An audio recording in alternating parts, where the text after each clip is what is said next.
Hello, everyone, and welcome to the first of what I hope will be many videos to come out of Studio 44 here in Rochester, New York. I'm very excited to get this going. I've been watching guys like AP Gaming, Gaming Kitchen, Shake and Bake, DCU Scope, and of course, my main guy, Harrison Sawyer, showcase their own stadiums and stadiums of other creators and their videos. I have been obsessed with stadiums since I was a kid, and that's what made me get into this. So I figured we'd start with some stadiums that I created, mixed in with stadiums that I've borrowed from the vault. I have assigned some of those stadiums to teams that we use in our Ricky Davis League. It's a completely fictional player league, completely fictional teams, and now, thanks to Stadium Creator, completely fictional stadiums. So we'll start with two of mine, two that I've borrowed from the vault, and hopefully as we go along, I'll collect stadiums from viewers that want them showcased on this channel. I will present them in any way you want me to. Just leave in the comments below the name of the stadium and your user ID, and we'll get them seen. I thought we could start things off with the ballpark at the Moonshot Casino in Las Vegas, Nevada. The altitude is 750 feet. There it was, folks. That is not the true mixed in with stadiums that my very first video I ever posted from Studio 44 way back in January of 2023. I was still showcasing stadiums from the 22 version of the game. And now here we are in August of 2024, and I am here to give you my 100th video.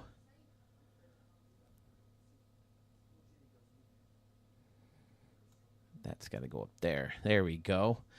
I wanted to do a bunch of different stuff in this video. I wanted to show, of course, all of the fantastic stadiums that I have dubbed Stadium of the Year candidates.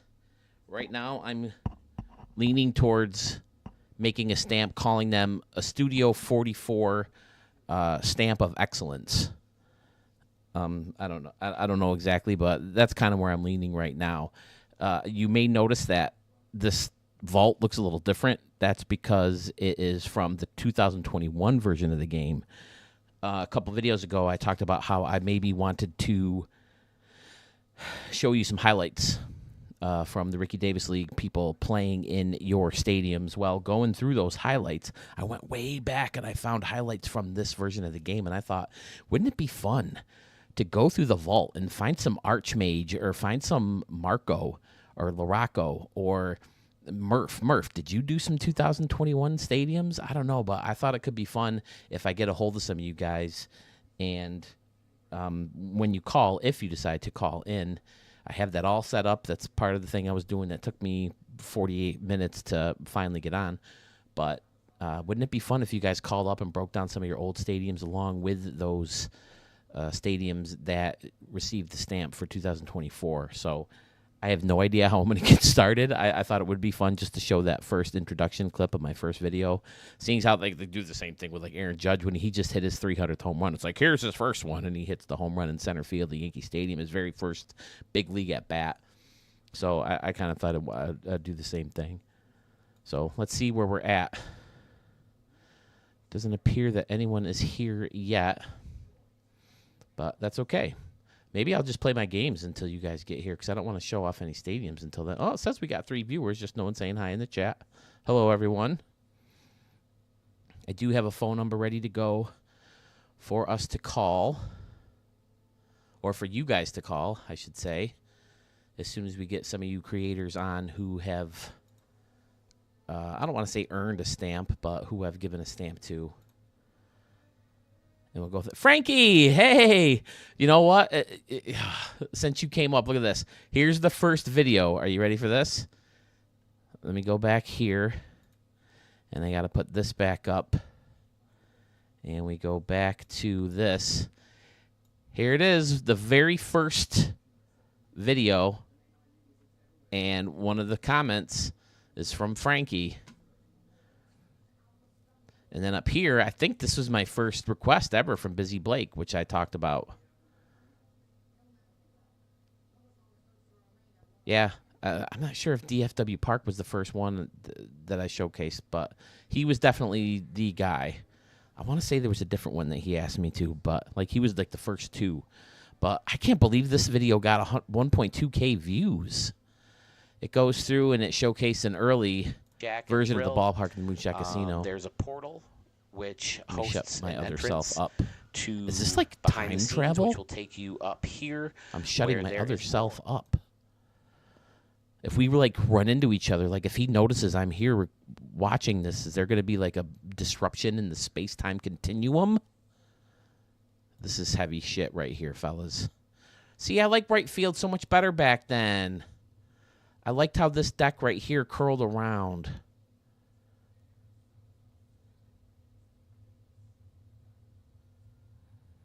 But I definitely like the new building better, hiding these longer balconies and kind of closing everything off with this like frame. It's a hotel. But this is after one of the updates because those bushes I don't think were there from day one. Let's fast forward a little bit.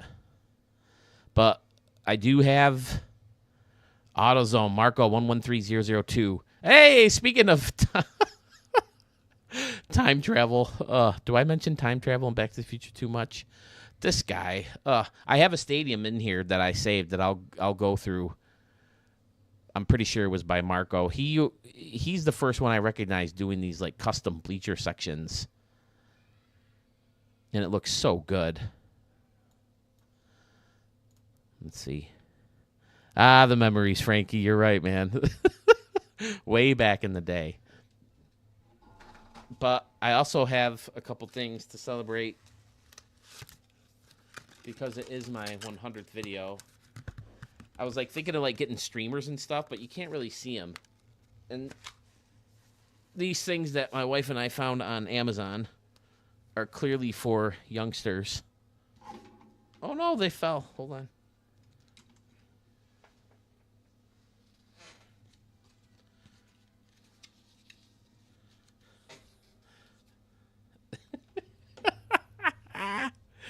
I don't plan on wearing these too long, but they're fun.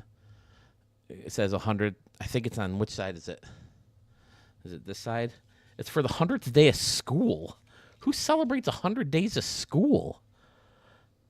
But, you know, I have stuff like if we get on, maybe if we see some canoes or if, like, someone gets on for their first phone call or something like that, we can celebrate with a little bit of... My wife loves the air horn. But, yeah, we're going to have some fun. Like I said, there's no limit to when we get on. Pfizer! Hey, dude, how's it going? Hey, I meant to mention in the comments, I don't know how to use Discord. I mean, we can try it maybe, but we'll give it a shot. I definitely understand, because even though you wouldn't be giving out the number, you'd be calling me. It does show up on my computer, so I would have your number. So I get that. If people don't want to call, that's totally fine. We can chat about them in the box like normal. We have 5 viewers, so cool. I apologize for the late stream. I just wanted to get on and show the old school stuff. And, you know, the very first video, it's still going. But look at this field, AutoZone Field. I have another one that I'm sure is by him. Oh, I remember this one, Tesla Park. Yeah, I went in and I did a home run derby for my second video. You can see it right here. So I called it 1.5. I did a home run derby in all these stadiums. This is something that I've always tried to replicate, especially in the General Mills Stadium I made, like my second stadium with anomalies. He almost has it like this part of the stadium is built right into a hill. And it's so cool. And this is before we had the hill prop. So he created his custom hill. And I don't even know if this is NS Chucker 5's stadium or not. He could have just re-uploaded it. You know, back then I didn't really pay much attention to that. But again, it was my first stadium. So now I'm a little bit more conscious of making sure that the right people get the credit for their stadiums. But yeah, this is definitely an early favorite of mine. And it's funny, too. Oh, this is the one I created for Mark. I think I like the first version better. There's things about the second one I like better, but this one I think is better all overall. I like the deck of bleachers up here. I try to recreate the Marco thing. It doesn't look nearly as good, obviously. But there's this was Mark's idea. These guys blended into that building and stacked. He said he wanted it surrounded by water, so I went with the 2 levels of waterfall. I kind of discovered the 2 waterfalls by accident, but I think they looked great. And using the white end cap to kind of blend in with the border of that brick sign looked really good. And then having 2 levels of it was great. It was hard to hit a home run in this top level, but definitely some targets. A lot of brick. He said he wanted a lot of brick. He said for the new one, he wanted more of a minor league feel, and I definitely didn't do that in this one. But, yeah, this was the first stadium I created for him. He used it. Look at how deep it is out there. 410 to try to hit it up there. That's a bomb. IGC Park, International Gorilla Conservation. I don't remember what the P stood for. Oh, preservation. International Gorilla. I don't know what the C stood for then. International Gorilla Conservation and Preservation. You think that's what it is? You'll hear me answer my wife talk a lot in the background like we did in the last one. I think it's fun. She adds things to the show, I think. She's a hoot. I'll never tell her to her face, but she's a funny lady.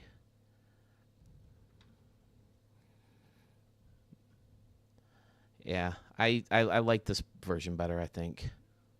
Where's the gorilla? Did he go back to being the dragons, and that's why we did the fountain? Maybe that's why. Because he's been the gorillas, he's been the dragons, and then he went to the gorillas again and back to the dragons again or something, and then now he's the bears, so he's been a bunch of different stuff. Poker's always my second love of life behind baseball, so I've been the gamblers pretty much from day one. If they ever got rid of the fact that you cannot put a no audio option for your team name, maybe I would change to the Rounders, just because I think it sounds better than Gamblers. And Rounders, I think, is more specifically to poker. It's people who just, they make a living, going from casino to casino to game and make money off that. I feel ridiculous with these things on, but it's fun. So, yeah, this is IGC Park. I think this is the video I closed it with. And I showed you that the Ricky Davis League roster was there. This is from the 22 version of the game because this was January of 23. 23 hadn't come out yet. So I was around for the whole life of 20. Oh, look at this. I goofed up over there. I hope that this is what's showing and not something else. But, yeah, I should probably get back to the game. And I do that by coming back in here and putting this above, and there we go. Okay. So, I figured I got the 21 version of the game in. Maybe I'll go through this real quick. Some of the stadiums that are in here. Because this is like the very first one. Let's see. Let me get back to the streaming so I can see the chat.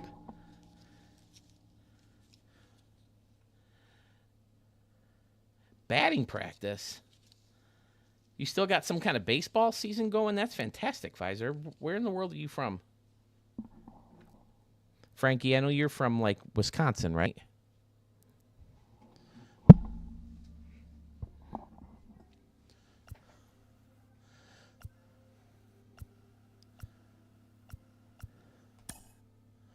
This was a version of the ballpark at the Moonshot Casino I really liked. And again, I'm just kind of doing this until we get some... oh my gosh, this tool is so different. But I like the different levels of the stairs. And I got the bleachers behind the pool, and I put the thing right in the pool. There's Club 44 spelled out because I didn't have that 44 secret yet.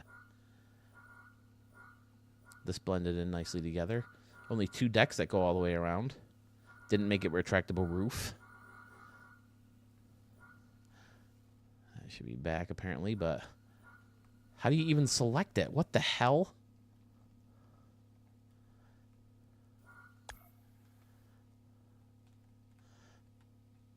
can't move it. What the hell? I don't even know how to use this version of the tool. It changed so much between the 21 and the 22 versions. Ugh. What the hell? I don't know. But yeah, a lot of similarities as you'll see. I really like this right field. And especially how this first layer of upper deck goes all the way around.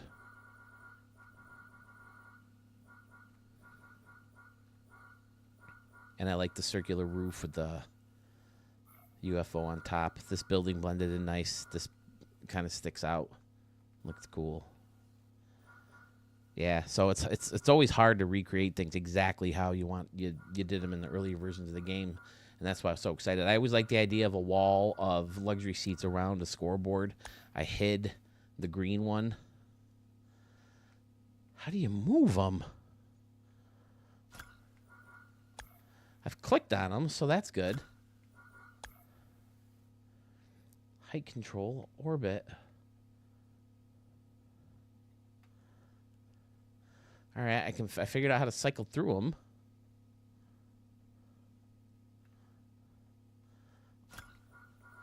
But how do I grab it? So there's no wheel. Oh my gosh, I might not be able to do this for very long. This is brutal. At least in this game, in this version of the game. We'll have to go right to 24.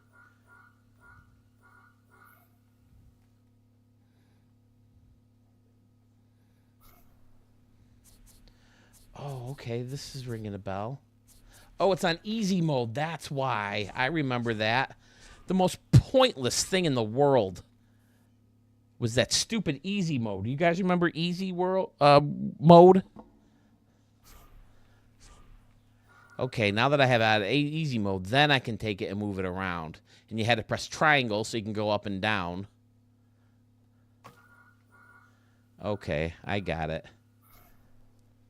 And I can't remember what button it was, but there was a button that you could press that would take you right back here. And that's the one thing I wish they would bring back.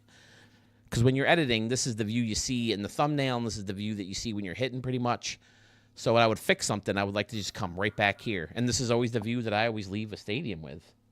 Arch! Yes, I'm on 21, buddy. What state? Do you have any cool stadiums in 21 that we should look at? You had to access the vault in here.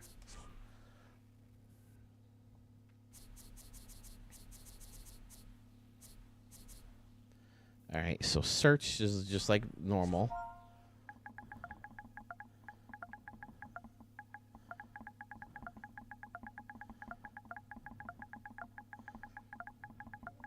Yeah, Arch, I was explaining how I was going through some highlights. I wanted to show highlights of me playing in your guys' stadiums, and I found like stuff from way back, and it made me come up with the idea, hey, wouldn't it be fun to get some classic stadiums from some guys?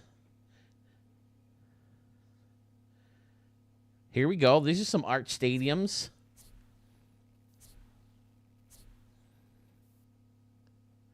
This is a riverfront stadium.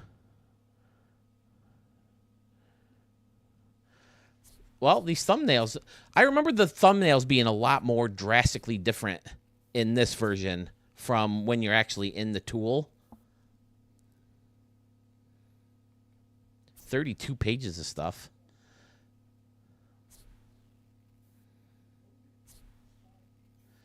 This is Veteran Stadium.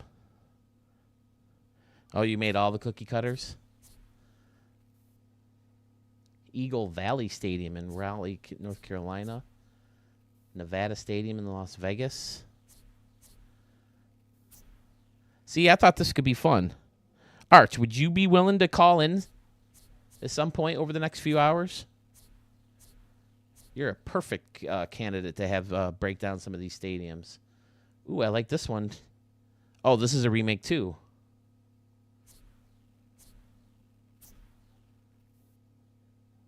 Conquest. Hey, did you make one in Rochester, New York? Here's Buffalo, New York. You made this one in the new version of the game. Or in 23, at least.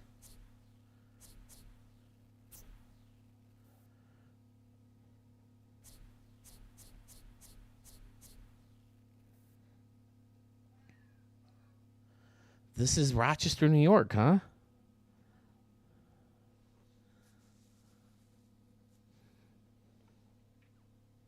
Fantastic.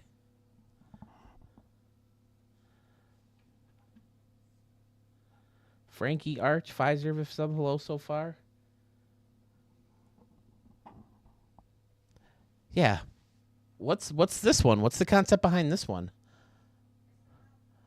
Oh, did you have to download them first to go into them? Oh no, it means I'll have to get rid of some of one of the stadiums I have. Oh, here we go. All right, this stadium is in Rochester, New York. Oh, I like the windows on top of this big wall. That's fun. The props. I mean, talk about limited props in the game we have now. Think about back then, this game. I don't think we ever got an update in the original version of the game, do we? All right, Arch, would you be willing to come back, to call back when you come back? That would be fantastic. Wow, that's a tough home run right there. Now, how do you edit that? Okay, 354. 354 with a 40-foot fence in right field. That's no easy task to get over that. Again, I like the wall of luxury seating up there. That's cool. Blended into that building. Very nice. Even back then, outside of the stadium was a concern of Arches. Always wanted to make them look nice. Fantastic. Let me know if you guys can hear like the fan or Harry Potter in the background. My wife's watching all the Harry Potter movies. And see, back in the day, if you change the dimensions, the grass pattern wouldn't continue on. It just kind of went blank where the original template was. So that's weird too. But like stuff like this, wasn't an issue back then. Like you could put these almost anywhere. Like I don't think you could get these lights right here in the new version of the game. So that's in many ways, I think, the game stepped back. And are you ready for this?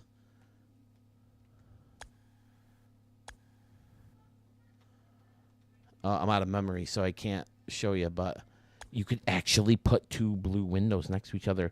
NP, what's up, buddy?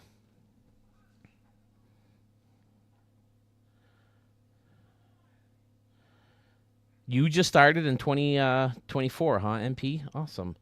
Refresh my memory, NP, your user ID, your gamer tag.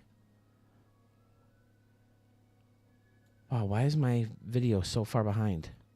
There we go. Okay.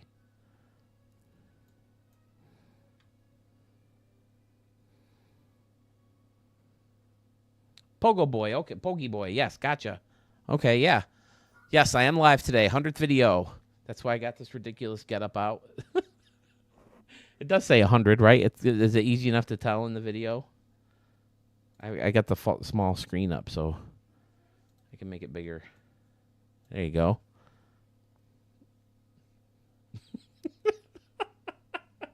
Well, at least it hides a good chunk of my ugly face, right? Oh, look. I got green dots on the hat, so it goes through. That's funny.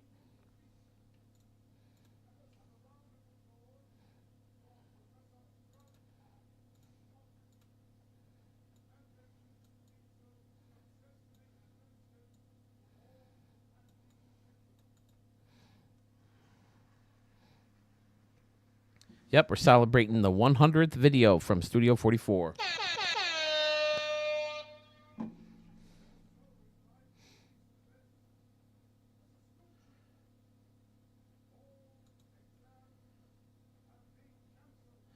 Okay, NP, I got to put that together from now on. Are those prescription? Yes, they are. I finally bit the bullet and went in and got new glasses, and these are the frames I picked out. So, and the cool thing is at night or in the daytime when I'm outside, they dim and turn into sunglasses. So it's perfect. It's absolutely perfect for me. Exactly what I need. All right. So Poggy Boy, while you're here, what did I stamp one of your stadiums? We can take a look at it right now.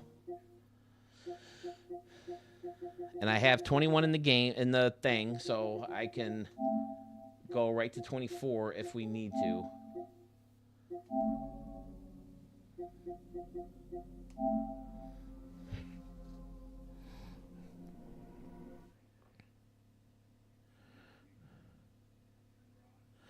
Well, here's the thing, Pokey Boy.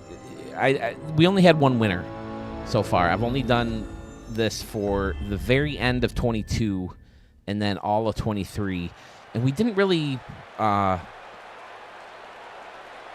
do a contest for 22. I didn't have like any subscribers, for 22. I just kind of picked stuff out of the ball. And the stadiums that I'm stamping right now aren't necessarily the stadiums that are going to be in the contest. Because before, the way I did it, we only had like, what, 5, 6... Wait, we got more than that, right? Did we get like up to 10? We had 10 contestants in the stadium, or in the contest, and they each picked 3 stadiums that they wanted to submit as candidates. And then I did a round of voting for each individual person, so everyone could pick their top stadium out of the 3 that they chose. And then once we got everybody's best stadium, we put them into a contest, randomly paired them up against other people, and eventually got down to the best stadium. So, I mean, I could show you Murf's stadium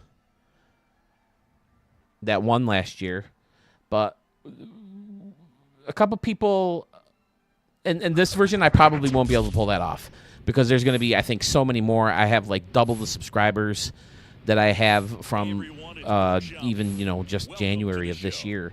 So I want to just limit it to one stadium. Everybody pick the one stadium they think is their best stadium that they created this year on this version of the game.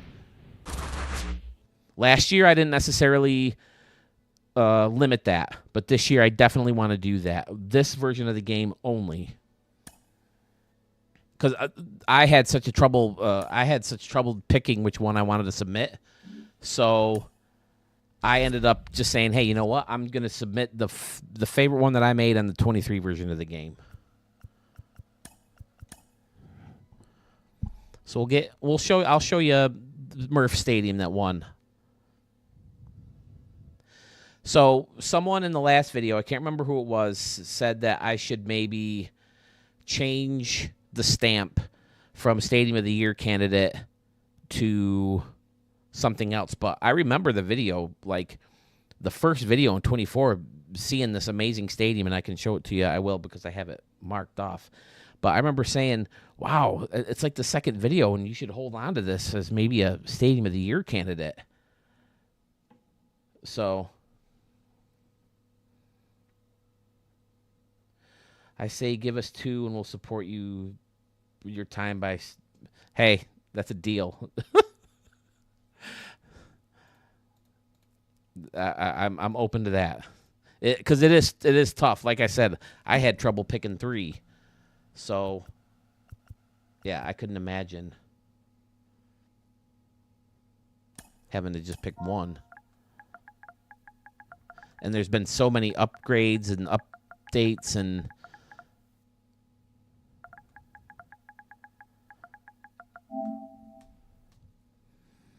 but yeah, when Murf won, he was kind enough to call in. Why isn't this showing up?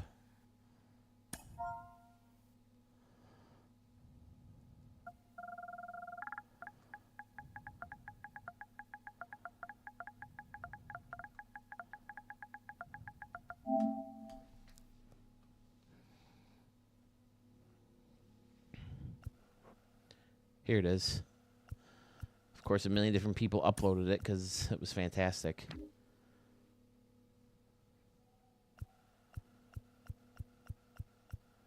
Here's his latest version of it.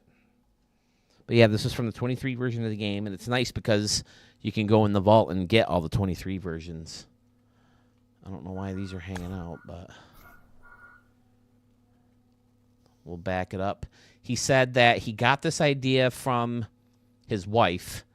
He said that he was building a ballpark, and she said, you should put up all these stores for the daughters and wives to go in while the husbands and sons or whatever are watching baseball. So he's like, okay. So he added, the shopping mall with Sears and Borders and Hot Topic and Macy's and Bath and Body Works. I have to shield my wife's eyes when we go by Bath and Body Works because she'll go in there and spend hours in there. And he even put a Hooters in here. Red Robin. I'm not a big Red Robin fan, to be honest. But he's got this great entrance from the street level that takes you down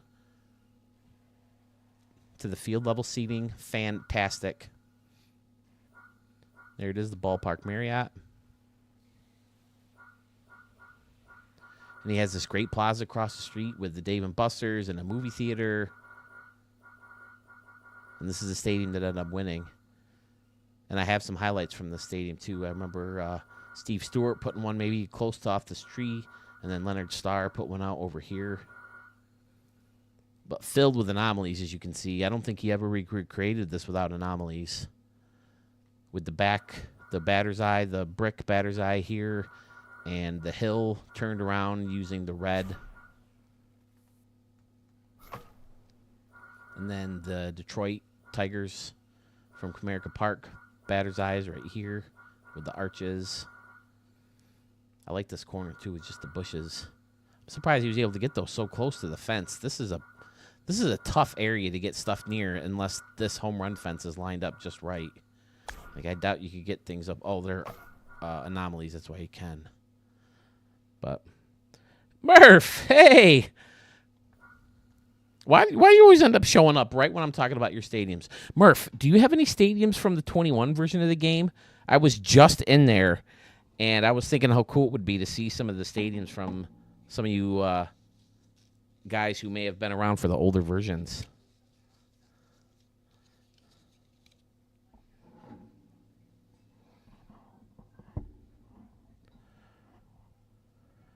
Frankie, I'd love to chat with you, buddy. The famous bar out here, and he's got the nice entrance. See, I get myself paranoid. When I start getting into these entrances and exits, when you can see like the outside of the stadium where people come in, I get so paranoid that I just make it look cheap by just people be able to get in anywhere. And he takes the time and the memory and is able to close everything off so well.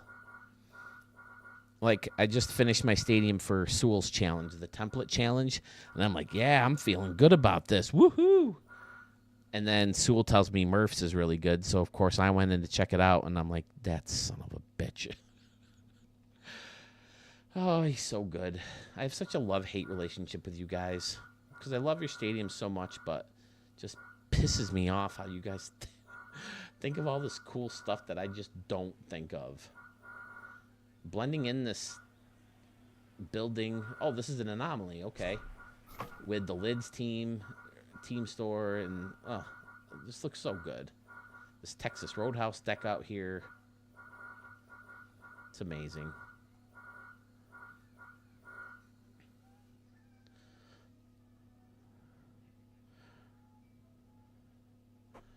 I tell you, Murf's an expert at managing his data. And he says it has a lot to do with keeping the same type of concourse. Like, don't mix contemporary with modern and future, right? That kind of affects things. And Sewell gave a couple other tips I saw recently. I can't remember if it was on his Discord or something else.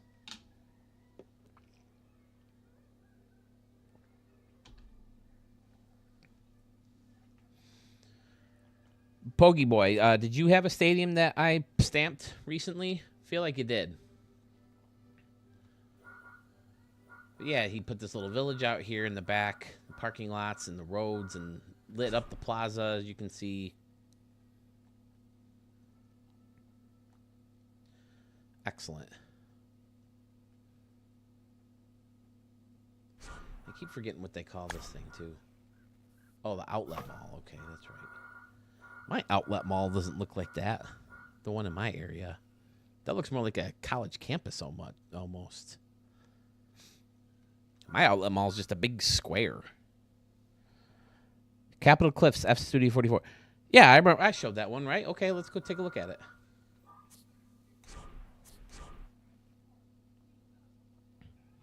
I do want to get on, like, I found some from way back that I mentioned as, wow, this could be the Stadium of the Year. Okay, we can probably do that. Like I said, I have no timetable for getting off the line today. Yes, you can. Like I said, there's no obligation to call in. I totally understand where if people don't want to call in, it's totally fine. I get it.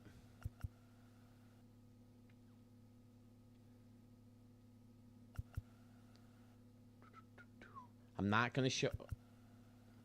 Okay, that was in my vault. Okay. I'm not going to show my template stadium challenge. I'm going to save that for Sewell's videos. That's his thing.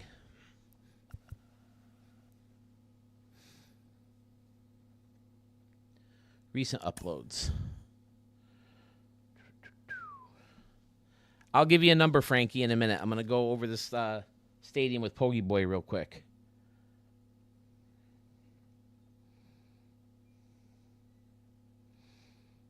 Oh, that's a good tip, too, Arch.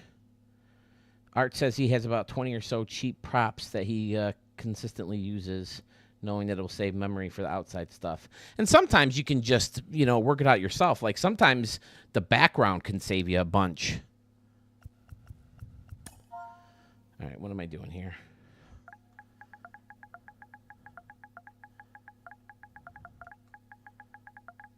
Harry Potter's about to get picked up by the night bus. What, you fell over? Well, come on then. Let's not wait for the grass to grow.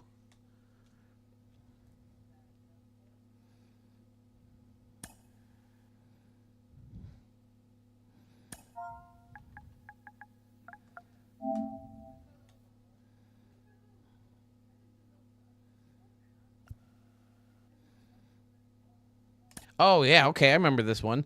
Sometimes it takes a minute to connect the name of the stadium to pictures of the stadium. But, yeah, I remember loving... This was recently.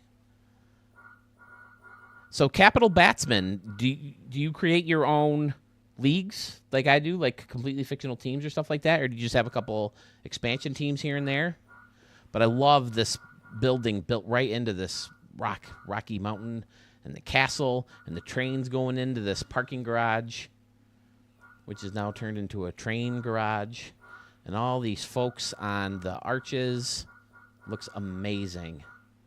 So, do you have anything, Pokey Boy, where you plan things out, or do you just kind of wing it and go from there? That's always my first question to everybody. And I remember the 390 and 490 because we have 390 and 490 and 590 expressway routes right here in Rochester. And then if you got the Buffalo, I-90 is the interstate. And then there's like 190 and out that towards Buffalo.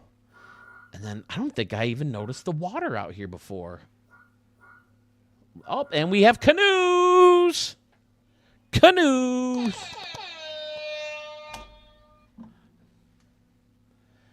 You started in right field with the water. Okay. Now, was that planned, or do you just kind of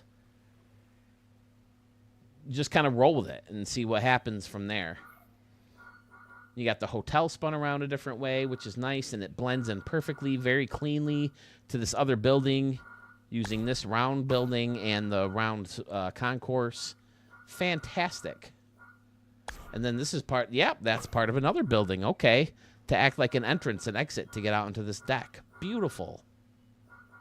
And then you got the water slide out here, taking you right into the water. I do remember seeing the water slide. But it's back here. This is the water I didn't notice. But yeah, I see why this gets a stamp. Outstanding. I'm leaning towards Stamp of Excellence, the Studio 44 Stamp of Excellence. What do you think about that, everybody?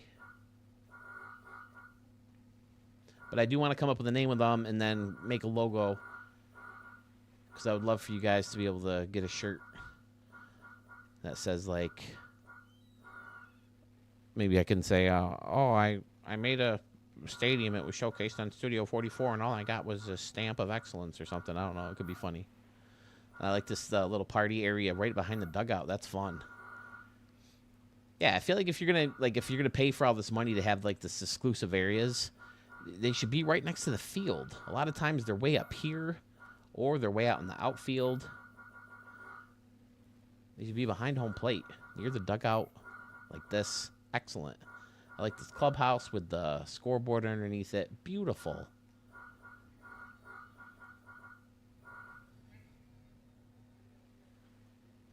Was this my last video or two? I know it was very close. 98.9 or 98.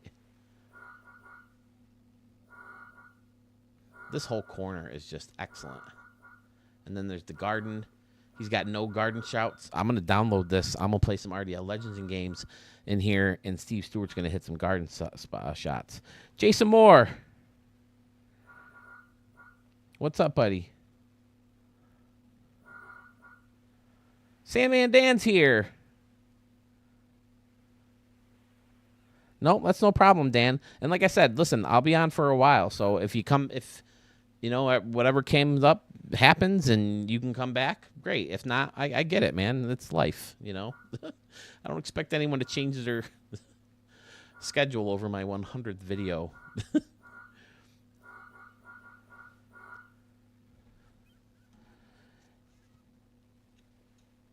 Jason Moore. Yeah, man. It's good to have you back. The slide lined up with the climbing ramp.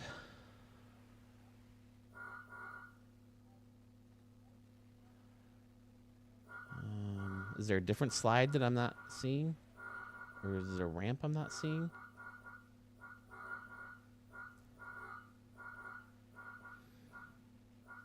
Oh, I didn't even notice the basketball hoop. Oh, yes, I did. I mentioned it in the stream. I mentioned these guys look like they're ready for a three-point contest because they're all behind the three-point line. These guys aren't. These guys want to hit some threes. That's all I was good at basketball, shooting.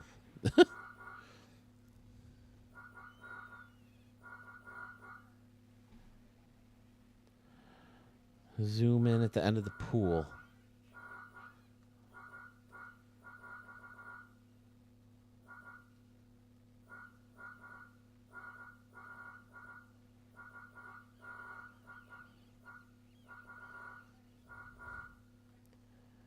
All right, back here maybe? Are you talking about?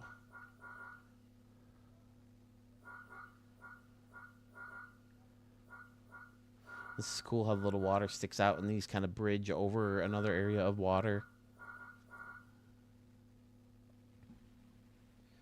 The metal ladders behind. Or the metal ladders.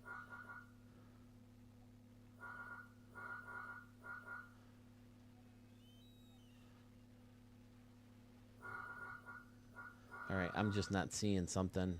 Pogey boy, I'm sorry. Oh. Wait, no.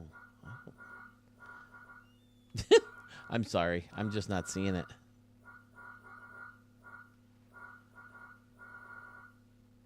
Are these? Yeah, that's part of the tool. Okay. I mean, either way, the stadium looks amazing.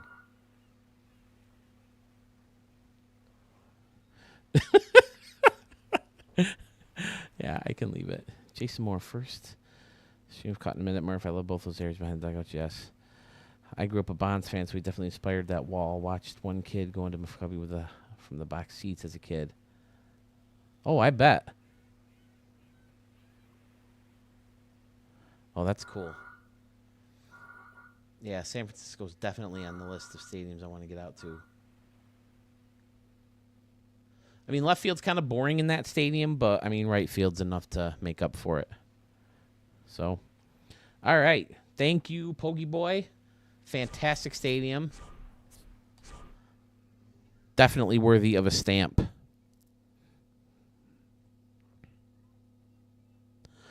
So, I'm going to go back real quick. I want to take a look at one of these early, maybe one of the first that I said, hey, it could be a Stadium of the Year candidate.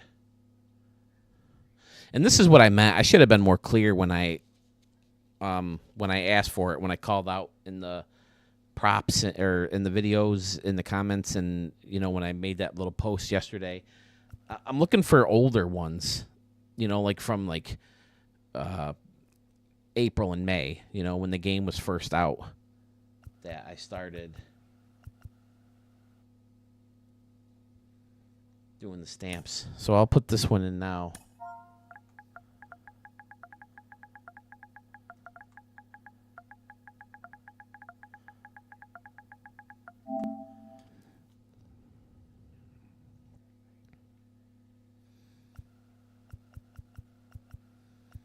It's been re-uploaded a couple times, so it's sure popular.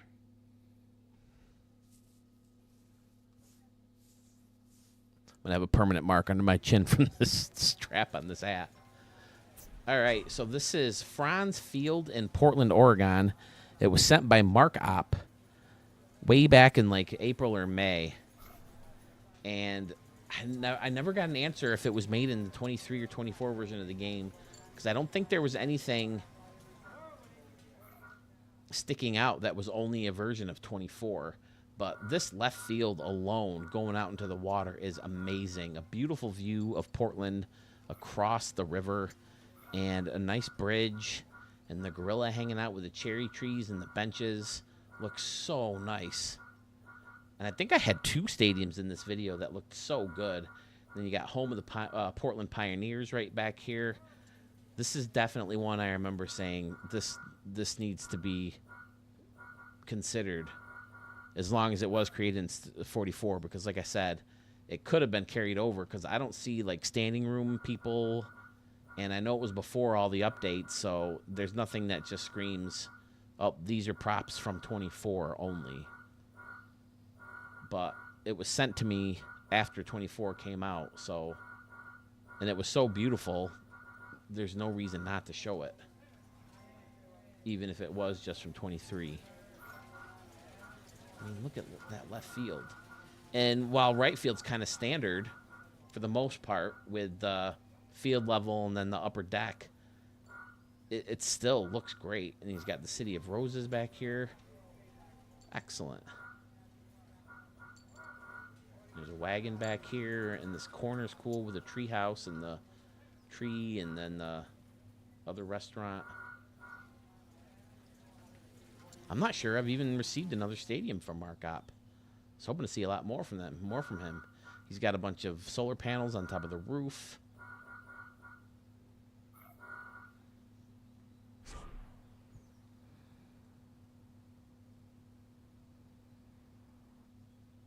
I like how some of the field names are yes.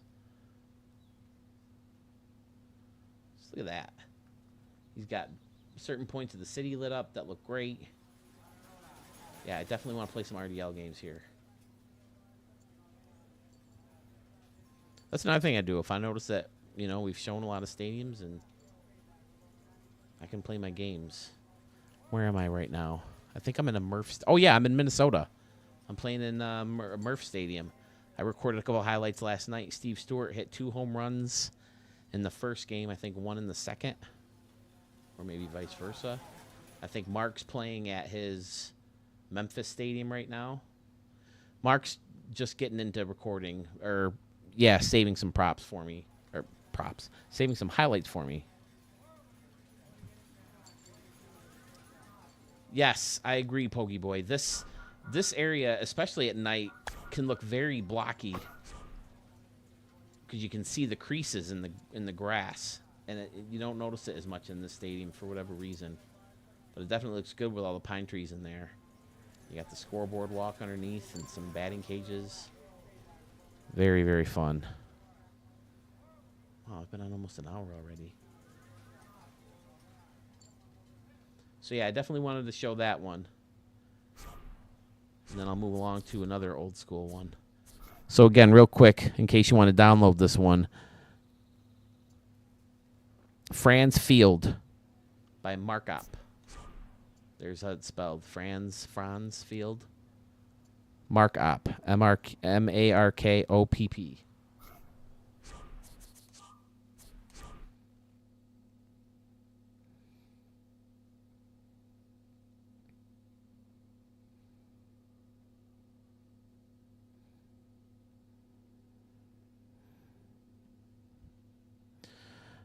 Next up, we're going to one that wasn't even asked me to record.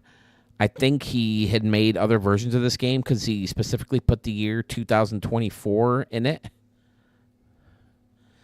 But we saw a couple from him right after I found this one. Can't really surprise you guys because you're going to see me look them up.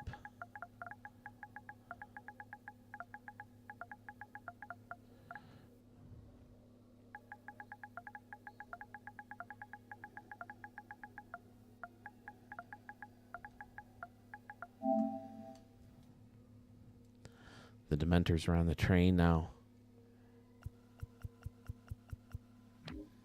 17 times. Oh, people put stands on it and stuff. That's pretty fun. Let's see if I can find his version of it. His latest version of it, I want.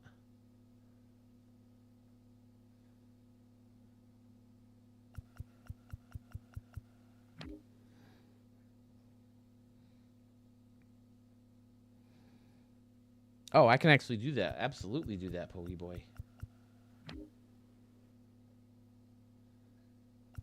Heck, after the stadium, I'll go in and I'll do Home Run Derby in yours right now. Come on, give me Huggy Bear. So slow. Child, please. I love some of these gamer tags that you come across. Child, please liked it. He re-uploaded it a bunch of times. How many times? Come on. See, this is why the vault is so full, so much... so hard to navigate through the vault because one person uploads the same stadium 75,000 times. Now, I'm guilty of that with the Ballpark and Moonshot Casino and any other stadium that I may have updated. But at least they're updated versions. These all look the same.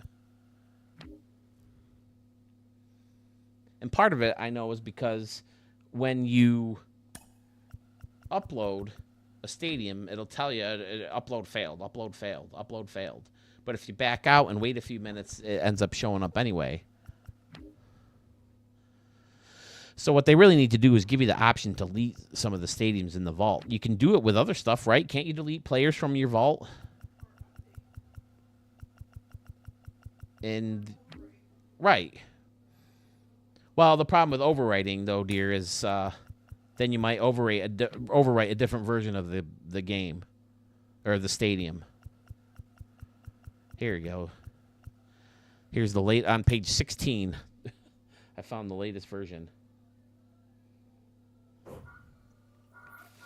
So, yeah, I accidentally ran into this field while I was showcasing it. It showed up in the vault, and it's not often that, you know, I find a stadium in the vault that I want to show, which is why part of the reason I started this channel in the first place. But look at it. He's got dinosaur heads, you know, playing Goombas. And it's set up just like World 1, Level 1. And he's got statues jumping up, hitting the haystacks for question marks. Brilliant. So fun. And he's using crates. And what are these things? Why did I just hear Zelda in there? It might be my old phone. What is this part? Oh, it's part of the... Wow. Part of the, like, framing of the window of a concession stand to make the pipes. And he's got bushes in here for the greenery. Yeah, Huggy Bear. I think I remember seeing some Huggy Bear videos way back in the day when I first started looking for stadiums online. Because the vault is just so hard to navigate through. So I would start searching for YouTube, and then I eventually found Harrison Sawyer and the way he kind of displayed like 7 or 8 stadiums in a video. And I was like, you know what? I would like to take a crack at that. I think it could be fun. And I could let people know what stadiums I like, and I can mix in some of my own stadiums at the same time. But he lit it up so you can play games in here.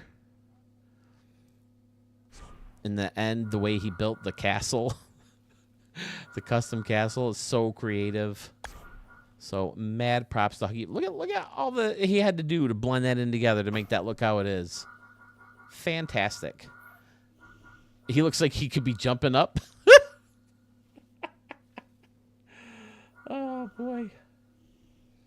Maybe Huggy. Respect the Pick. I have to assume that is Mark from Respect the Pick tuning in for my 100th episode. Do you like the glasses?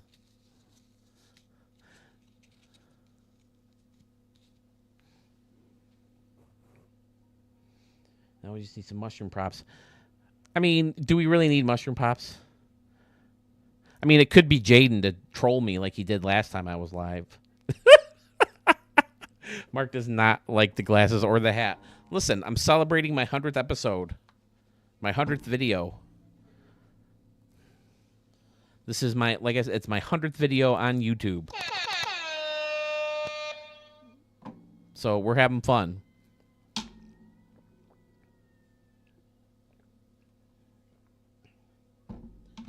Well, here's the thing, though, Pokey Boy. Mushrooms, they'd only be good for one thing. Yes, 100 videos of this. Can you believe it?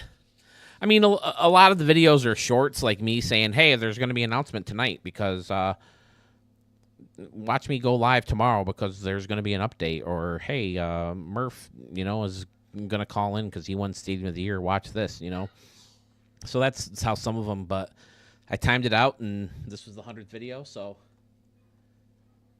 yeah, I'm showing some of the Stadium of the Year candidates from 2024, seeing how we're kind of in the all-star break of the life of this stadium. So, yeah, I don't think there's too much more to say about this. Such a creative idea, done so well with the props that he has.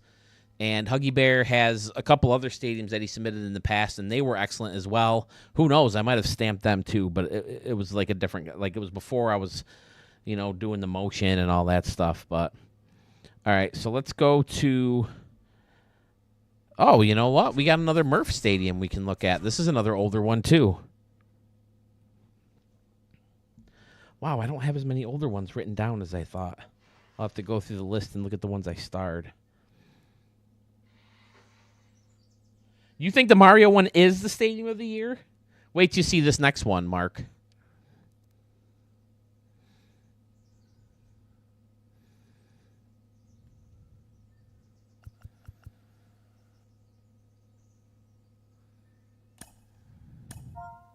This is from the same creator who created your home of the Grizzly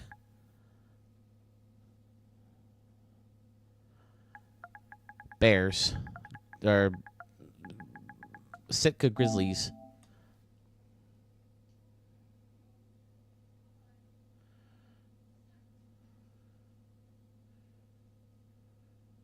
I thought of that too, Pokey Boy. Like, I definitely wanted to do like a collaboration because like Sandman Dan created this amazing stadium in Hawaii.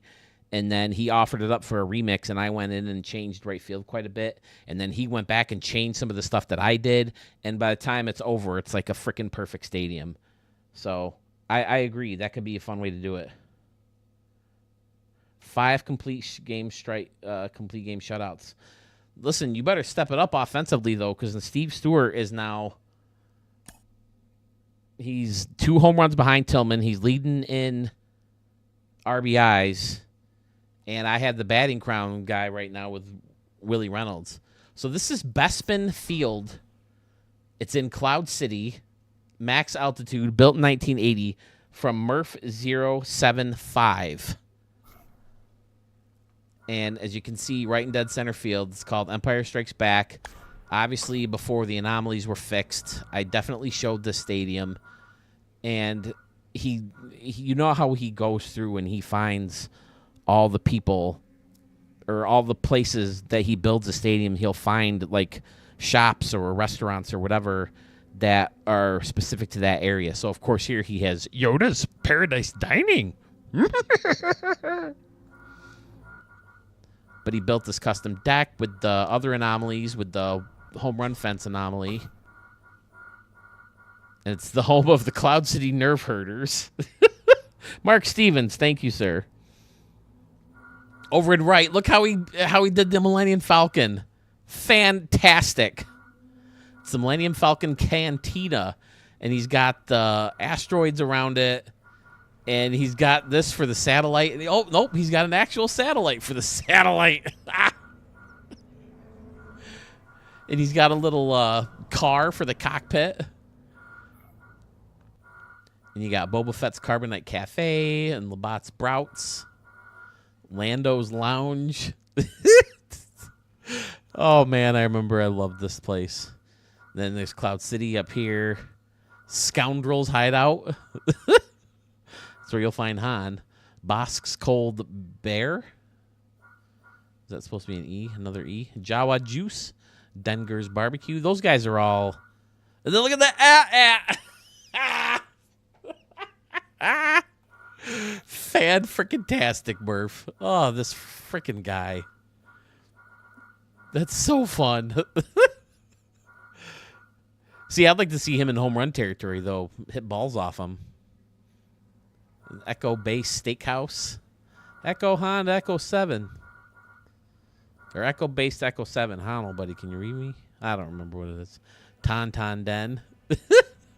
These little monsters are playing the part of Tauntauns. Now, wait. How did you do this? Is there specific dinosaurs with, like, eggshells on the top of their heads? I don't remember these. Of course, I don't go through the dinosaurs very often. But that's fun, too. They got hay out there to eat. So fun. You guys kill me. And then there's a rover out here playing the part of a droid. And this, where was it? I thought this one looks like the pro droid. But yes, I can also see where it looks like Cloud City. The Millennium Falcon, though, was just fantastic. I mean, we already had the UFO on it. Oh, what's the rover up there for? Is he supposed to be the droid? I'm not sure the Millennium Falcon had a droid on top like that. So freaking smart, Murf. Echo 3 to Echo 7. Han, old buddy, do you read me? That's it. The Force is definitely strong with this one, Mark Stevens. Now, Mark Stevens, you were at my last premiere. I'm not sure I got an answer out of you. Do you have a stadium that you've put in to showcase before? Listen, Mark, I have a love-hate relationship with Murf. It's like I said, I love all these stadiums and I love all their ideas. I just hate that they come up with them and I didn't. And the fact that they can spend so much time or spend so little time and make them so clean and seamless. It's frustrating. Because it took me 12 hours to make a crummy little stadium with dinosaurs in it. I am jelly, hella jelly. But at the same time, I'm glad that I have the chance to download them and use them. Because it's like Mario. I used to love playing Mario, all the Mario games. But you get bored of all the Mario World games, so you go to Mario 3. And you get bored of all the Mario 3 games. And blah, blah, blah, blah, blah, blah, blah. So finally Mario Maker comes out. And when you find good enough levels, it's like you have unlimited levels to play in. And this is how this is. When you find so many stadiums, you just have so many that you never play the same ones twice. And it's fantastic. All right, so bear with me because I thought I had more. Oh, I have another one typed up here. So I'll go into that one. This is by someone I haven't seen in a while. Oh, there's Murf. Oh, shit, man. I just got out of the stadium. I'm sorry. I never saw the Vader reference. I'm looking on the video. But that's Basin Field by Murf075 if you want to download it for yourself.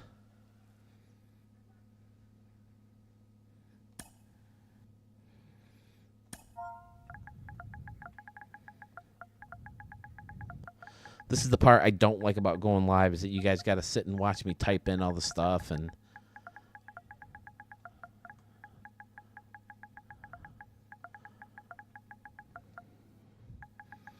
Like I said before, I don't know if it's a regular thing to celebrate your 100th video.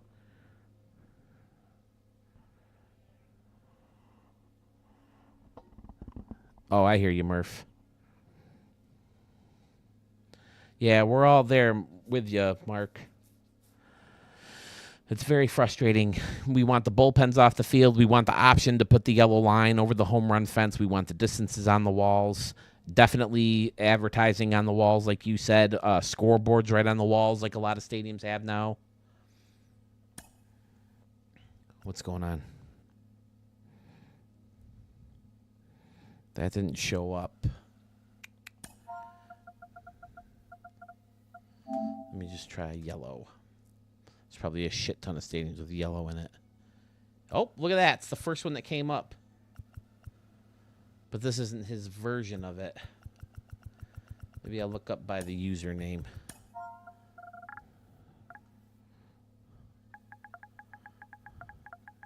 You guys would definitely see your stadiums sooner if I got myself to just go on live more and showcase them live, but you'd have to go through all this a lot more. And the videos would be that much longer. I agree with you, respect the pick. And people have found creative enough ways to make their own bullpens. Really? That's not coming through either?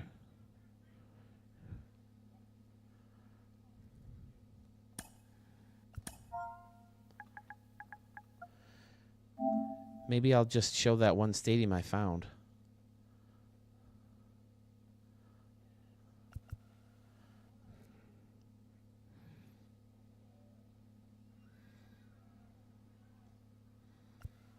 Nope, here he is. Okay. Oh, wow, that looks cool. Seems like it's been a while since I've seen a stadium from...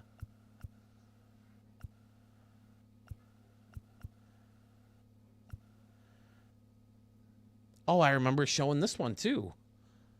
Because I remember liking the windows. Okay. Now we're getting somewhere. All right. This is the one I marked earlier, though.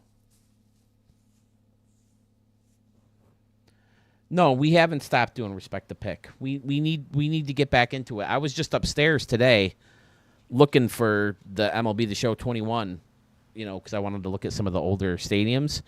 And the studio's a mess. I think if we set that up there, it'll have a nice, we'll have a nice setup and be able to get that going back up. All right, so this is, let me get into the Yellow Banks Park version 3. It's in Owensboro, Kentucky.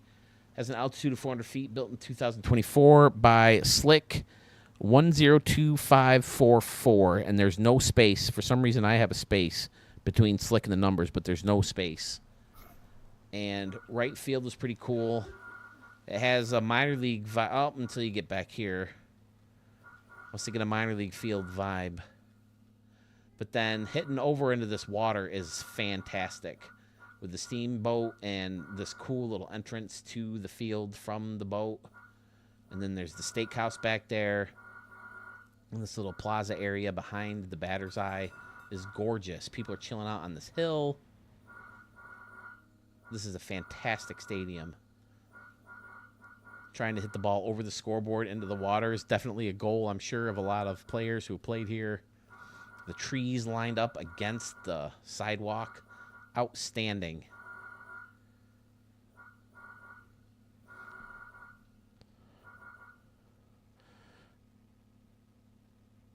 And yes, respect the pick. What we need. I want to finish Dick Van Dyke. I feel like we've just left something hanging.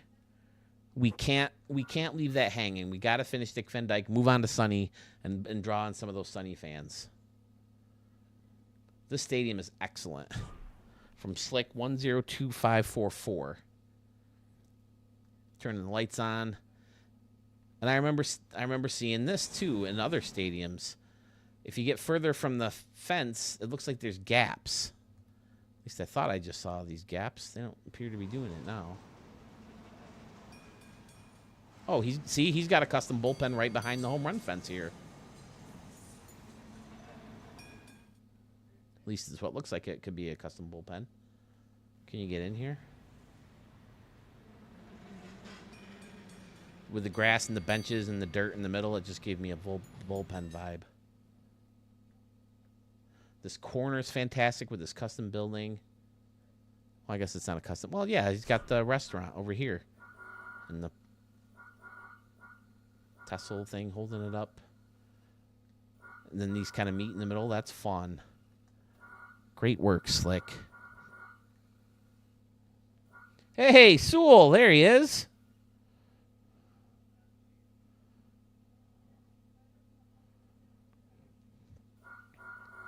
See, I'm not a big guy on seeing the sky. I like to see buildings or some kind of background. But this is another way that you can conserve memory if you need to. Because if you go in the scenery, notice the 100%. If I change it to other stuff, it goes up to 101, 102, 102, 101, 102, 101. So if that stuff doesn't matter to you as much, especially the distance scene, look at it, coastal takes you up to 109. If that stuff doesn't bother you as much, that's ways that you can conserve memory. That's just some little tips that I have. Like the city is one of the bigger ones, and that's popular. The medium city's nice. Well, it's almost as much as the city. Look at the mountains. The mountains takes you up to 108.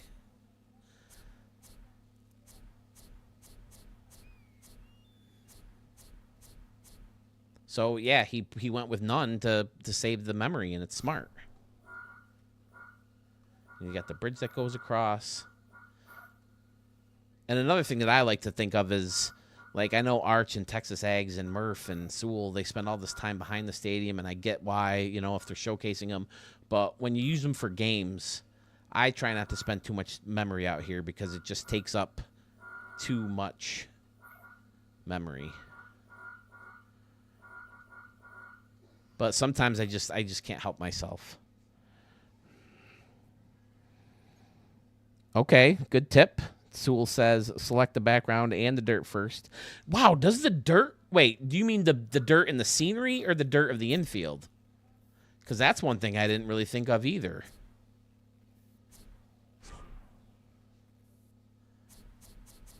Okay, the grass doesn't seem to affect the memory. The pattern doesn't seem to affect the memory. And, oh, the infield's dirt sure does. Oh, wow, okay. My favorite one doesn't, so that's good.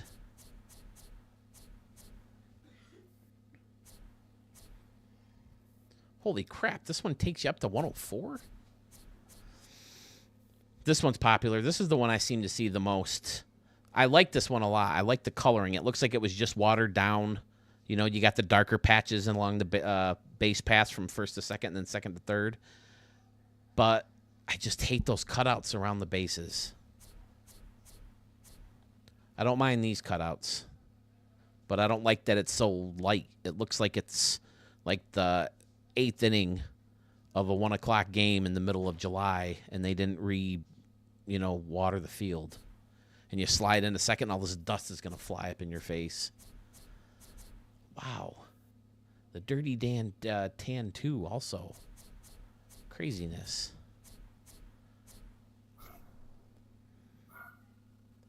But yeah, this is one that I came across, I think, just today. Yellowbanks Park 3 by Slick 102544. Oh, here it is. Now, right here you can see in the home run fence there's like a big gap between some of the slabs, and then you move in and they go away.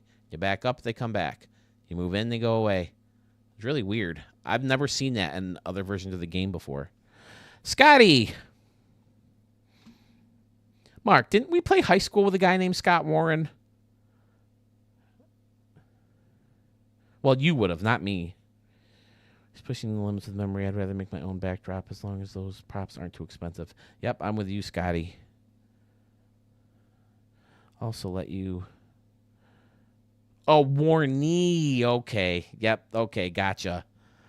There's also an Eric Bishop on here who has sent a stadium to us, but I don't think he spells Eric the same way. If it's my Eric Bishop and he hasn't told me that it's him, I will go kick his ass or something. Good old Bish. I agree with you on that one too. The infield and outfield grass should be separate.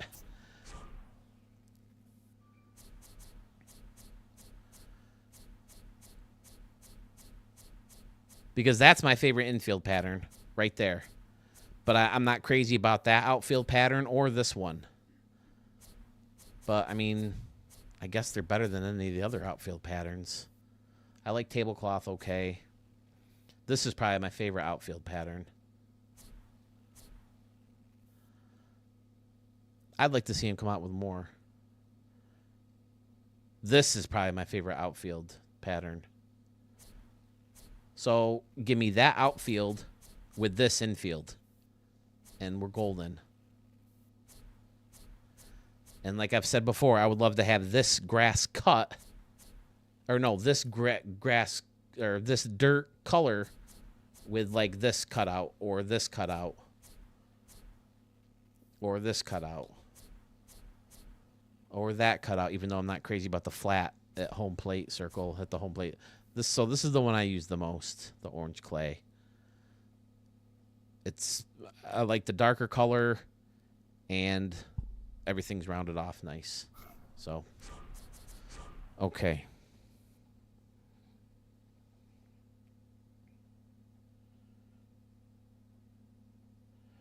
You know what? I don't mind the small ones anymore. Sometimes the big ones bother me because, like, especially the best big one.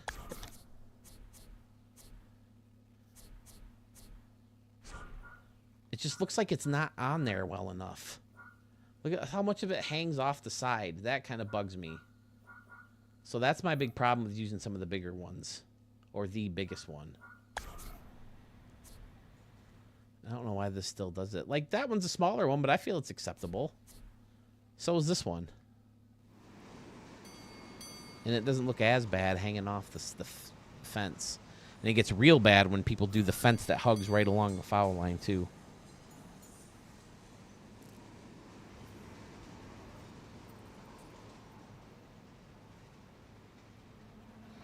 Oh, really?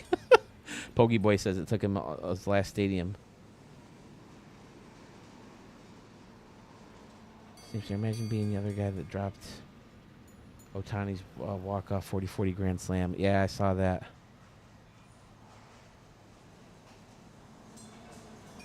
Okay. All right.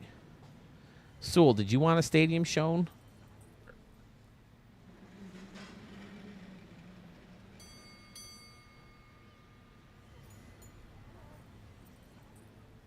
Pics of stadiums.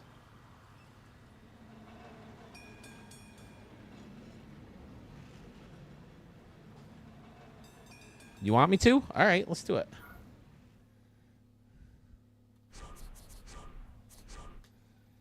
What's the name of it? Because I don't want to look at your. I don't want to see your. Oh, my drawings. I've flipped through the pages. I've flashed a couple of them on the screen. They wouldn't be interested in those. Nothing's to scale. I'm a terrible artist. I haven't drawn one in years. I don't think I've drawn one since you could do this.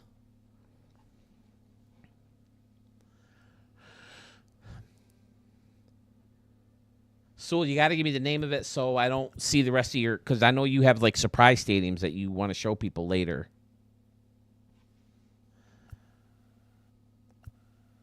But look at this. Why is this uploaded? This is why the vault is full of crap. You got to give us the option to delete our own stadiums. Then we could thin out the vault, and it would be easier to run into good stuff. Something 1.0, 2 versions of it? Come on. SDS, you got to let us delete stuff out of the vault. It is my origin story. But also no one cares about it. I broke it down. I've flipped through the pages. I've shown how many stadiums there are. I might have to take this hat off before. This one's actually cool. Just looking at the thumbnail, it looks pretty simple, but it's cool.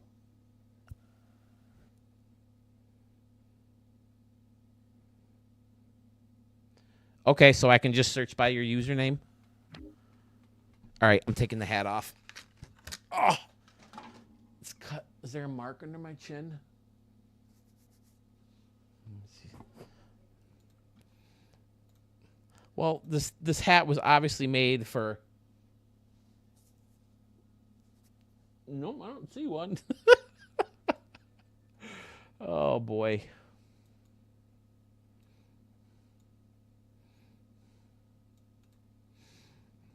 The hat was obviously made for a much younger person. All right, Poggy Boy. Thanks for sticking around so long, man.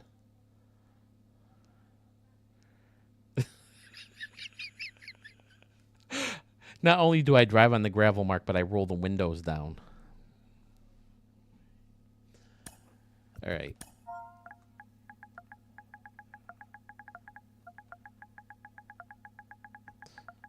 So next up, we're taking a break from Stadium of the Year candidates. We're going to Sewell wanted to create a version of the ballpark at the Moonshot Casino.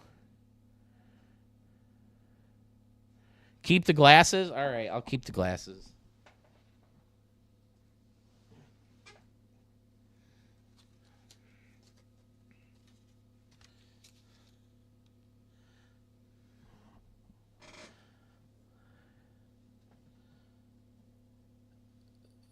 Because yeah, I'm keeping the glasses on because it is my 100th video. All right, now my thing's not caught up again. Why is that happening? Okay. Oh, I'm on page 2. I was about to say, did you? Ooh, someone told me, Sewell, that they remixed Twitch Field.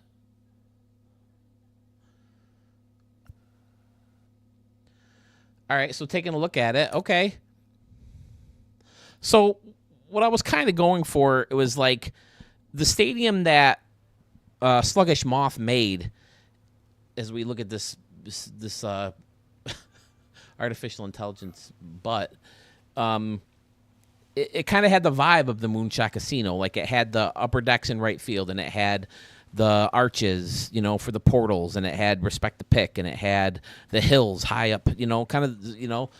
So that's kind of what I was looking for, but you kind of did your own thing, and this looks cool. It's the home run suites up here in right, using the same hotel that I used. So that's fantastic. And then in right center, you got the luxury plaza with some people hanging out underneath. That's always nice.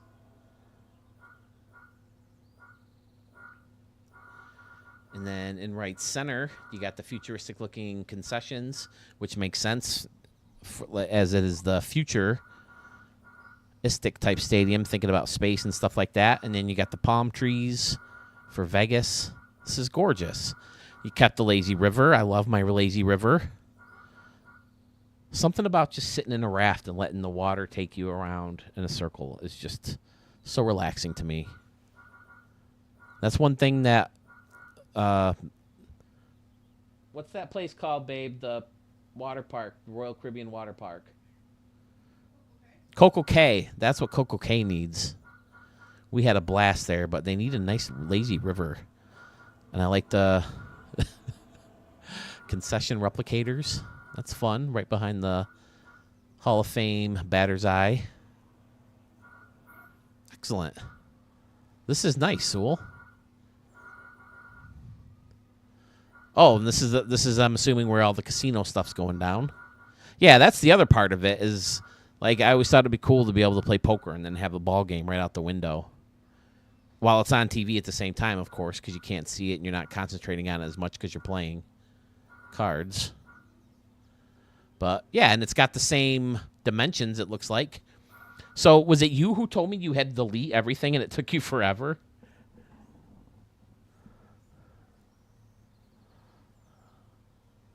Oh, Scotty, you got good stadiums. I'll tell you what, I'll show Murf's. And maybe I'll show mine again. And I'll slow Sluggish Moths because they were Stadium of the Year candidates.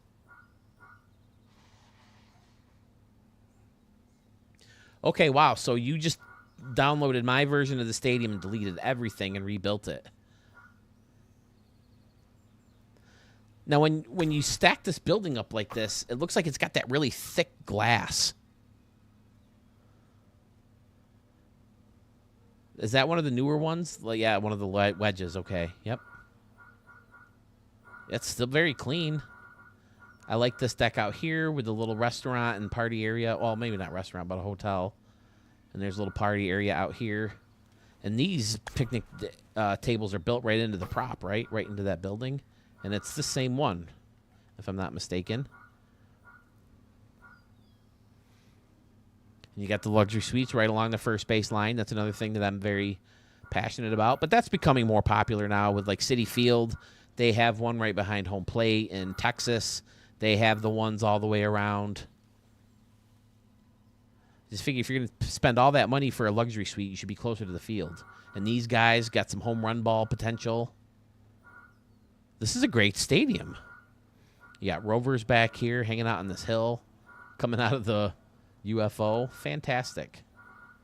Yeah, nothing not to like about it at all. Got the home run suites. We'll flip that light switch.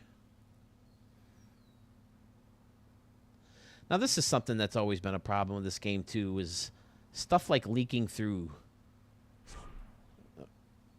Like over here. Can you see it right now? How things are kind of like leaking through the props behind and hitting over and leaking over the home run fence?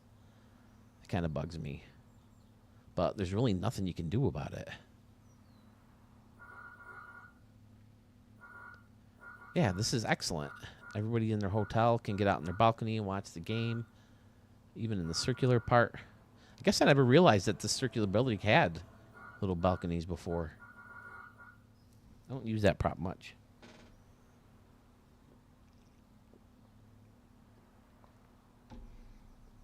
There's a restaurant way up in the right corner.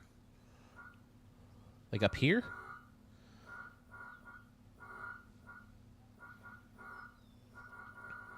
Or up here?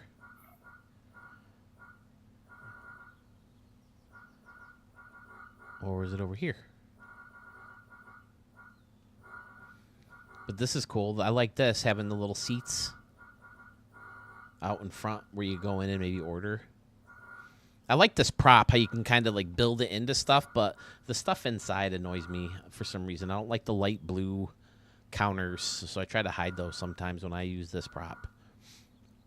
I don't like the X's out here on this tile, but I use this one quite a bit. I use this in the template stadium I made of Sewell's. I made 4 Sewell.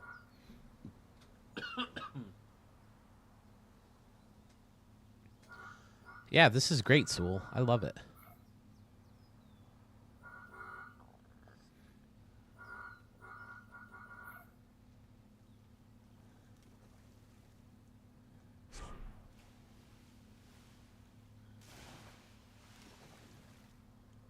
I like all the layered planters areas too. Is this that same building? Yep.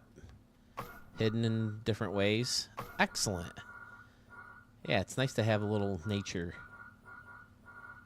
in any stadium. And this deck is gorgeous.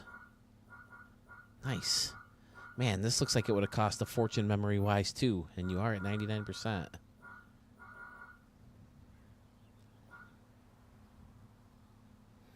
And you got the old school, but it's bigger foul pole. Fantastic. I just have so many ideas with the holes in the walls, but I can't get myself to do the green just to have them next to each other.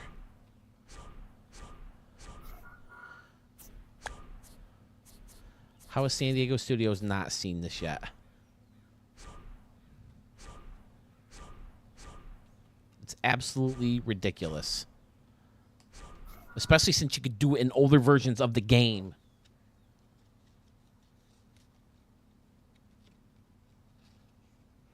Did I show it, Sewell? Did I get the right one? Is it this part? The restaurant? It's excellent.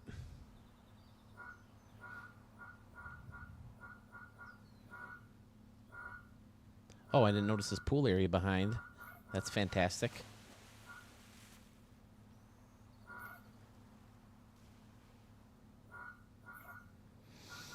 That's got to cost a pretty penny, huh?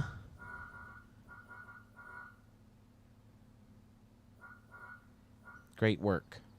All right, so can you hear my fan? Can you hear Harry Potter in the background? Is everything good as far as that goes? Let me see. I can tell you who did it in like 2 seconds.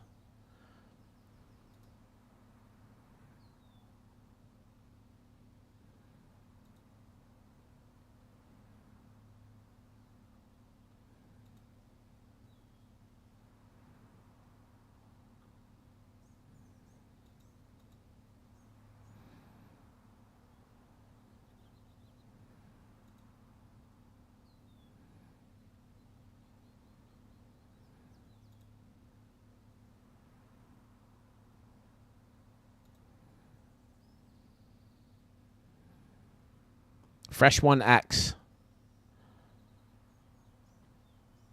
says he remixed Twitch Field. No creativity on stadium names because, again, they are all for same created team. So it's called Fresh One Field 3. Oh, let's take a look at it right now. And then we'll go back to Stadium of the Year stamped stadiums.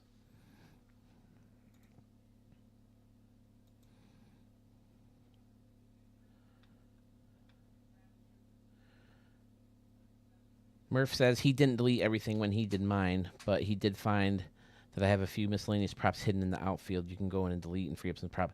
Oh, yes, good call, Murf. Thank you, because I know that happens. I found that happening a lot in the, was it the 22 version of the game, where you could first start grouping things. Sometimes you would group, and then it would recreate it, but you wouldn't know it, and it would be like right on top of the other prop. So I found if I wanted to find memory, I would go over a bunch of stuff that I grouped together and pull it up, and then if it existed down low again, I could just delete that one because it accidentally got created twice.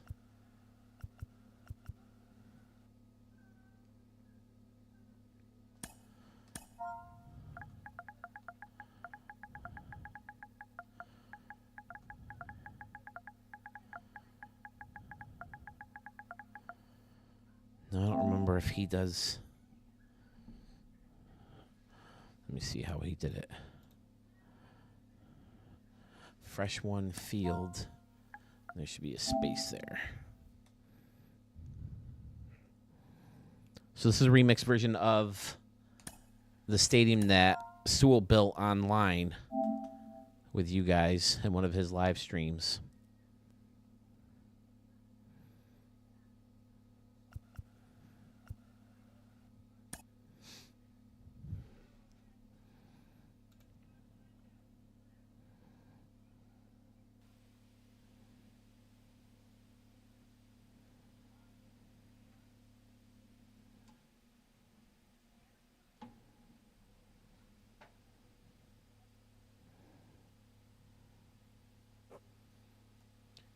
Okay, wow. It seems like there's a lot more. Was this in the original?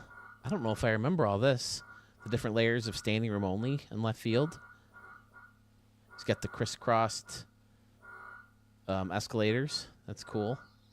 Again, I do remember looking at this stadium. I just don't remember specifically what there and what wasn't. NJP. I do remember the Western Supply Company in Wright. There's a cool little concourse over here in the corner. It seems like a lot of buildings were added, stuff in the background. I don't remember the steakhouse being back here either, but again, that could just be me.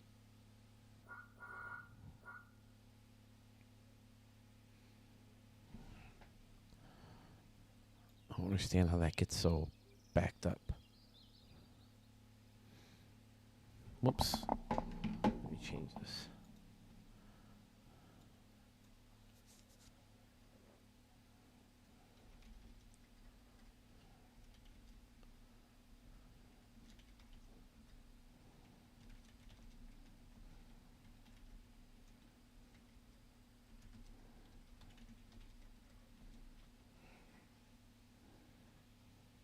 Whoops, if I could spell correctly.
I'm sorry. I got distracted by the fact that I didn't change the name of the video.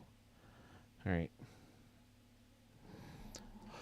Okay, so yeah, this is Twitch Field. I don't remember a wiffle ball field being out here either, but that could be just me. Big gap out there in right center field.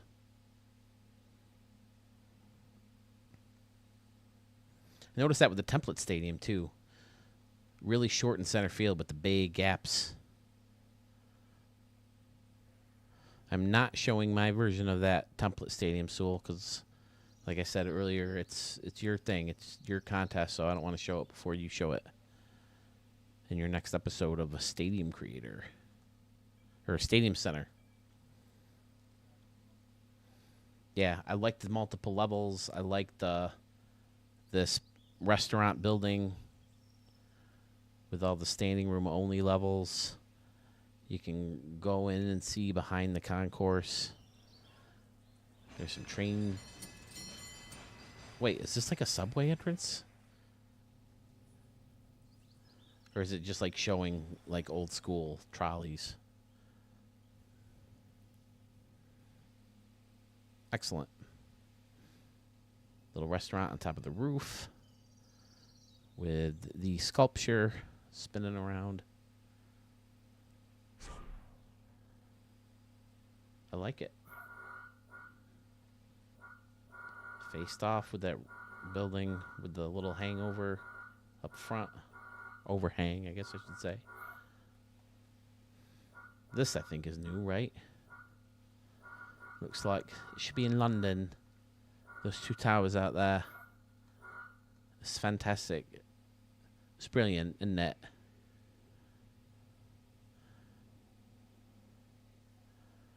Nice work, Sewell and Fresh One X.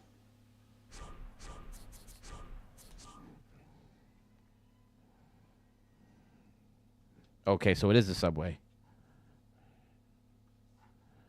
Oh, that would be great, Sewell. I'm dying to see some of those stadiums. Would you have any of the entries in so far? Or do you want to wait till you got everybody's?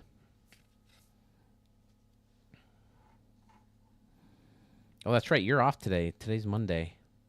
I've been off for the last few days, so it's hard to remember what day it is when you get like that.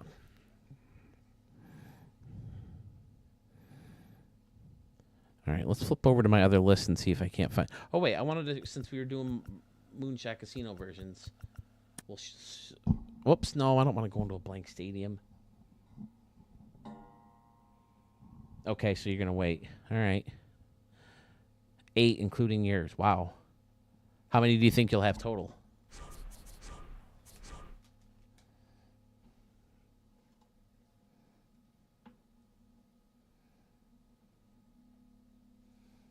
I looked at Murf's, and you're right. It's freaking fantastic.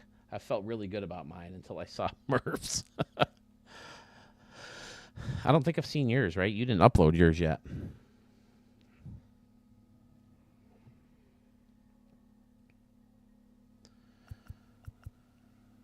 All right.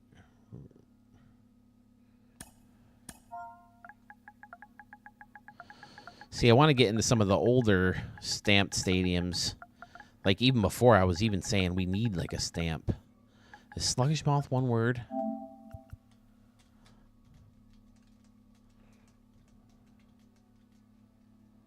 Yep.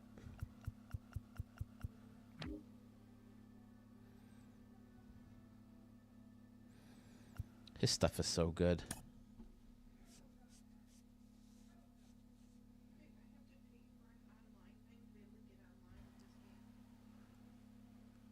Oh. Sorry, my wife just brings something down for me. Yeah, see, here's the right field with the upper deck. He's got the jolt back. He's got a poker room for me. This is his version of the ballpark at the Moonshot Casino. Sorry, I should introduce it. Moonshot Field at the Ballpark Casino in Las Vegas. And I love the arches in the brick or the tile, like I guess they call it, right? People are hanging out with the fancy thing. And then there's another canoes. canoes in the lazy river under this 2 decks with a roof. Hit it here sign. Respect the pick. Represented in left, right down the line. Little building jolting out with people in front of that building. Seating, and then there's Studio 44 Club. Sewell is my new savior. Thinking of using the L and I's to make 44s. Because I always had to spell it out, and that took up so much memory. Because I wasn't going to use those wood slabs. Such a clean, bending upper deck. Looks fantastic. And he kept the Stadium Center suites and right. There it is, the Ballpark Casino and Resort. So, yeah, it's got a lot of elements, that I liked in my version of the Ballpark at the Moonshot Casino. With the hill up higher.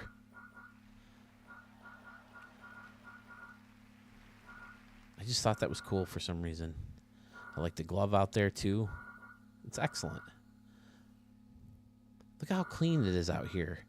He made an excellent track for the roof, and I think this building makes the perfect roof, or as close to perfect as you can come. How they haven't added that prop yet. There's so many things that just seem so obvious to me as a baseball fan and someone who watches baseball regularly that they just haven't come up with yet. And I almost feel like they should be ashamed that they haven't. What was I going to do? Turn the lights on. Mo, how's it going, man? Mo, did I stamp any of your stadiums?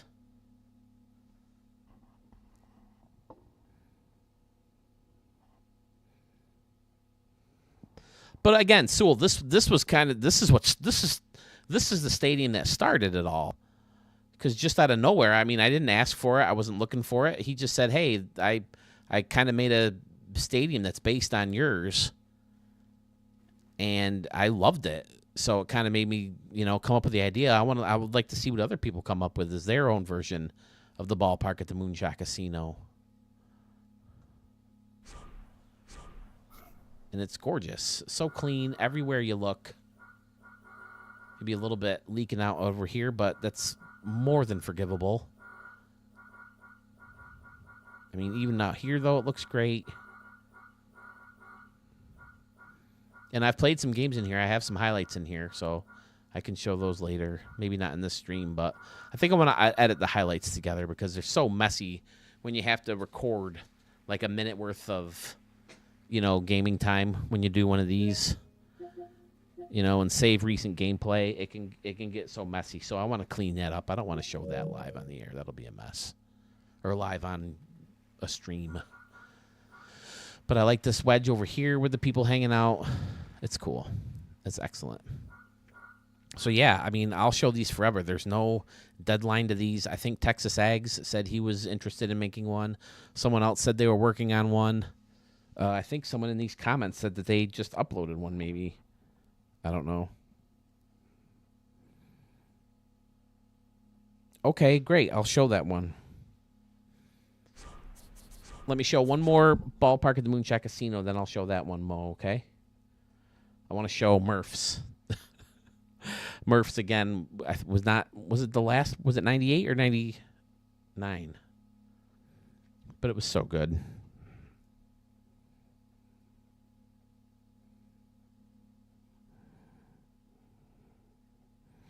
Yeah, I'm definitely looking for older stadiums that I might have mentioned deserve a stamp before I even came up with the stamp, before I even started, doing the thing.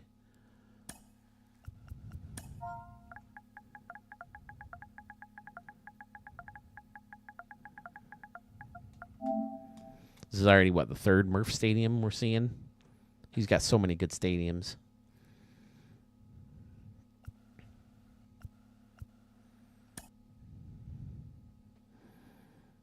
Did you see that, Murf? There was some kind of stadium center.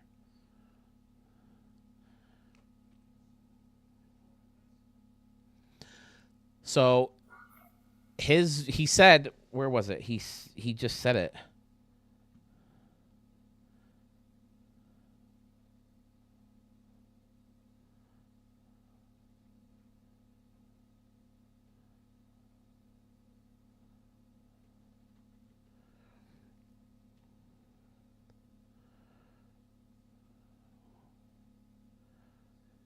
He said, I didn't delete everything when I did mine, but I did find that you have... Oh, that's right. Okay, I remember that now. All right. So I'll have to look through there, but he turned everything into wood to make it look old school. It doesn't really have the 3 decks, but I love the idea of making party suites look into this big, tall, flat building of clubhouses. An excellent idea. And he kept those, the Stadium Center party suites. And he has the Hit It Here wagon instead of the Hit It Here portal. And then he kept the little roof hanging out of this section over here. Excellent. And then back here, he kept the Club 44 stuff. And he turned the Club 44 into the old school wooden slabs. Then you got the little pool in front of the luxury stuff. And this is one of the newer versions, too, because I remember changing a lot of this recently. Just made everything look old school, like it was built in 1894. And it's freaking fantastic. Even some of the stuff he just added this, look at that. He just added that in front of the luxury suites to give it that older look. Amazing. How did he face it off? I don't remember. Oh, okay. Oh my God, so fun.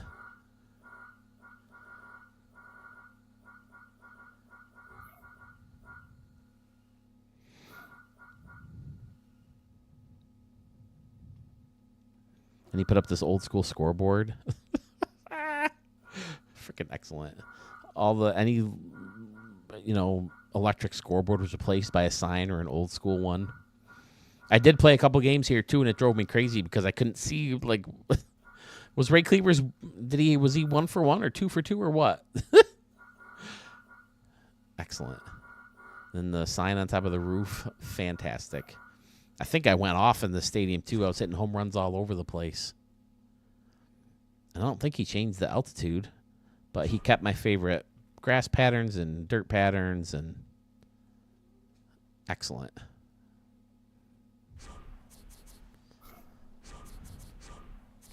So good. There's Murf back. Oh, that's right. Yeah, okay. I did see that. The Sewell memorial thing, or the dedication. There's Arch.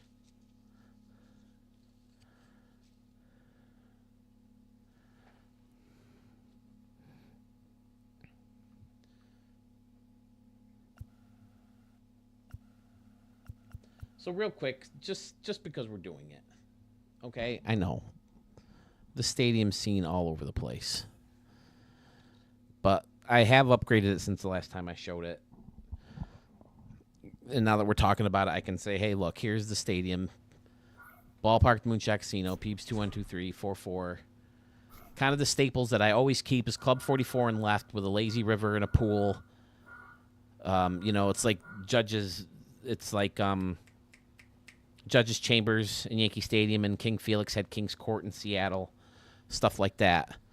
For Steve Stewart, my left fielder, he's number 44. That's why the channel's called Studio 44. This is fairly new, this little section of seating. I like the idea of carrying. This should be moved over like that to show where the home run line is. But I like the idea of carrying on the wall, but that's not the home run. Over here is. I'm not completely sold on this yet. I might turn that back into hills, but I love having this wide open wall of windows where the poker room would be, and this is where the Hit It Here. I like to have one in left and in right. The Hit It Here drone inside the. Wait, that's not a drone. That would be a rover. The rover. The drone usually flies, right? But yeah, this is the portal. The Hit It Here portal. And then in right, the Hit It Here portal's over here. Much easier target to get to. I usually have the 3 decks of seating in the right field corner, pretty much stacked right on top of each other. And here's the Sewell Party Suites. I changed it to the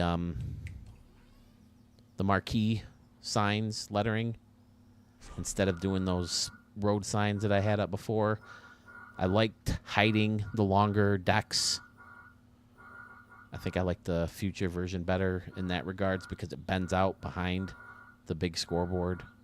And there's my hill high above the batter's eye. I've come close to this hill. It's not easy to hit one over the batter's eye in a game. But I like having the new fences or the contemporary roofs over the seating section. So on days that the roof is open, they're not getting blasted by the sun. I'm not sold on this yet.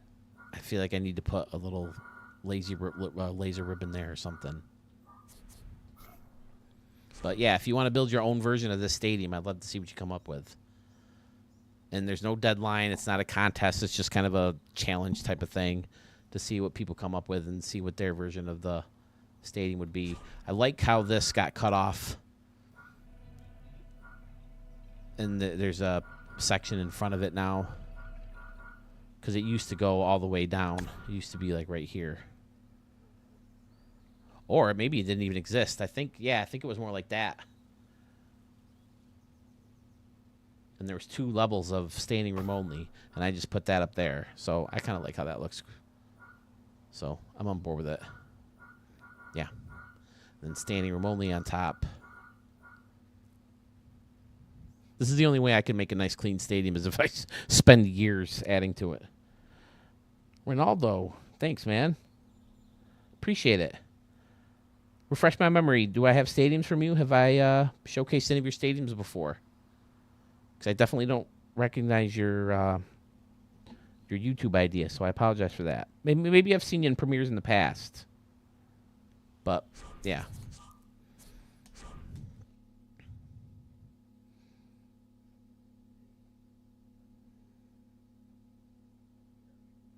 Thank you, Ronaldo. I don't know if if this is a regular thing. I've said it over and over again. I don't know if it's a regular thing to celebrate 100 videos, but I thought it would be fun to do it. And every time I mention that I'm celebrating 100 videos, my wife wants me to go.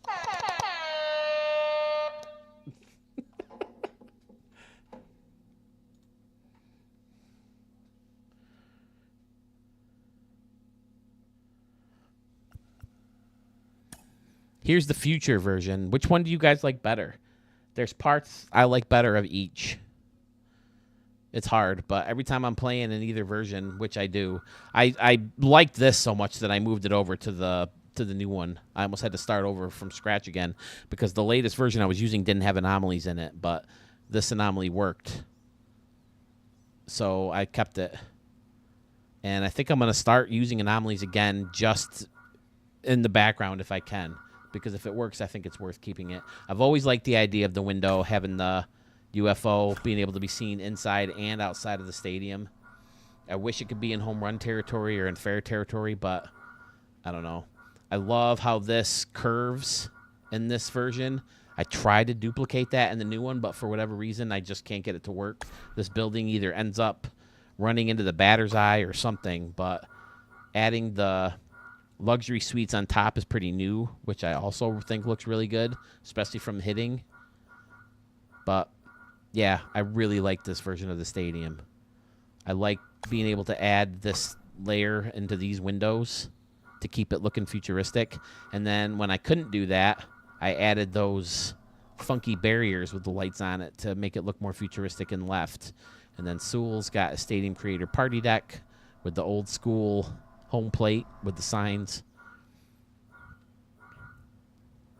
So yeah, I really like this version too. I'm happy with both of them. And I added this cut off like right here in the very first versions, but I added these to go around and then added this little section of seating under here. So it takes up a little extra memory, but I like how it turned out.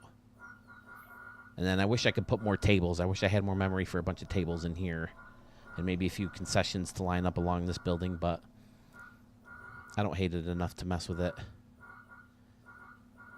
And sometimes I think I want to mess with this over here a little bit more too, but again, I really like this version of it too.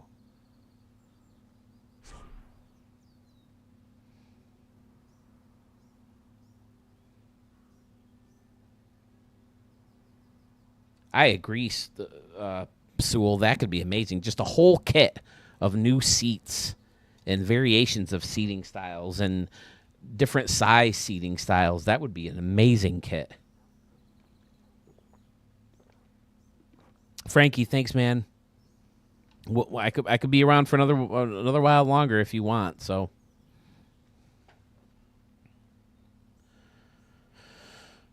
You like the classic because you hate the turquoise stands. Okay. Yeah, I can see that. I just wish I might have to find time to mess around with this because I love how it bends over and then the luxury suites on top too. I think that just looks really nice. And I liked using this building as almost like a window to the outside, even though there's clearly some kind of building in there. But this could be restaurants or poker rooms or whatever. Because I don't have that straight wall like I do in this one. I guess this could be some poker rooms. Or maybe these are. I don't know. But I like them both. So there they are. Peebs212344 is my gamer tag. If you want to download them for yourself so you can do like Sewell did and delete everything and start from scratch or whatever. I mean, that's the basic template I use for right field, starting at like 320 and then jolting way back and having it go up to a taller wall. But it's, it varies from distance to distance and stuff like that. Seating sizes, stairs, walls, end caps, support columns. Absolutely. All right. Which one were we going to go to? We were going to see a Mo Stadium, right? Was it River Basin?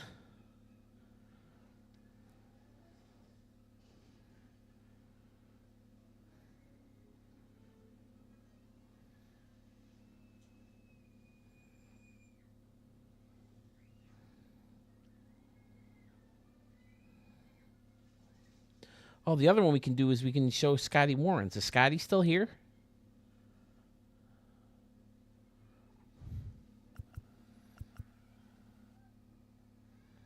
I don't want to show it if he's not still here.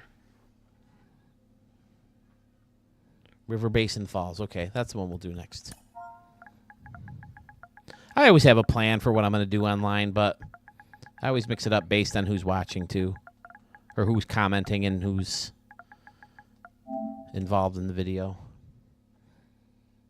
Oh, you are here, Scotty. All right, we'll show yours next. We'll show your version of the Ballpark Moonshot Casino. River Basin Falls. Okay, that didn't show up like that. Are you Mo 2179? Is that how it is?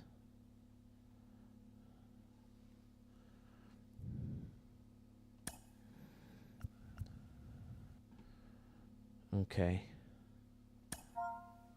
Oh, dude, you gotta check this one park I found the other day.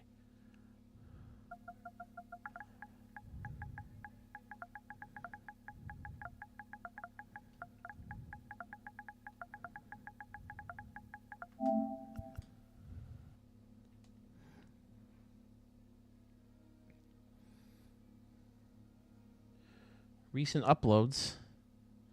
Yeah, I can't find it.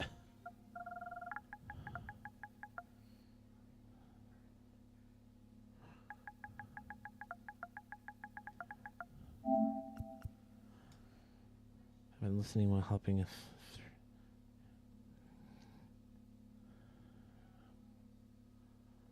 Okay, what am I missing here, Mo?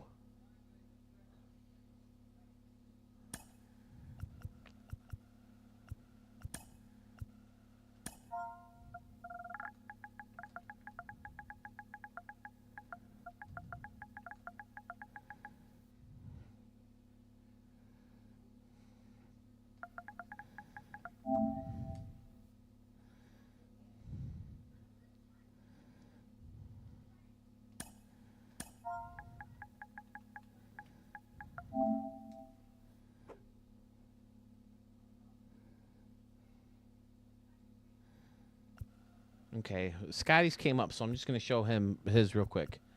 Here's the miners at the Moonshot Casino. Okay.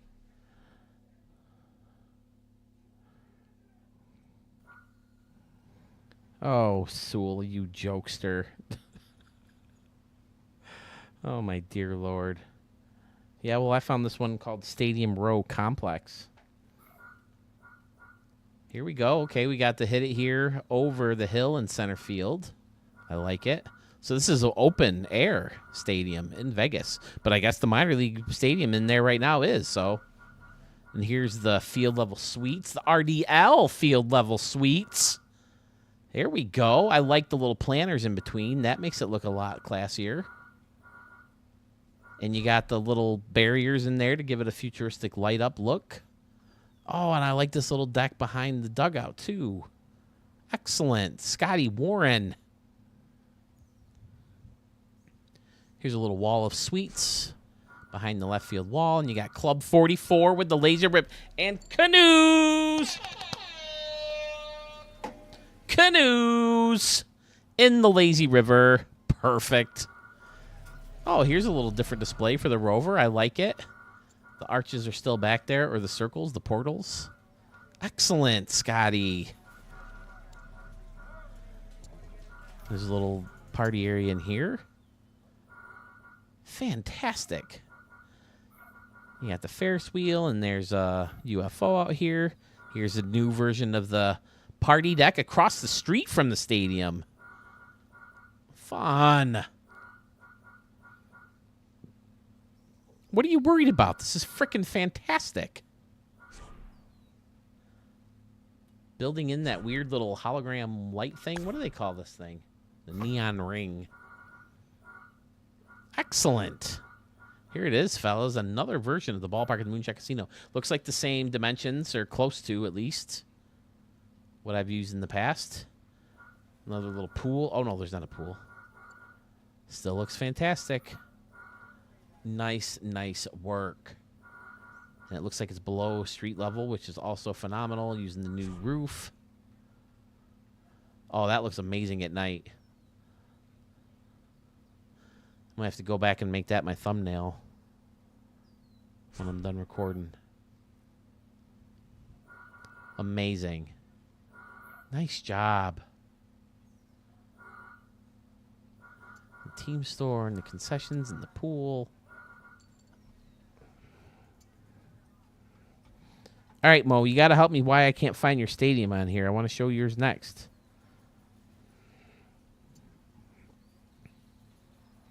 If I just do a search by river, 14,000 stadiums are going to come up. So maybe Basin? I don't know.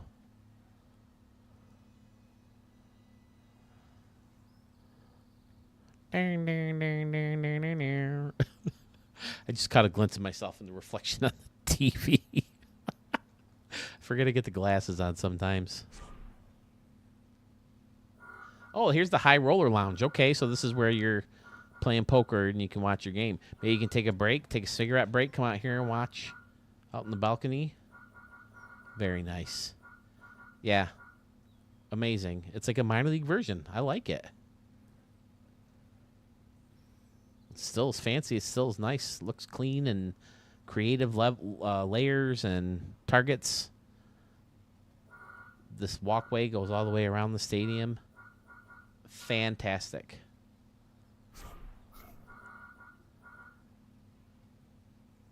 Absolutely love it.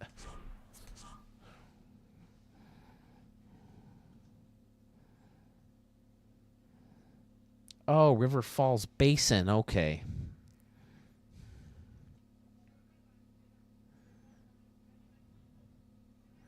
So yeah, if you have a version, send it my way. I'll definitely show it. And guys, if I've shown a new stadium of yours in this video, I've been recording for how long? I've been on live for 2 hours right now. If you want me to showcase your stadium again, just send in a new request for it. And I've done that before. Because sometimes, you know, when you're doing a mix of old stadiums and new, it kind of gets lost in the shuffle. So feel free to send it in again, and I'll show it in a shorter video. So it'll be easier to stand out.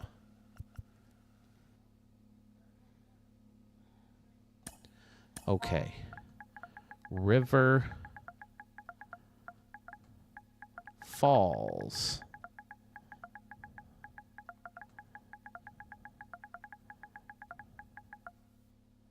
Basin, right?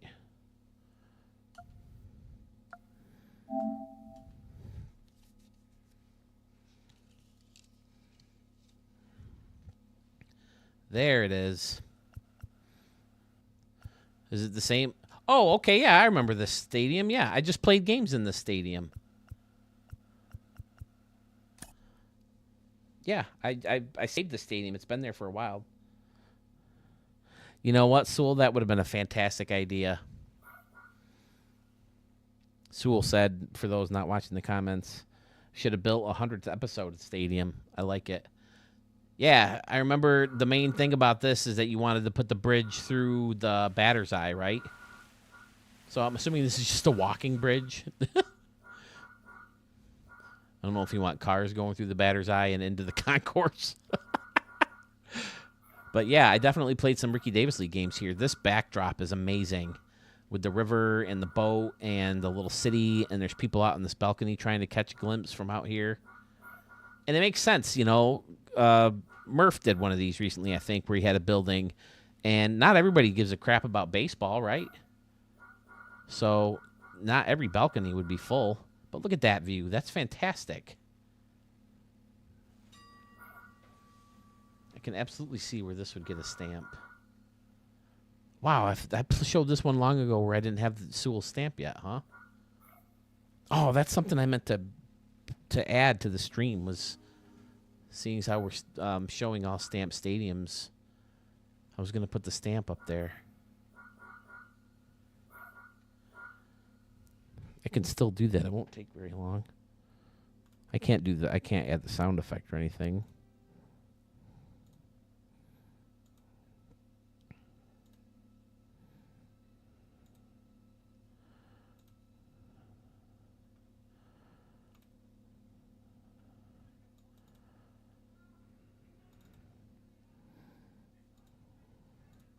There it is. Whoops, nope, I don't want to do that one.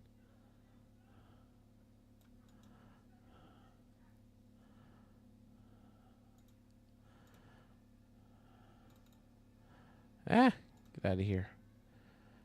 I need to do this.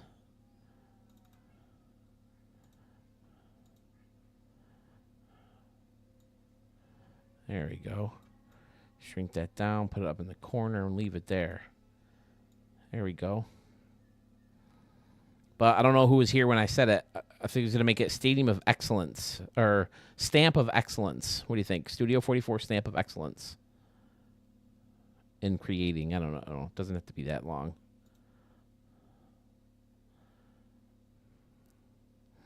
Let's see. Should have built a 100-episode stadium. Bridge idea sick. I just gave one of Phil's. Staring into the camera looks... Oh. Where I stare into the camera and you're pissed at people for thinking of something that you never could. Yeah, most of my stadiums are lucky accidents. Like I mentioned, one of the first stadiums I showed was the original version of Mark Stadium I built, and it had the 2 levels of the water, and the way the waterfalls looked was complete accident, and it came out looking very nice. I like the high and dry bleachers out here, too. Phenomenal.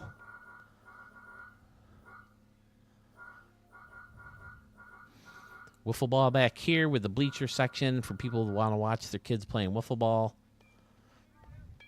See, I'm not going to lie.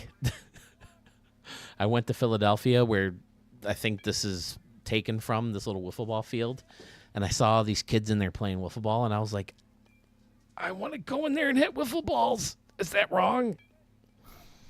I'm a 39-year-old guy wanting to play wiffle ball in this little field. At the time, I was 39. Right? 2018, I think that was. I was like, must play wiffle ball, hit home runs out of this place. Screw these kids. Get them out of here. I want to play wiffle ball. I like this concession stand section built right underneath and into pretty much the bleacher section. Fantastic. That's why that stamp's up there. I'm so ashamed of myself I didn't have the stamp up sooner. I was going to do that. Or the seal of approval.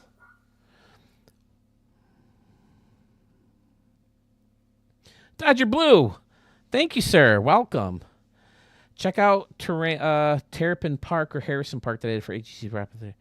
They are accents, nothing special. I was going to submit time and how old and plain they are. Yeah, I can show them. I do want to get into some of these older stamps too. I tried to go back and like list them all out, but I just kind of like ran out of time. But I'm going through like my list of like literally every stadium that's ever been sent to me. And I'm seeing names that we haven't seen in a while, like Justin Bieber and Jedi Yank. Tiger Shark, I feel like we just saw from. Like that Angry Beer guy, the beer with the 3 in the middle of it. He had some good ones. Dad Bod. And Spanky Mix. Yeah, Spanky McSlappy is Dad Bod. Okay. Jason 43950. Is that you, Jason Moore? Refresh my memory, Jason. I'm sorry. Regal Beagle Park, I have starred. Yeah, I have some really old ones here. Capital City Field by Doug 23. Okay, that is you. All right, Jason, cool.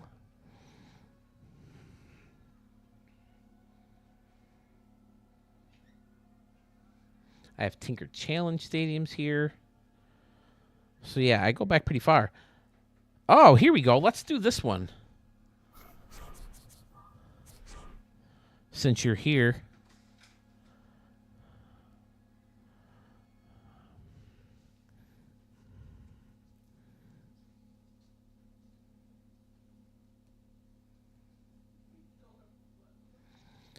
Dodger Blue, I can show it.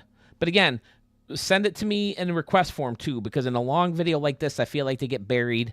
I want people to see them,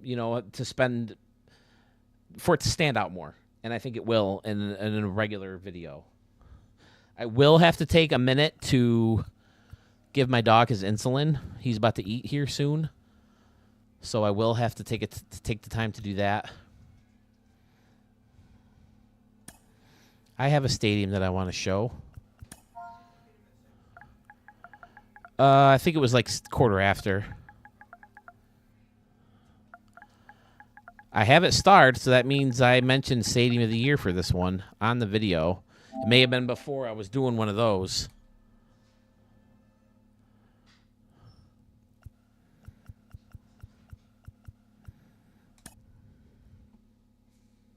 Since you're here, or at least you were a second ago. Look at this. Fantastic. Going in and placing all these sand concourses over the luxury seating. Fantastic. Oh, we got, this is anomaly time. He's got the Detroit Tigers Comerica Park anomaly up here. And this whole area is fantastic. And if I'm not mistaken, Arch, this is a original, right? Yeah, two batter's eyes back here, so it's anomaly time. Got the old school seating for the plaza level in left field over this big wall. Just how clean and well put together this is unbelievable to me.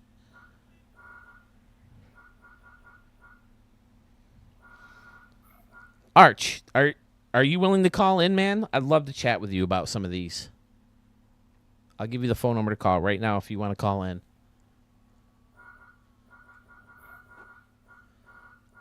Look at this. This goes all the way around this plaza level. And this is the beauty of this. I think it would be so fun to talk about some of these old stadiums. So, Sewell, yes, I will show your first ever stadium. I showed one of mine. And I even have...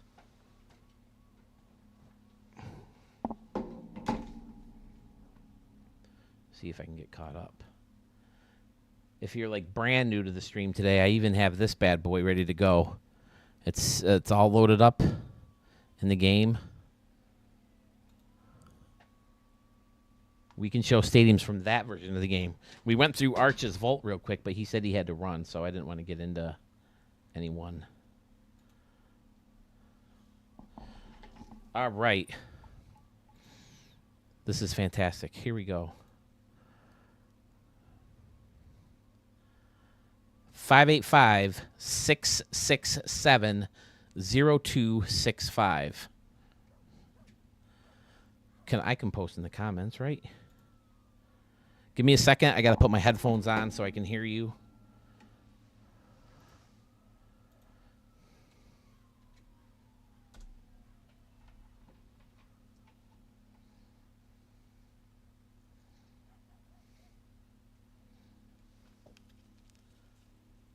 Okay, I'm going to take the glasses off while he calls in because they're getting in the way of my headphones.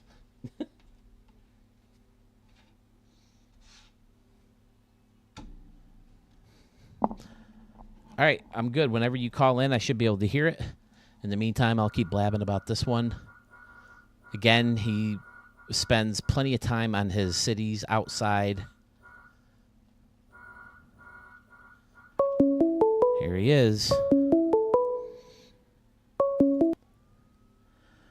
Arch, is that you, buddy? That's me, buddy. How you doing, Phil? Good. How are you? Oh, good, man. Oh, see, now yeah, I'm doing good. I always envisioned if I was going to meet a YouTuber, it would be you, because like I live close to Toronto. I go to the stadiums there, all the games there all the time.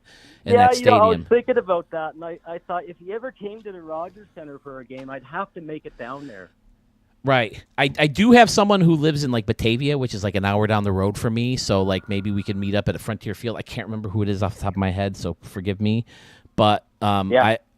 you were the first one that popped in my head because I was like, if I ever go to a game in Toronto again, which I have to, especially since the renovations are all done, I want to see all the renovations. Yeah, I want to. I haven't seen them yet, just on TV, right? But I got to see them in person because I don't like the renovations from what I see on TV, so I want to see it in person. Yes, that stadium to me is one of those stadiums that it doesn't look like much on TV, but when you're there, it's really, really cool, I think. That's what I keep hearing, right? So I'm like, okay, I got to make it down there. And one of my clients that I work for, he sometimes gives me free tickets, right? But he hasn't done that this year. Oh. Well, they're probably taking a big hit, right? The prices have probably skyrocketed since all of the renovations. Oh, yeah. Oh, since the renovations? Yeah, for sure. But I was even talking before the renovations. I thought the stadium didn't look like much. You know, it looked almost like a cookie cutter. But once you're there, it looks so much better. What are you talking about? The old version? Yeah, the old version of Skydome. I'm not going way back to Exhibition. Yeah. No, it was always a good atmosphere in there. I always loved it in there. I thought it was great. I loved it. Yeah, go ahead. I'm hearing nothing but good stuff about the new renovations, so I'm looking forward to seeing it. Okay, real quick, I want to take a second. Can everybody hear me and Arch at the same time right now? I'm gonna let that go. I do want to ask you, or not ask you, but I want to tell you. I went to in 2009, I think it was. In 2009, I went to a World Baseball Classic game there, United States versus Canada. Oh, right, 2009. So, and it was Matt. Go ahead.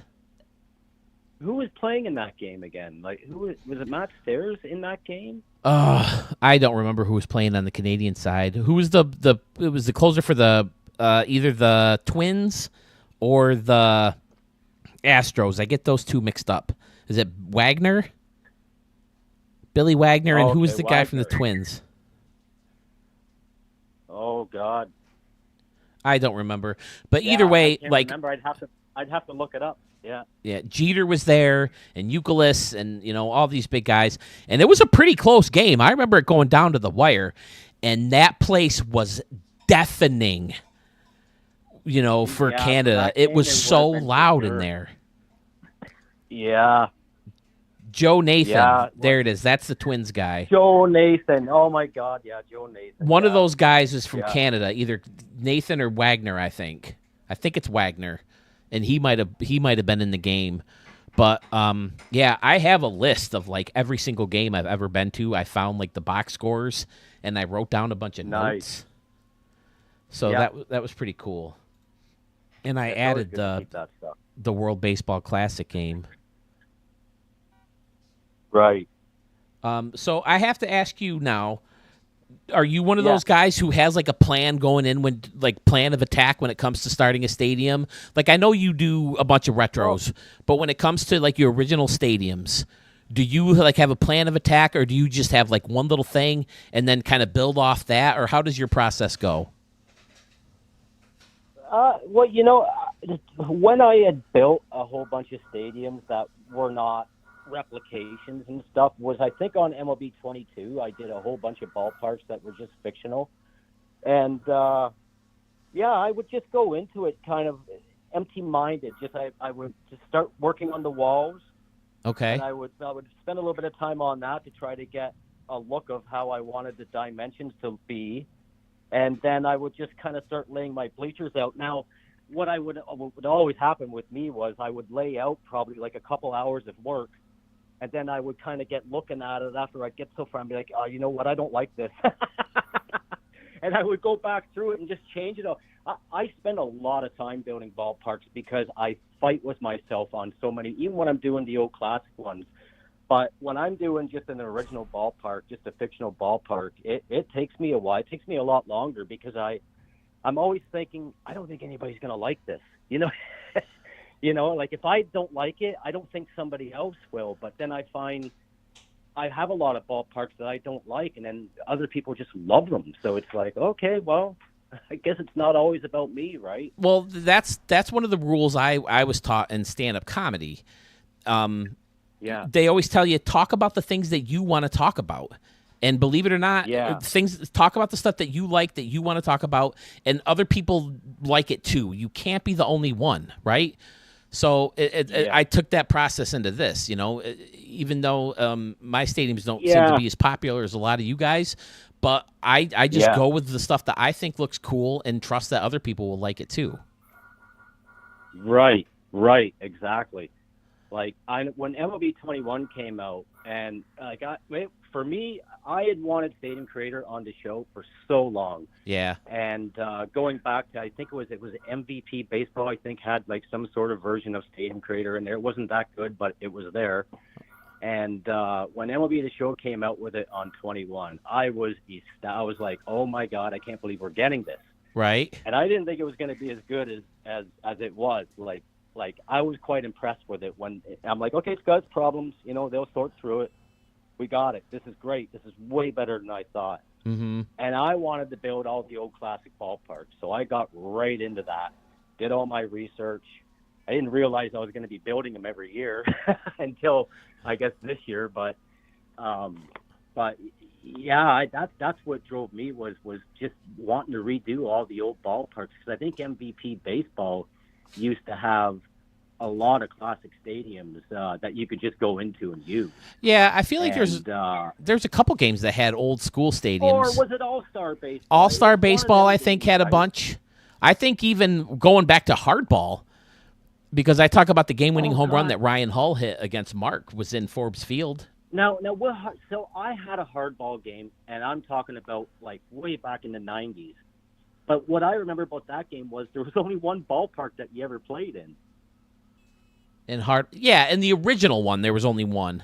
In the original one, I guess it was. Yeah. We still have a bunch of players from Pittsburgh. Pittsburgh was the best team in that original. You take all your ball players. Yeah. It had Reagan, Moore, and there was Strong and Oatman and Gretz. Oatman, yeah. We gave them all names, and we stole them, just like we did from Bases Loaded.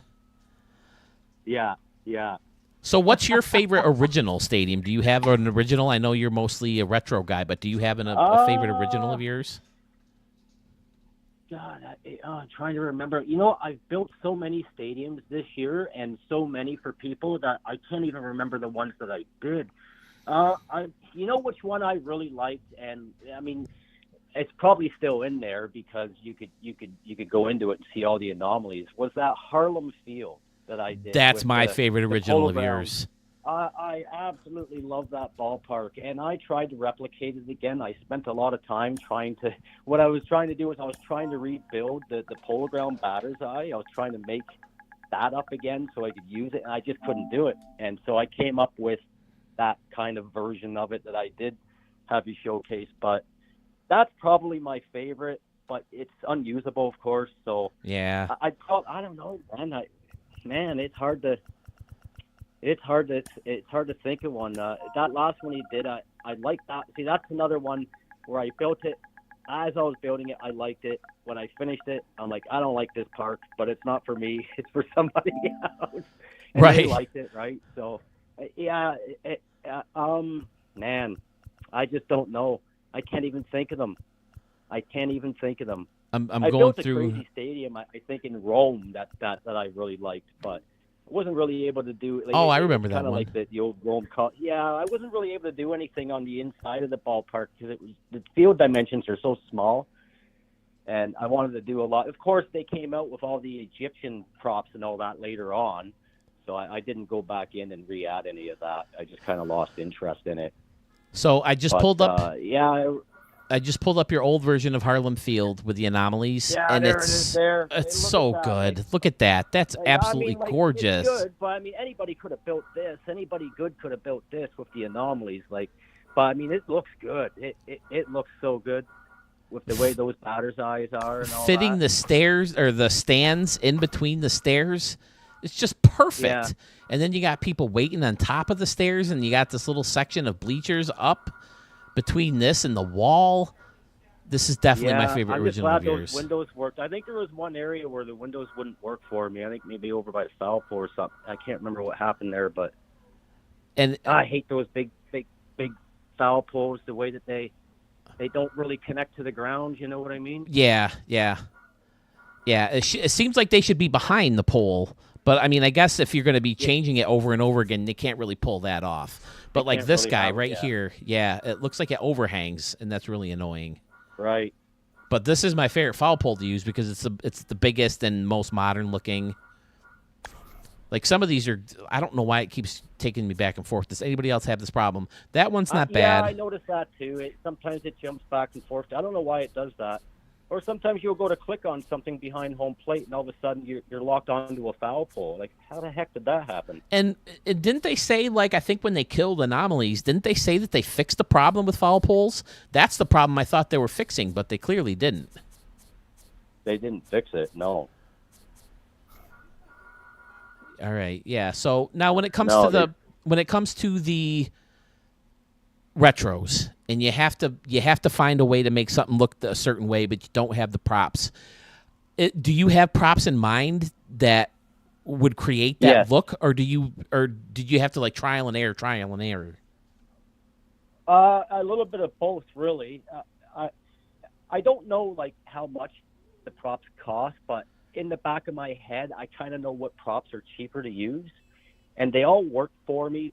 For like the classic stadiums, they're just really simple props that I can just put together cheaply and a lot of them and still have a lot of memory left over.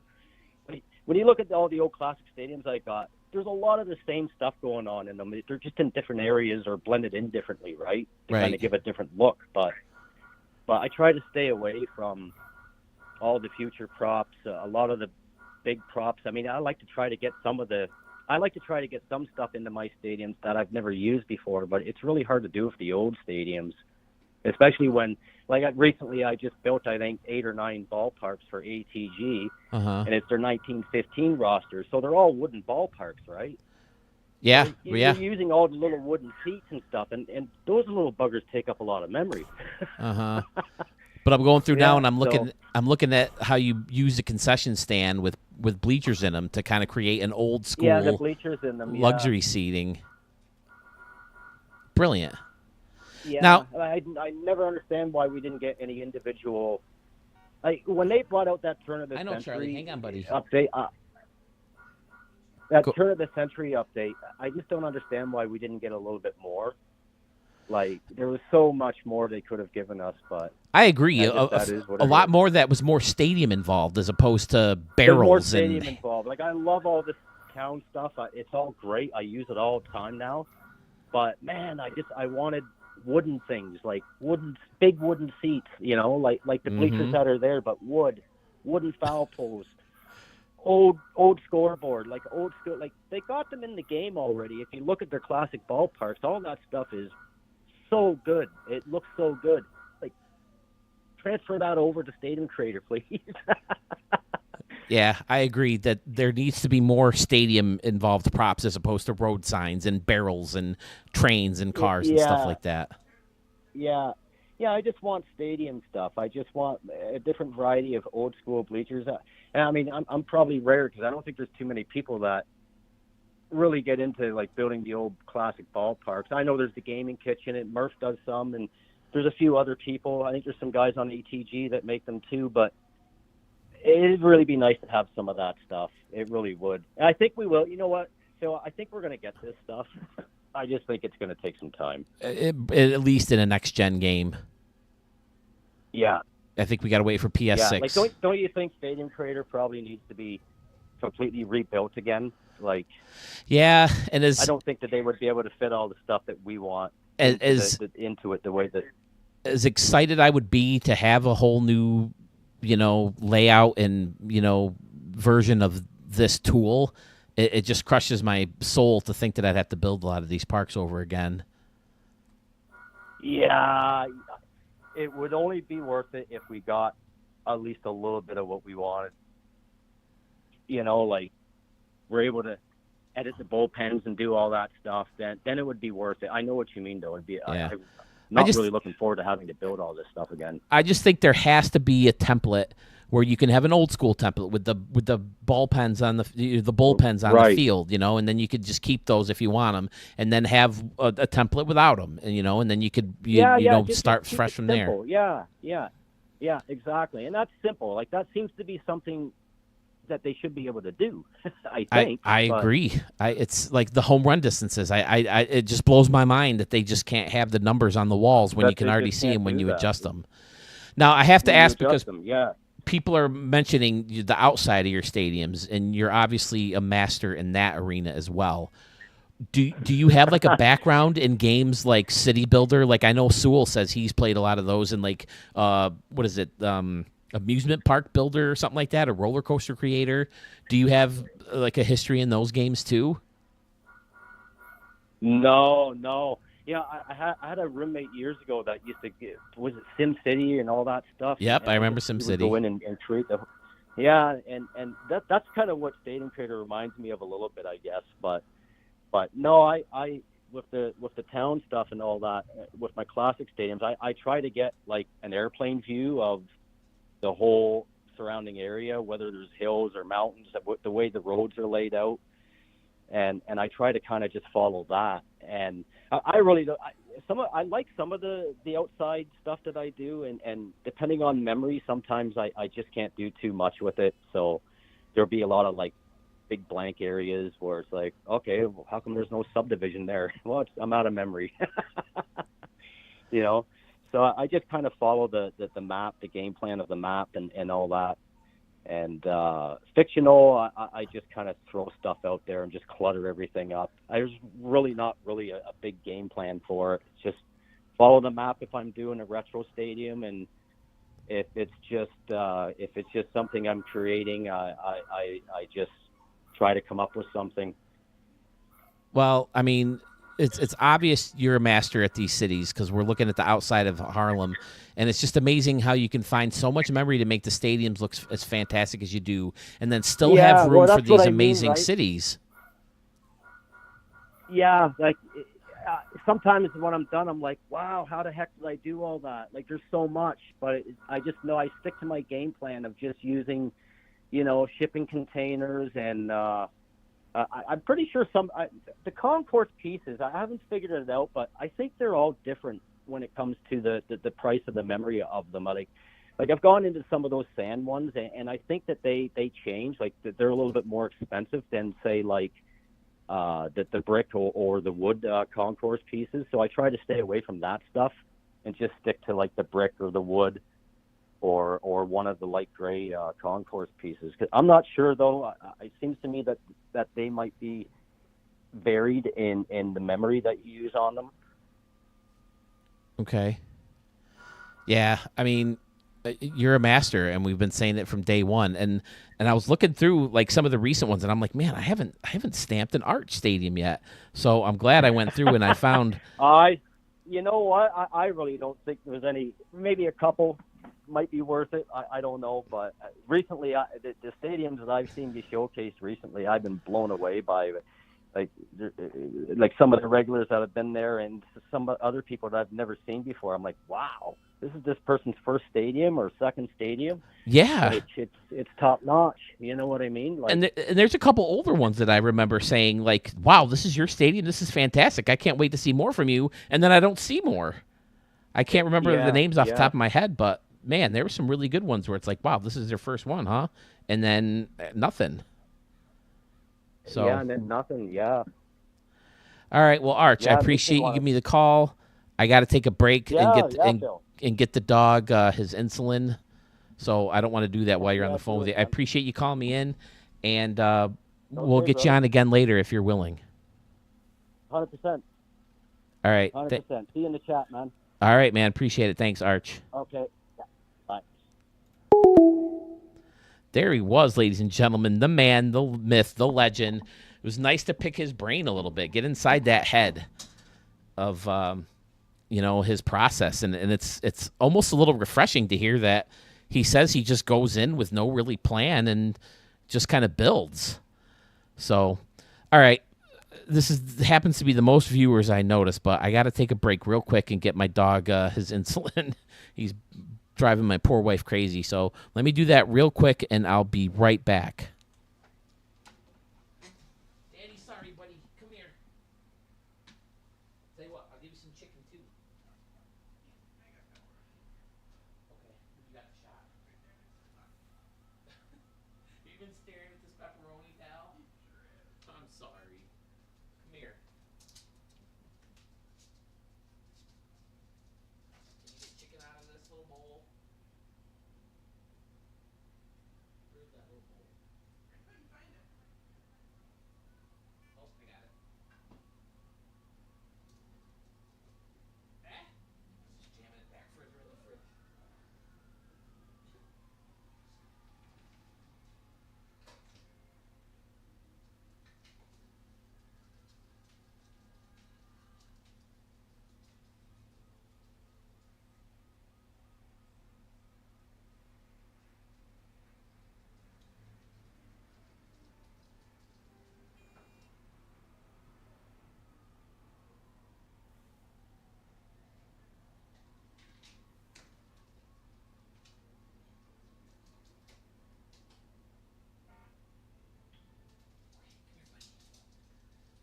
You've been waiting so good. What a good boy. Okay, sit still. Sit still. Sit still. I know, you're excited. You want that chicken and pepperoni. Good boy. Oh, I don't think I got that in. Son of a bitch.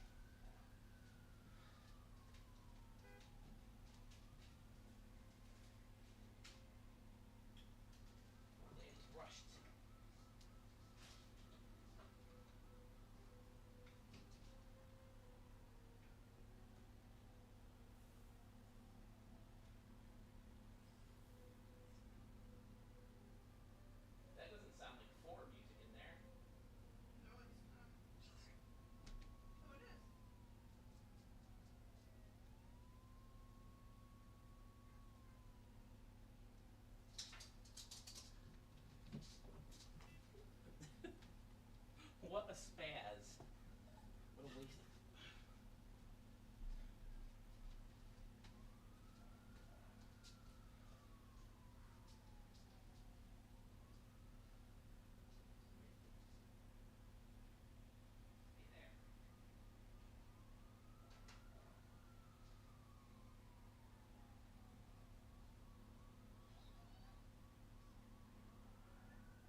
It's right here. Eat it up now.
Okay, leave your mom all alone.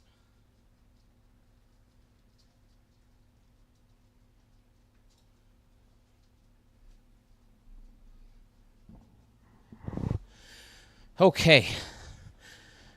Figured I might as well take a potty break while I was off camera.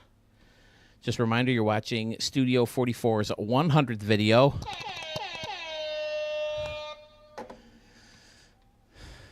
I don't know if it's a normal thing, but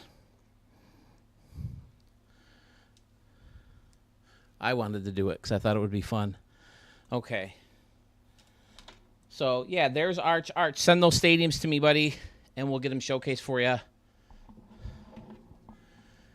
Air horns in the chat.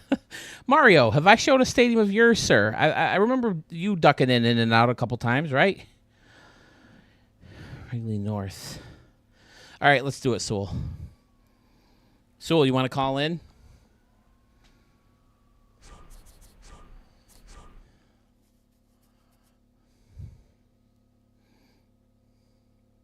Which ones, Mario? Refresh my memory.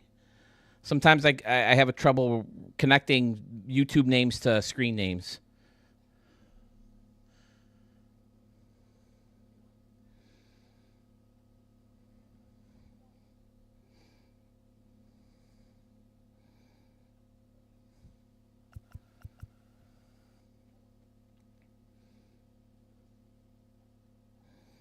This has been fun, guys. I hope you guys are having fun. I have 16 viewers right now.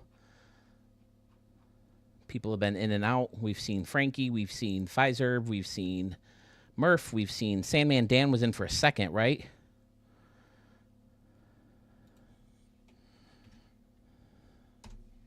Let me get my headphones on first, though, Sewell.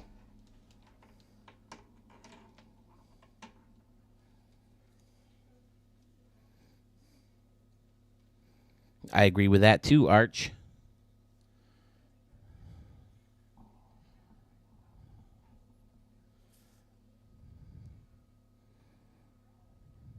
Yeah, Destiny Field from Arch. That's one of the first ones I have starred here.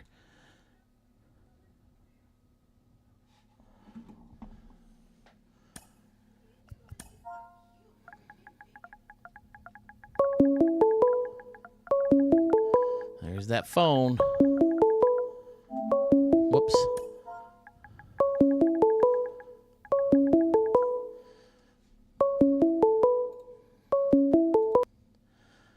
Hello, is this Sewell 21 himself? It is. Sewell, what's up, buddy?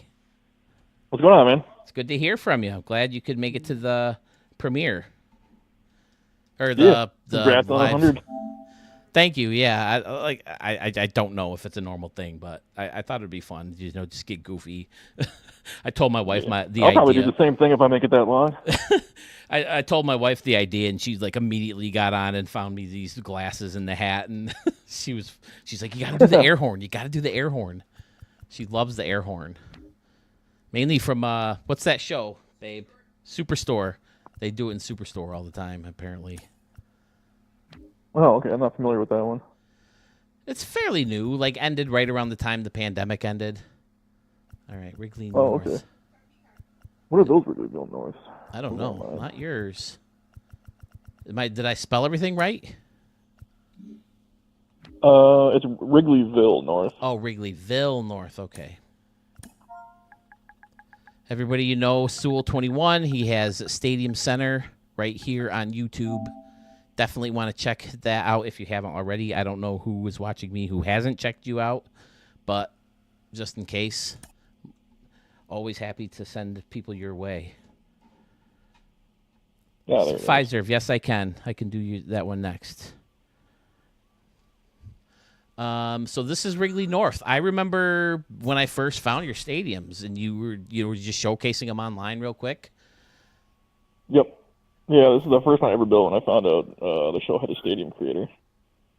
And this is two versions of the game into Stadium Creator, because you didn't even know like the 21 version, right? Had the tool. No, yeah, this 23 was the first one I found. I think I was just Googling something, and I was like, oh, the show has a stadium creator now? Okay, let's get that game.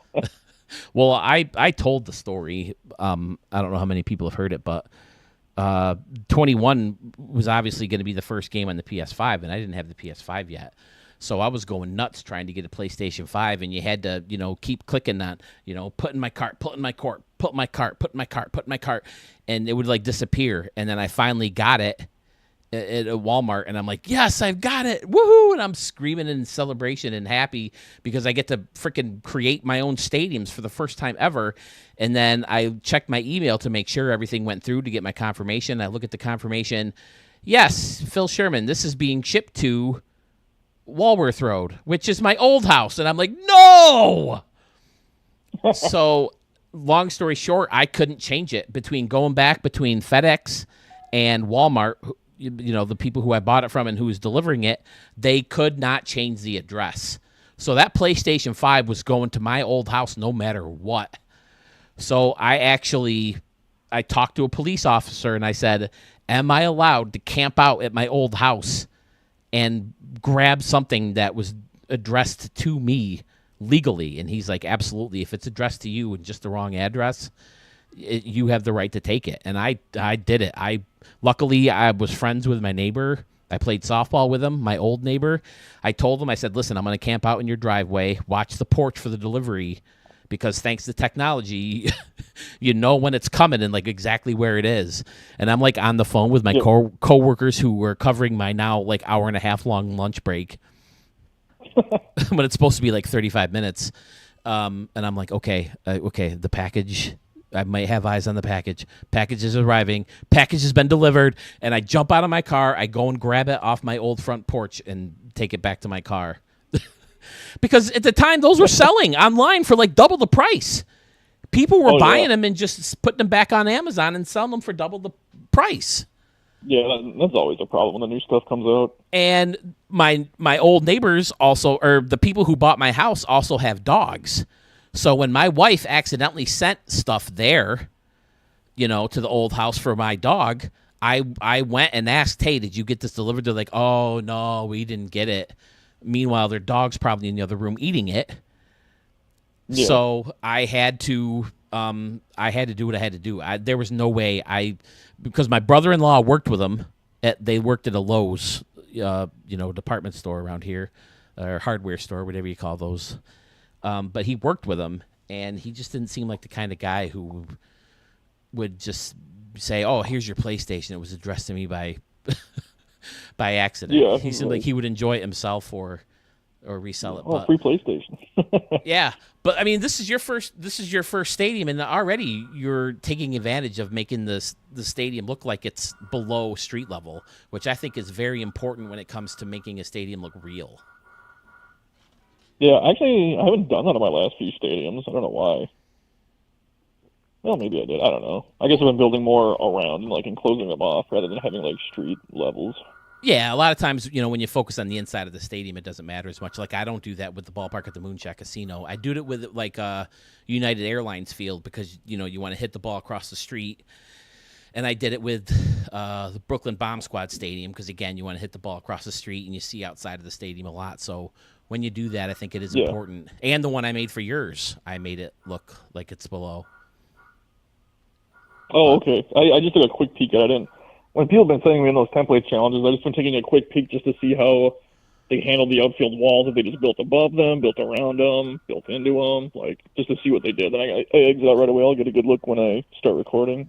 I felt so good about mine, and then you had to point out Murf's to me. Yeah, Murf is solid. I'm like, I don't feel so good about my stadium anymore.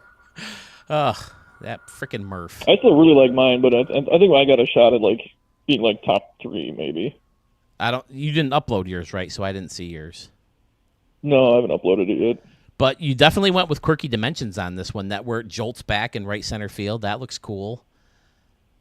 Yeah, well, this is I think a regular template, isn't it? Or I can't see the Stadium of the Year thing on there if it's online playable or not. But I thought this was just a regular. It is not online playable. Oh, okay. So I did do it myself. So you did mess with it.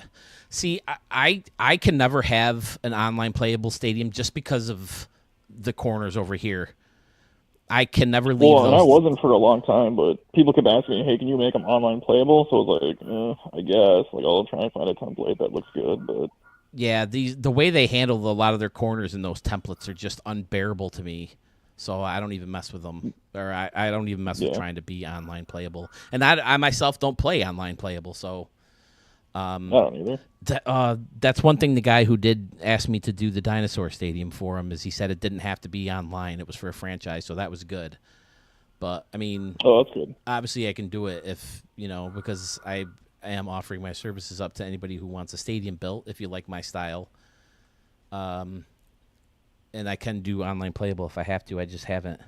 Just curious, what year did everyone here start building their stadiums? Okay, that's Murf. Schmitty is here. Hello, Schmitty. Five servers back, of course. Mario. I know my first video that I uploaded was August 1st of last year. That was on my first. That's when I built this one. Oh, really? It was that long, that late into the game, huh? Yeah. Okay. Yeah, that's another reason we're doing this now, guys. I don't think I've even said that yet, but September is going to be like, the midlife of this game, right? It's about 6 months into this game. So I wanted to do this then, but the way it was lining up with it being my 100th video, I thought it kind of made sense to just tie the two together. But yeah, this is a great stadium. You got I don't hate it for being my first stadium. No, my first stadium was complete trash. I could freaking show it because I have the 21 version of the game. And I do want to get into some of those guys like Murf and Arch, if you're still here. Think of versions of those stadiums, even if you can throw your PlayStation on, if you can't remember them and you go in and you're like, oh, yeah, because I thought that was really fun. I was going through trying to find Ricky Davis League highlights of playing in your guys' stadiums. And I found some of the old stadiums, and I'm like, oh, man, I got to show some of these. That'd be fun. Because I didn't start showing these until the very end of 22's life. But, yeah, everything is really clean for it being your first stadium. Everything's locked up and nice and tight and, different.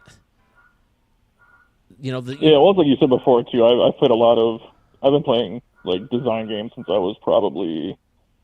Whenever the first Roller Coaster Tycoon came out, that was coming out like when they were still giving away games in cereal boxes. So yeah, it's been a long time. Is that the one that the other person mentioned? I can't remember who mentioned it. Oh, this is Jace. So they were talking about Planet Coaster. Oh, Planet Coaster. Okay, JS. This is Jace, right? Jace Schiff. If you're still here, I definitely want to show some of your stadiums. You have amazing stuff. Okay, yeah, Jace is still here. All right.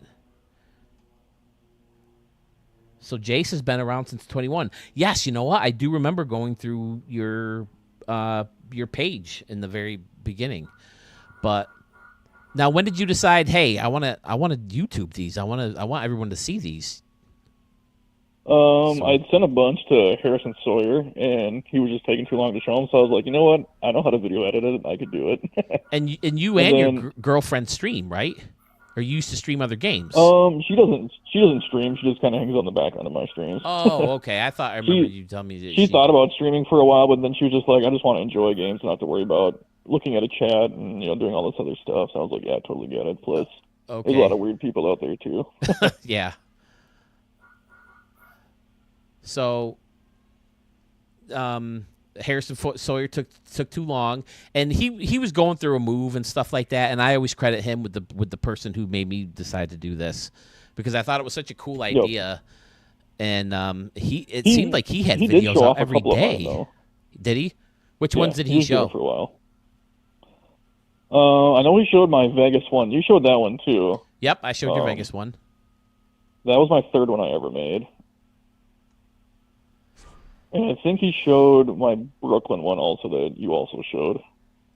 Okay, I don't remember the Brooklyn one very much. I remember you did like a Tampa with a roof, right? Yep, that was my fourth one. Right. And then yours. And then when they took off like a whole new level of like background city, and like I remember the being just thrown back by the was it the rest stop one that has all like the hills and stairs and. Oh yeah, that was my very last one of 23. Mm-hmm.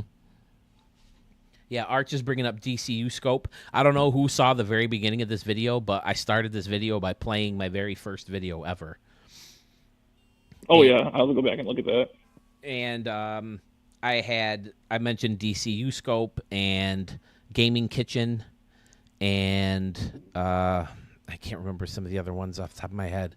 AP gaming, because he would show like the new props when they came out, and I thought that was cool. But stuff like that. But yeah, one thing I noticed about this, like even I did this in my first stadium, is that a lot of people, what they tend to do when they get their first stadium is like, oh, okay, here's the home run fence. I'll put a Hall of Fame circle there, and right next to it will be the bathroom, and right next to it will be a building, and then right next to it will be stairs, and they just kind of build things around. And that's kind of what I did in mine. I did build some bleachers into that old school square brick building. I'm trying to see if you have it in here. I don't think so, but I did try to recreate like the Western Metal Supply in my very first one, and it just looked like garbage. So yeah, once I tried to take advantage of the art of being able to blend props together, my stadium started to get better too. Yeah. Oh, here it is. Here's that building right here. The square building. I put luxury seats in it, and they were sticking out, and it had like 4 levels of seats behind the left center field wall. But I did. Oh yeah. Okay. I did do a little bit with that 2-tiered building that kind of curves, and that's how I got the versions of that. Ballpark Casino in right field with the building and the decks going off next to it. But Jace, good to see you, buddy. Sandman Dan is back. DCU, I noticed that. DCU Scope used to do like one video at a time or one stadium at a time. I keep calling stadiums videos and video stadiums. But DCO, he used to do like one stadium at a time. But now I noticed like his last one, he did both. Or he's starting to do more now. Thank you, Jace. It's nice to say that. Trying to keep it with the Joneses, huh? No, just kidding. Well, I mean, it's like what Jace just said. Jace said, no disrespect to Harrison, but both of you guys are better at this content, and I appreciate that. But like I said, Harrison, he gave me the idea to do this. Basically, it seemed like he was putting out videos every day, and I would sit down in my lunch break at work, glued to YouTube and, checking out different stadiums. And I remember he showed a bunch of Marco stadiums, and I think that's where I first found Marco, and Marco's got some amazing stuff. I remember him being my first favorite stadium creator because of how clean everything looked and making those custom bleacher sections and stuff like that. Yeah.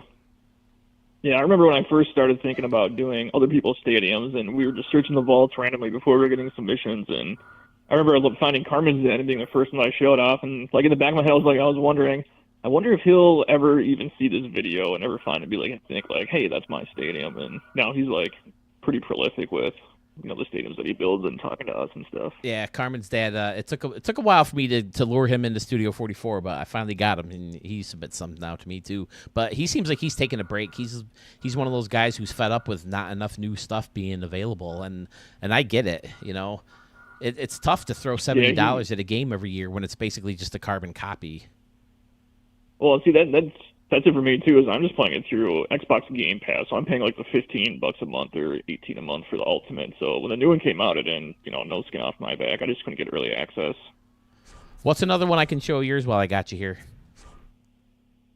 Man, I don't know. You want like an earlier one or like a later one? Either one, whichever you want. Man, I think I was trying to think the other day. I think I have 27 stadiums, so I don't even know where to begin. I'll just pull up your vault and see what we got. But you're sure I'm not going to find anything you don't want people to see yet? No, I haven't uploaded anything. There's my template stadium that I got done that I think turned out really good, and then I got my other stadium for when I hit 1,000 subs for if and when that happens. Then I'll release that one, but that one's already finished, and I think I have 13 or 14 of the guys' names on there. When you hit 1,000 and I'm still at 615, I'll pretend I'm happy for you. I'll say, yeah, congratulations, Sewell. Way to go, buddy. But yeah, I'm surprised you don't have just as many as I do, because you put out way more content and you get more in depth into stadiums, and I'm just kind of like, hey, here's this stadium for like a minute. All right, let's go and let's move on to the next one. Yeah, but you write out these cool little things, and it just makes the stadium seem so much real when you're like breaking down and you're like, this is where you can enjoy the game, and you get a great view of the left field ballpark, and it's fantastic. So people love seeing their stadiums, get that treatment with the fancy graphics and editing and stuff like that. It's amazing. No, I appreciate that. I never know if I'm being too cheesy or just throwing too much. I know I over-edit my videos and stuff, and they take forever to put out. But yeah, well, I do try to put some hard work into it. You've heard some of my dad jokes. You can never get too cheesy. Yeah. My wife threatened to divorce me over some of the dad jokes I put out there. All right, let's go way back. Let's get into the old stuff, I guess. Okay, that's only 14 pages. That's not terrible. Pfizer says it takes him about a week to finish the stadium. It takes me that long too. And here's the thing: is my stadiums usually don't get good until I've played with them a bunch and see them in a game, and then notice things that could be fixed and changed, and then that's where it gets really. They get a lot much better for me is when I can go in after seeing a bunch of home run derbies or games or whatever. Yeah, I always do home run derbies in them, or sometimes I'll throw it on beginner mode and play all-star games just so I get a mix of lefties and righties, and I can kind of see how it goes. Yes, home run derby is always a good start too. Maybe be one. Yeah, 156 going all those. Sorry, I'm just going through the things real quick. Not good. I'm just watching you scroll through my stadiums. I'm reminded of all the ones that are like, I forgot about that one. I think Canal Park was one of my earlier ones. I remember the Ray Tank. Now you're back to my 4th stadium. Here we go. We got Brooklyn. MGM Grand. That was the Las Vegas one that you showed. Yeah, I remember I had yours like written down in the queue when I was going to put them in, and then you started putting in requests. And I'm like, so I'll just put in the one he wants to see. MGM Grand. Yeah. Someone remixed this too. Someone used your strip. Oh, I think I did see that actually. I did have a proud upload failed. I did have a proud stadium creator moment watching Sewell's or Harrison's videos because he did show a couple of mine. We'll do the Ray Tank. He did show a couple of my stadiums. You should do, or if you want to do Ray Tank, that's cool. I was gonna say you should do the Canal Park. I think that was the first one where I was like, let's do something really different this time. And I showed that one. A lot of it just kind of clicked from that one. Yeah, you did show that one. I did show Ray Tank. I remember this is a good roof. I remember liking is this the airport hangar? Yeah, I think the hangars just kind of lined up. There's also an armory, right? That I get confused a lot with each other. Yeah, I don't know. My biggest problem with dome stadiums is closing them off. You know, making it look like a good solid point where they're ended.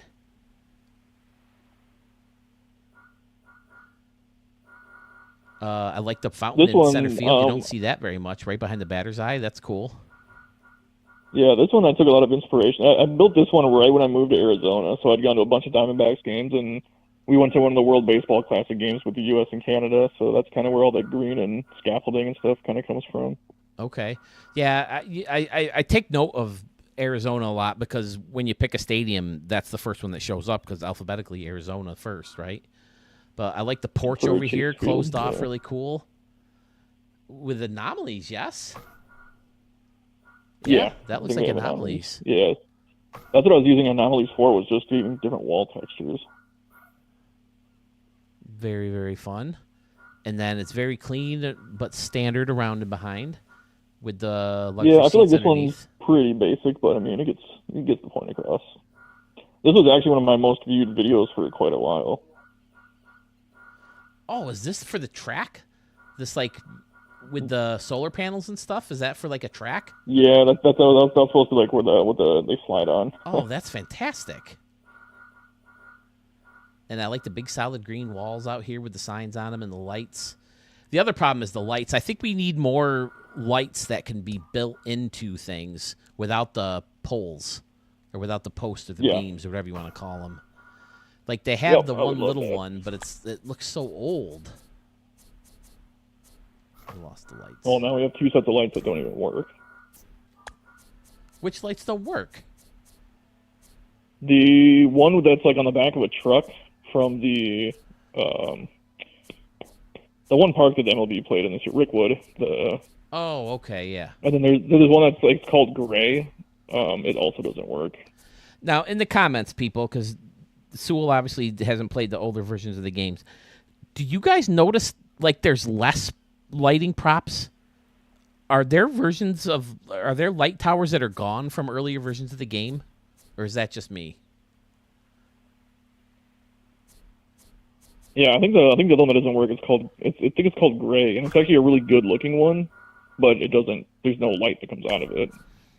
I found sometimes just randomly certain towers wouldn't work.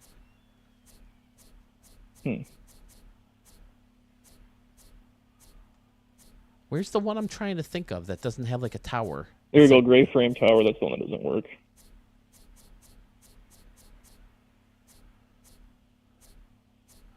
White Frame Tower. Yeah, I think it's Gray, Gray.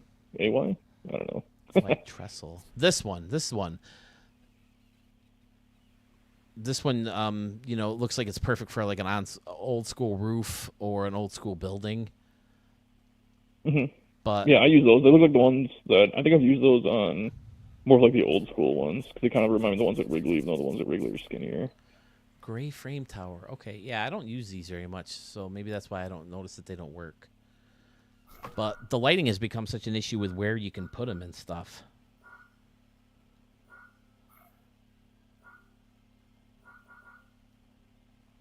So, yeah, this is some of the older works of our good buddy Sewell 21 over at Stadium Center right here on YouTube. Making the custom bullpen. I still can't get myself to do it. Maybe I'll have to, maybe if someone ever orders a stadium and they want a custom bullpen. Now, why is that doing that? Who knows? I don't even know why they're green. That's supposed to be dirt, and that's not supposed to be all green like that. Interesting. Was it an anomaly? Did you use something brown for anomaly? No, it should have just been dirt like the other pieces were, but I don't know. This was built in 23, so maybe when something carried over, the script on it changed or something. So Murf says the old giant clock tower was removed from last year, and he used that a lot. I don't remember that.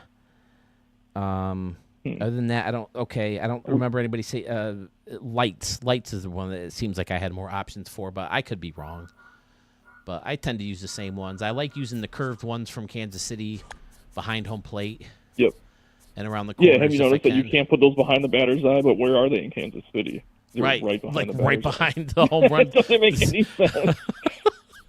Right behind the scoreboard. Oh, boy. I don't know. I mean, I can't imagine that creators, who make this game, who do all this programming and spend all this time and money and they're paid for it and like it's part of their livelihood, wouldn't get on YouTube and see what like people like us would say about the tool. Yeah, well, someone said that, I don't know, they said they didn't know if it still was, but it used to be just one guy, and for one guy, this is actually a pretty impressive tool. Like I always say, like, we complain about it a lot, but it is, like, 99% a great tool to use. It really is. And it's just like Zelda and you guys. I have such a love-hate relationship with this tool because it's just so close. It's so fun, and this has occupied most of my time since 321 or March of 21 when this game came out, or April of 21 when it came out. Either creating stadiums or looking at other ones or playing at different stadiums, that it's just at the same time it's frustrating that it can't do those few little things that would make it actually perfect. Yeah, and the one thing I'd really like to see, which I know would be like a 2-second programmable thing, just because it's kind of a selfish ask, but for YouTube, let me hide the UI. I hate that white dot and how it puts the big white outline over every prop when I'm trying to get like a good shot. And it's just like, yeah, that pops up and you're just like, really? Like, well, I mean, there's one solution to that, and that's just turn the lights on. But then yeah, I know, but some parks, like, if the lighting's not good or something like that, or like you just want to, like, it looks good during the daytime too. So I'm always trying to find the best angles when I'm showing stadiums where I usually try and keep it on the outfield wall because it just highlights that and hides quite a bit. Okay. And the other thing too is if you get behind home plate, you get the camera all the way down to the bottom and you look up around the foul poles, for whatever reason it stays on the outfield walls even when you're not on them. So like you can get a good panning shot without getting anything crossing over it. Okay. Yeah, I've tried the Sewell camera work before, but so you like do like one of these guys. Yeah, because you tend plus your eye focuses on different things too. Yeah. I think, and it doesn't stay focused on the home run fence itself, but yeah, the home run fence. Yeah, see, panning like that's a good trick because you don't get everything blinking back and forth all the time. But so now I've asked this of Murf. I've asked this of Arch. Do you have a plan of attack when it comes to a stadium, or do you just start with one basic idea and then you want to build off that? I usually have one basic idea for like one tiny part of the stadium, and then I just kind of go from there. But I definitely have noticed that I do have kind of a pattern when I build stadiums. Like, I always have a concourse that connects to the top of the batter's eye, and I try to do stuff different, but I just can't get away from it. Yeah, I like when it came to my Los Angeles Hills, or my LA Hills Stadium, Hollywood Hills. I wanted to use the Minnesota backdrop, the batter's eye, and build off that because it had so many different levels, and then I just kind of stemmed from there. So a lot of times it just depends on the stadium, because like I had stadiums that I had teams in mind for when I would build them sometimes, and then I would be like, okay, this is where I want to start. Yeah, when I first started, I used to for here, I was like, well, let's build a new stadium for Tampa Bay, and I was like, I was trying to think of locations to build stadiums, and then I pretty quickly got away from that and being like, this would be a cool idea for a stadium. That's when I built Canal Park. I was like, if you could hit it into this canal over in the outfield, and that's as far as I thought that went through. And the rest of it just kind of came organically with that canal and how that was built. The Canal Park, I remember really enjoying like how high the canal was off, like the sidewalk was off the canal. It was like really deep down in there, if I remember correctly, right? Or was there like 2 layers of roads where the... Yeah, so that one, it's like the canal, you can't really see the water from the playing field, but I wanted the opposite side to be higher so that I could put the town up there so you could still see the town and give it like a good sight line from home plate. Because I always think about sight lines from home plate and where you are. Like when the camera pans from an outfield shot, I go into games and I see where the camera angles are and I build sight lines based on those. That's smart. Yeah, so like if an outfielder records an out, I know about where the camera shows him when he's throwing it back into the infield, so I know what that shot kind of looks like. So I make sure when I'm in the creator that angle is going to look okay.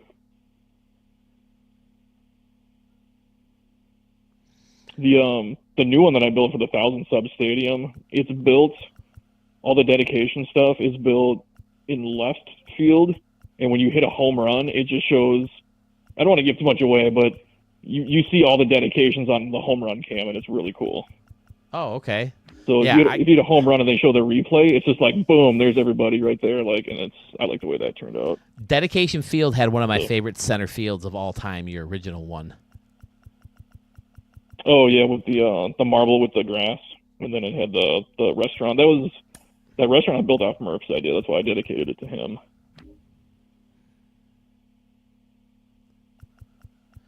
Okay, there's a lot of canal parks.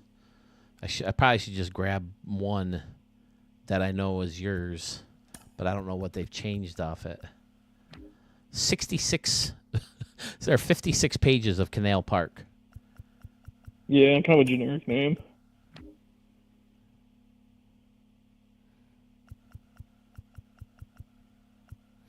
Turbo Junior has a couple versions of it. Let's see, hopefully next gen comes to bring huge upgrade. I agree. The UI is annoying. Did anybody notice when I had the 21 version of the game on, the UI was a mitt? It was like an outfield mitt or an old school mitt. Yeah. Huh.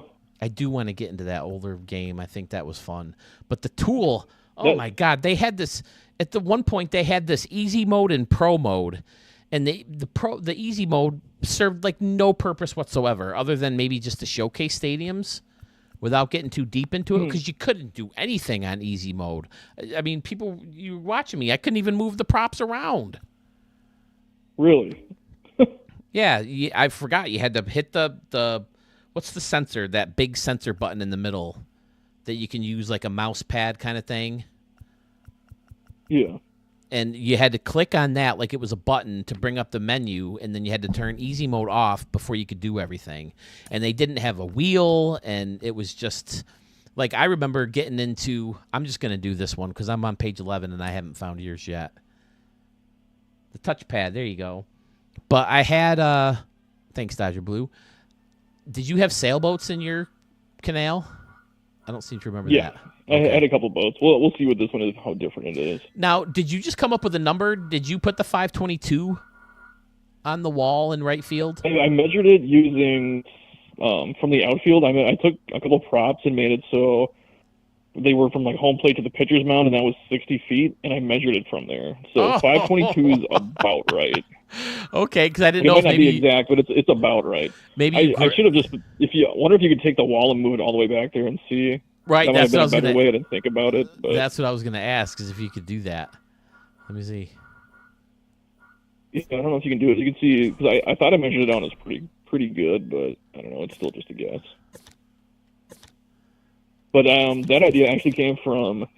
I used to play in a field back when I was in high school. We go a couple towns over, and there, like where the canal is. That was a freeway was 35W, and across the freeway they had a sign like that too. That was on like the big freeway walls, like the noise barriers, and they had the distance there. Gotcha. And that's what gave me the idea.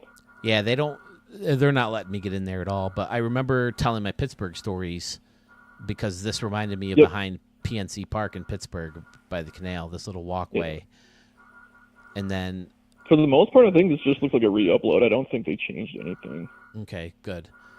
Because I definitely saw one with like the convention center across the canal. But I love how deep that is because most people, they put the water like really high. So in this case, it's like even with the field almost, and then this road up there is much higher. And I think this the bushes and the fence gives it a good ivy look.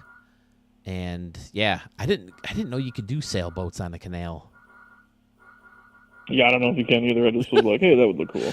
That's about as far as I thought it through. The bridge goes up, you can get through, right? Yeah, the Erie Canal goes through Palmyra, which is about 20 minutes south of here, and I don't remember ever seeing a sailboat. But, I mean, they built the canal in Panama so they could do shipping boats, right? Yeah, because you don't want to go around the bottom or the south end of South America. Right. It's super dangerous. It was very dangerous and very long, so they built the Panama Canal so you could cut through. Time. What did you say, sweetheart? There's always sailboats in Fairport. Oh, my wife says Fairport, which is a little suburb of Rochester, a nice, beautiful little town. The canal runs right through it. She says she sees sailboat on that all the time, so okay. Okay. But the Erie Canal is so small compared to a lot of canals. But yeah, I definitely remember showcasing this stadium and thinking it was really nice. The canal, I mean, the brick wall and the little neighborhood with all the trees and stuff looks amazing. And you got a minor league. I don't know why, but I like the lighthouse in center for whatever reason. I use that for like the logo of the park. Yeah, that's the other thing. This might have been the first park I created a logo for. Oh no, the Las Vegas one was. And here's another thing that a lot of people don't seem to talk about: the fact that even if you don't mess with anything, like I didn't change anything, they didn't let me change anything. And if I leave, it says, "Do you want to revert the changes?" Yes, I do. The windows are still all messed up. And you can't anytime tell. you click the outfield walls, they shift one window length or a half window length to the left. Anytime you click the windows, it's super annoying, and you have to move them all back to the right. Yeah, that's a problem that's been from game to game. Oh, really? Yeah, it was a problem. Yeah, because like anytime I do a bunch of work on something like that, and then I click the outfield wall, I'm like, oh, son of a bitch. Like, I was like, I did it, didn't I? Yep. What the hell is going on in there? My wife's watching all the Harry Potter movies, and I like have a lot of them like memorized. She's watching them on Max, and apparently they add all these scenes in there, and I'm like hearing the song. I'm like, this? Oh, it's on Peacock? I'm like, this song's not in the Harry Potter movie. What the hell is going on here? Huh. But yeah, this is fantastic, and you got the buildings around, and that looks great. Stuff that maybe you could see in like a foul ball or something like that. And sometimes they'll do like a view. Yeah, for the most part, here. I just wanted them to see buildings like from field level. When you look above the stands, you can see kind of like through the bottom, and I didn't want it to just be blue sky. I wanted it to be something there. Yeah, excellent work. Perfect minor league field vibe to it. This little corner with the team store and that building with the roof blended right in nicely. Excellent. And the bathroom's built right into. Fantastic. Corners are never easy. I never know where I should end my seating, if I should try to hook around the corner or not. And lately I found it's just easier to deal with the corners by putting seats there. Yeah. So. And that's why I was saying I wish they would just give us, like, how you can change the outfield, all the other different templates. Give me foul ball templates and put the seats in the first level of seats in there. I don't care. Just make it look better than what it is. And I'll just work foul pole to foul pole. I'd be totally fine with that. Maybe not everybody would be, but if you could make the seats, like, smaller foul territory, make the seats angle up to that curve so they're actually facing the field the right way. Like, because look at this. How much are those people by the ballpens cranking their neck to watch the entire game? Like, they're going to need a chiropractor tomorrow. Right. And that's part of the problem with Fenway Park, right? Isn't one of the complaints about Fenway Park is that all the seats are facing like center field and right? Yeah, and that was the problem with the Metrodome too. And I grew up going to those games because it was built for the Vikings basically, and then they just converted it to be for the Twins too. But if you were in like the wrong seats, man, you were looking 45 degrees left or right for a lot of the game. Oh wow. Yeah, that's one place I always wanted to go, the Metrodome. That's one of those dome stadiums that I never really hated. Yeah, we used to call it the Metro Dump. It was pretty bad for baseball. Oh, really? The Metro Dump. But it had the bag in right field, that was unique, and it had, the different levels of bleachers folded up into the wall, that gave it a different look too. So I never hated the Metrodome. Yeah, the best part about that, I think I've told you about it, was because it was held up completely by air. So when they opened the doors and you walked out, you would get like pushed out the doors basically when you'd walk out. You'd be trying not to fall on your face, but it was fun when you're a kid to get blown out the doors. Because the air pressure was all escaping, but it was pretty cool. That's crazy. Yeah, I mean, I'm not heartbroken that I didn't get to watch a game there, but I would have liked to get out there. I definitely want to go to Target Field. Yeah. It's on the bucket list to see a game in every stadium. Yeah, no, Target Field, it's not part of Target Field, but they just built a new apartment tower. It's part of hotel, part residency, but they built it along the left field line, so it's in fair territory. But I was like, if I ever end up moving back to Minnesota, I'm getting an apartment there where I can just look into the stadium, and that's where I'm going to live. Oh, that would be fantastic. Yeah.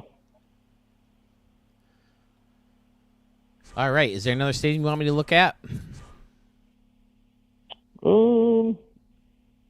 Yeah, it's up to you. I mean, if anybody else wants to call in, I don't want to be sitting here hogging. I was gonna maybe do one more and then see if anybody else wanted to call in. If not, I was gonna go try to find some older stamped videos. I'm trying to remember if like some of these older stamps. We still need to do a collab video too again. We have to find something.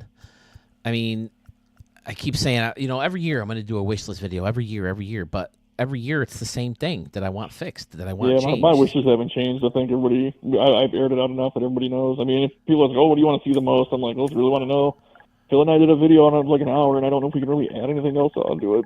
I mean, every once in a while, some things pop up like support beams as opposed to like pillars. Right, like I was saying, I would love like a stadium construction kit with just smaller, just take those stands that you have and piece them out. Like, give me smaller sections of those seats. Give me some smaller end caps. Give me some stairs. Which, that's my other complaint. Those new stairs that we got in the Turn of the Century kit, really great. And I'll try and build an end cap for those, and it's, like, impossible. Because the concourse angles are just not, they're just not right. Yeah, some other kind of railing, or that's a big one, too. Yeah. Because, putting fence next to fence next to fence next to fence, that gets annoying after a while. It'd be nice if they had some kind of railing, that kind of kept people in, and even though they're fake people, and we really shouldn't care too much about their safety, but... Yeah, but I'm such a detailer, though, that I think of those things. Like I said, I've been trying to get away from doing, how would these people even get to these seats? Just like, you know what, it's a game. Like, they'll find a way. If it looks good, I'm just going for aesthetics. Right. I used to make sure there's a door everywhere.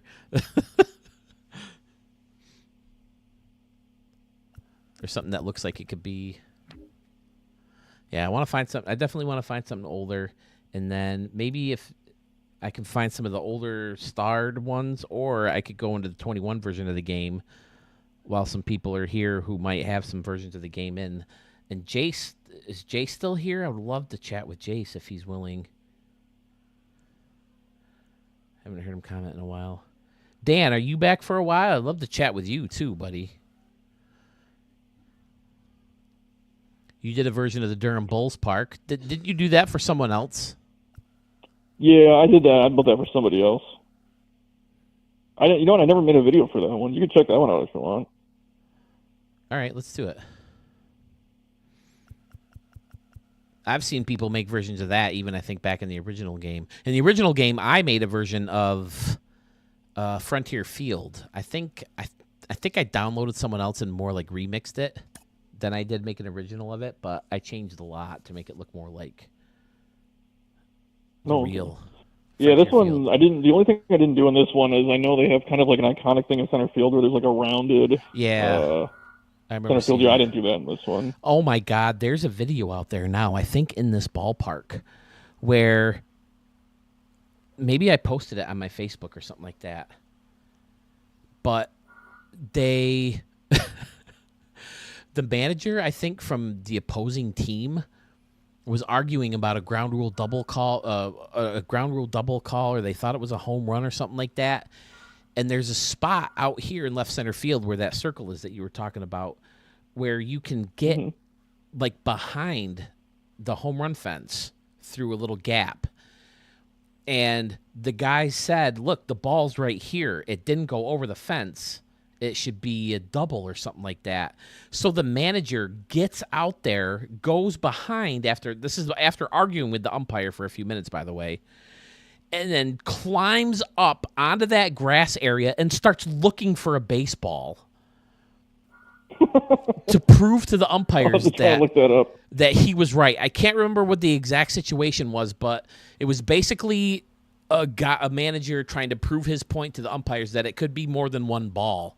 He's probably saying, "Look, they pulled out this ball. It could be any ball. There's probably a gajillion balls back here." So he went back there, hid behind ducked behind the thing, started climbing up and trying to find baseballs to prove his point. And I don't think he ever did, and he ended up just leaving the game.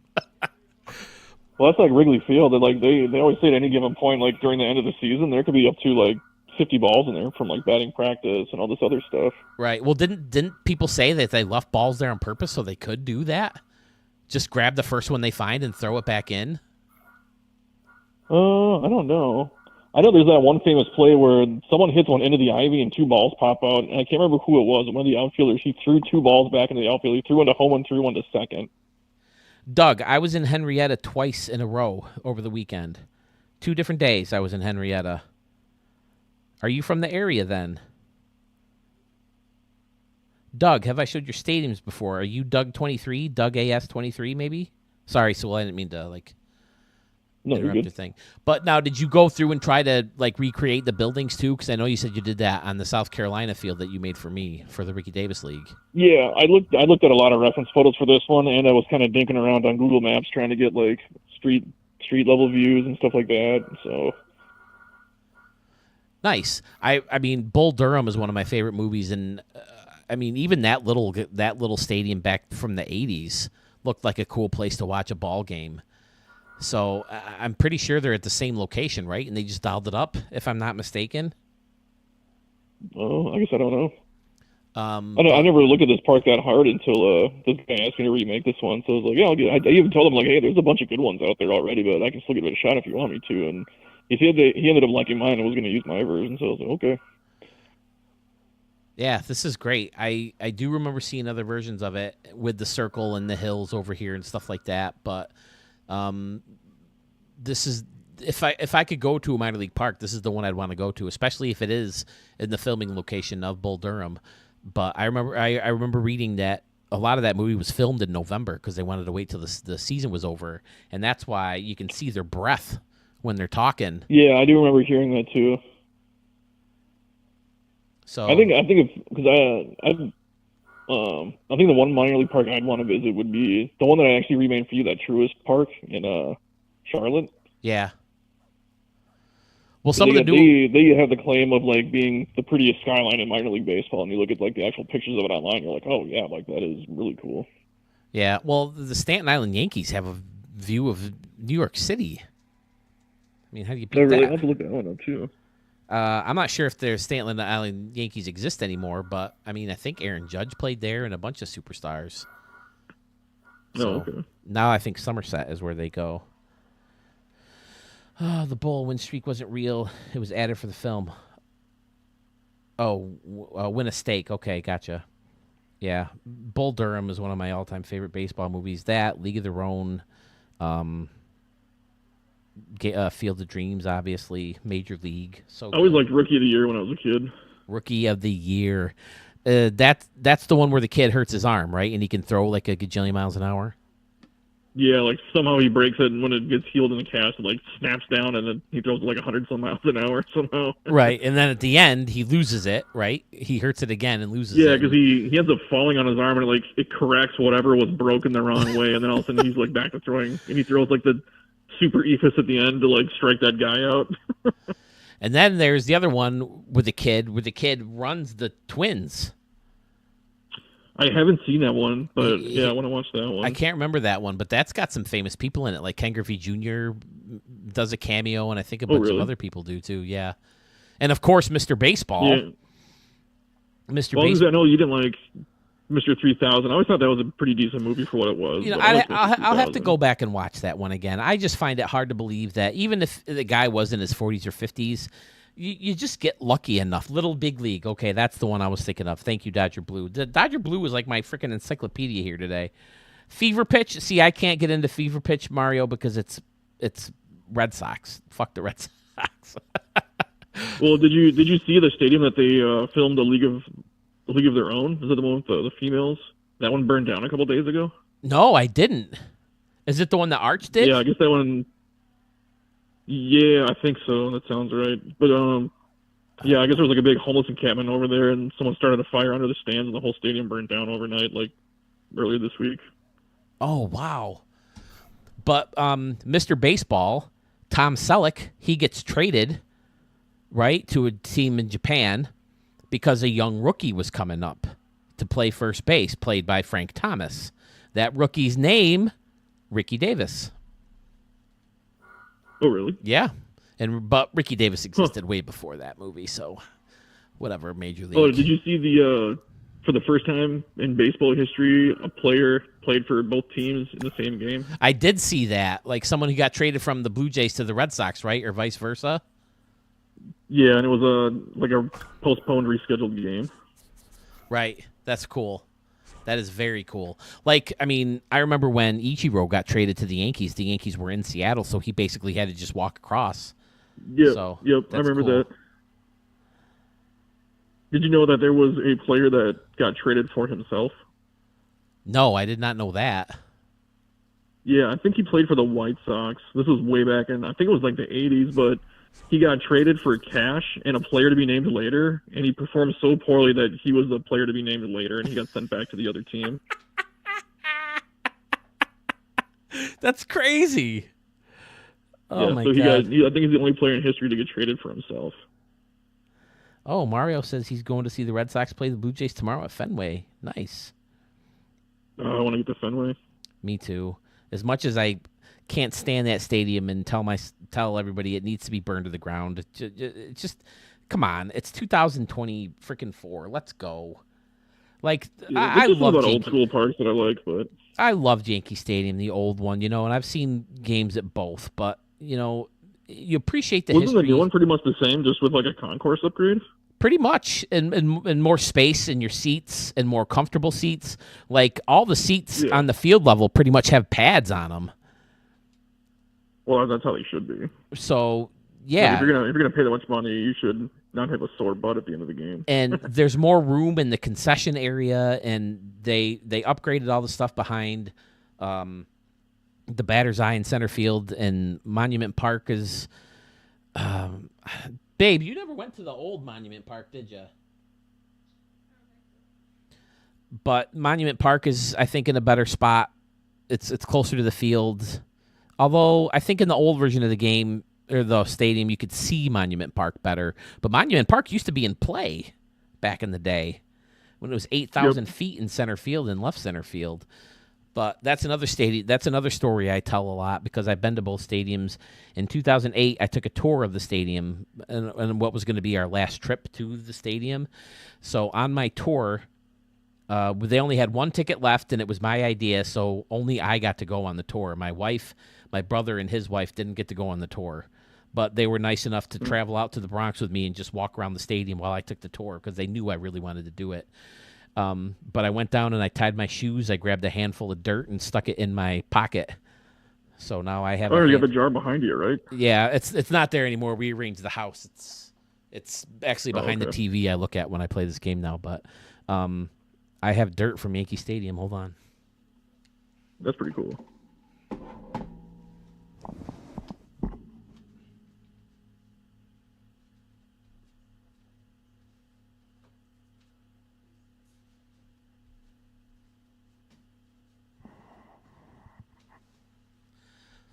Quick, before Phil gets back, smash that like button, subscribe, all that other good stuff. I probably tell this story every time I go live, but I feel like I have different viewers every time I go live. So, but there it is.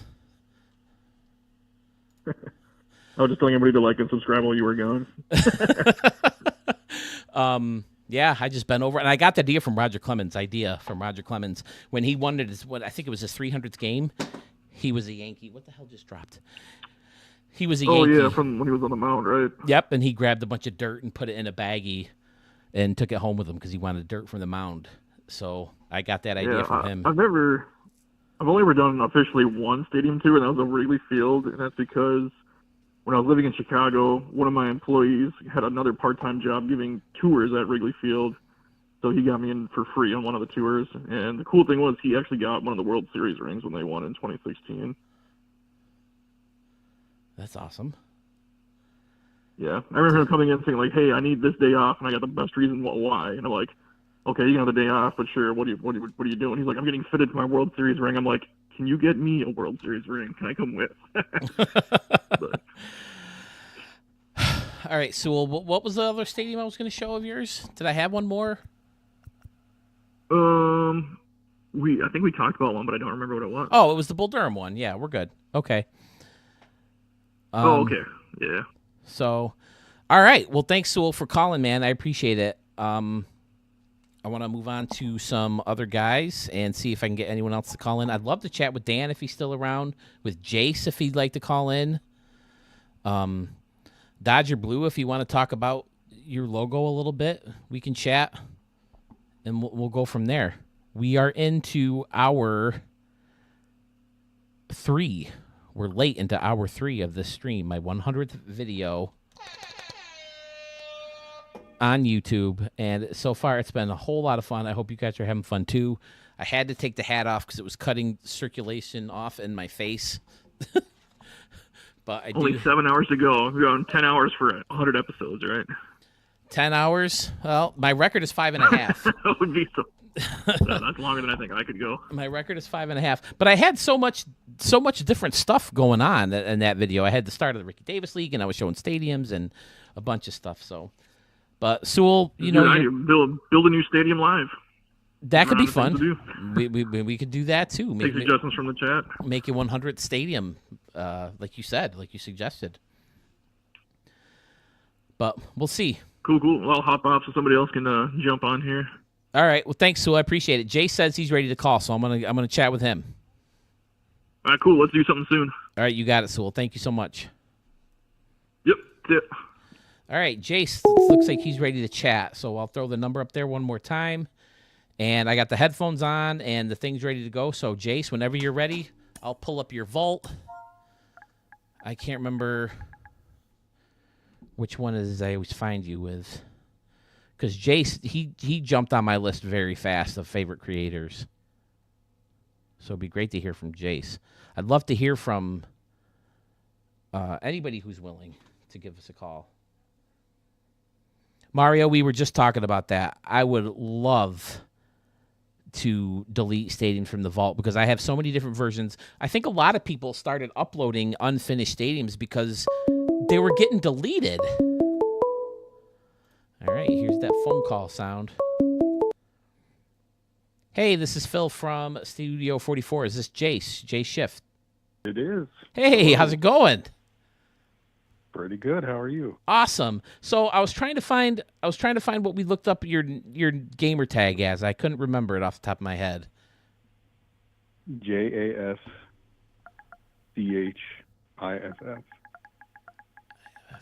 Now have I been saying your name right? Jace Chiff? Is that right? Yeah. Okay, good. My name's Jason. Jason is good too. Okay. All right, Jace Chiff. So, Jace 155, right? Yeah, I had my online ID. I thought it was corrupted, so I switched it. So they come up as both, really. Okay, because that just came up. It's currently back to J Schiff. Okay. Well, for some reason, only one stadium. That happened like a year ago. Okay. Yeah, Dad Bod had the same issue, and I can't remember. There's a couple other examples that popped off, so you're definitely not the only one. But here's Nationwide Park. Do you remember this one at all? It's sort of good. Sort of good. Now, obviously, the first. I'm just sort of playing around with stuff on that one. Okay, but and I back things up and I see your template, which gives away that it's a Jace Schiff video or a stadium with your casino thing, your Egyptian-looking casino-looking building. You use that for the inside of the windows, right? Along the base paths? Yeah. So, I totally respect the creators who put all the time and effort into the externals, like the amazing facades and especially some of the old-timey stadiums, but that's just not for me. I'm the same way as you. I want everything. I started creating stadiums because I use them in Road to the Show. So, I play in them. The ones I create, I play in all the time. So, I wanted everything that I can see, during gameplay. That's what I'm focused on. Right. And I hated how the concourses looked because, the concession stands, there's lots of variety, but none of them have a uniform theme to it. So it all ends up looking kind of rinky-dink because you're piecing together all these concession stands that are mix and match. So I was looking for something that just sort of was neutral, so I could build my upper decks onto it. Okay. So that's what I sort of ended up finding that casino that if you turn the lights off, it illuminates at night. So it's just sort of some ambient office windows that kind of create a benign Oh yeah. so that I can when you're playing particularly at night, it just sort of blends in, and then you have your upper decks and such. I think I've since lowered the decks a little bit, so not so much of that window shows now. But and I'll change out like those bricks that cover the boxes there. I'll change that out to match sort of the motif of the stadium and that sort of thing. But I sort of use this bowl as my template for everything. It takes up very little memory, and I don't have to waste all that time creating from scratch every time. Yeah, so that makes sense. It goes from basically foul pole to foul pole, and then I create all the stuff in the outfield and beyond every time. Just sort of if I have a theme in mind or one specific like feature I want to build around, that's sort of my inspiration. But I got tired of creating all of the stuff around the grandstand from scratch every time. That makes sense, and that's a part of the stadium you don't see as much in a game. Like every once in a while, if there's a foul ball, or if there's like a cut scene between innings or something like that, they'll show like behind home plate and stuff like that. But Yep. you don't see it, so it does make sense to kind of keep the same basic thing, save your memory for behind the home run fence and in the corners where you can get really creative. And I never really noticed this at night, but it does blend in perfectly. It looks amazing.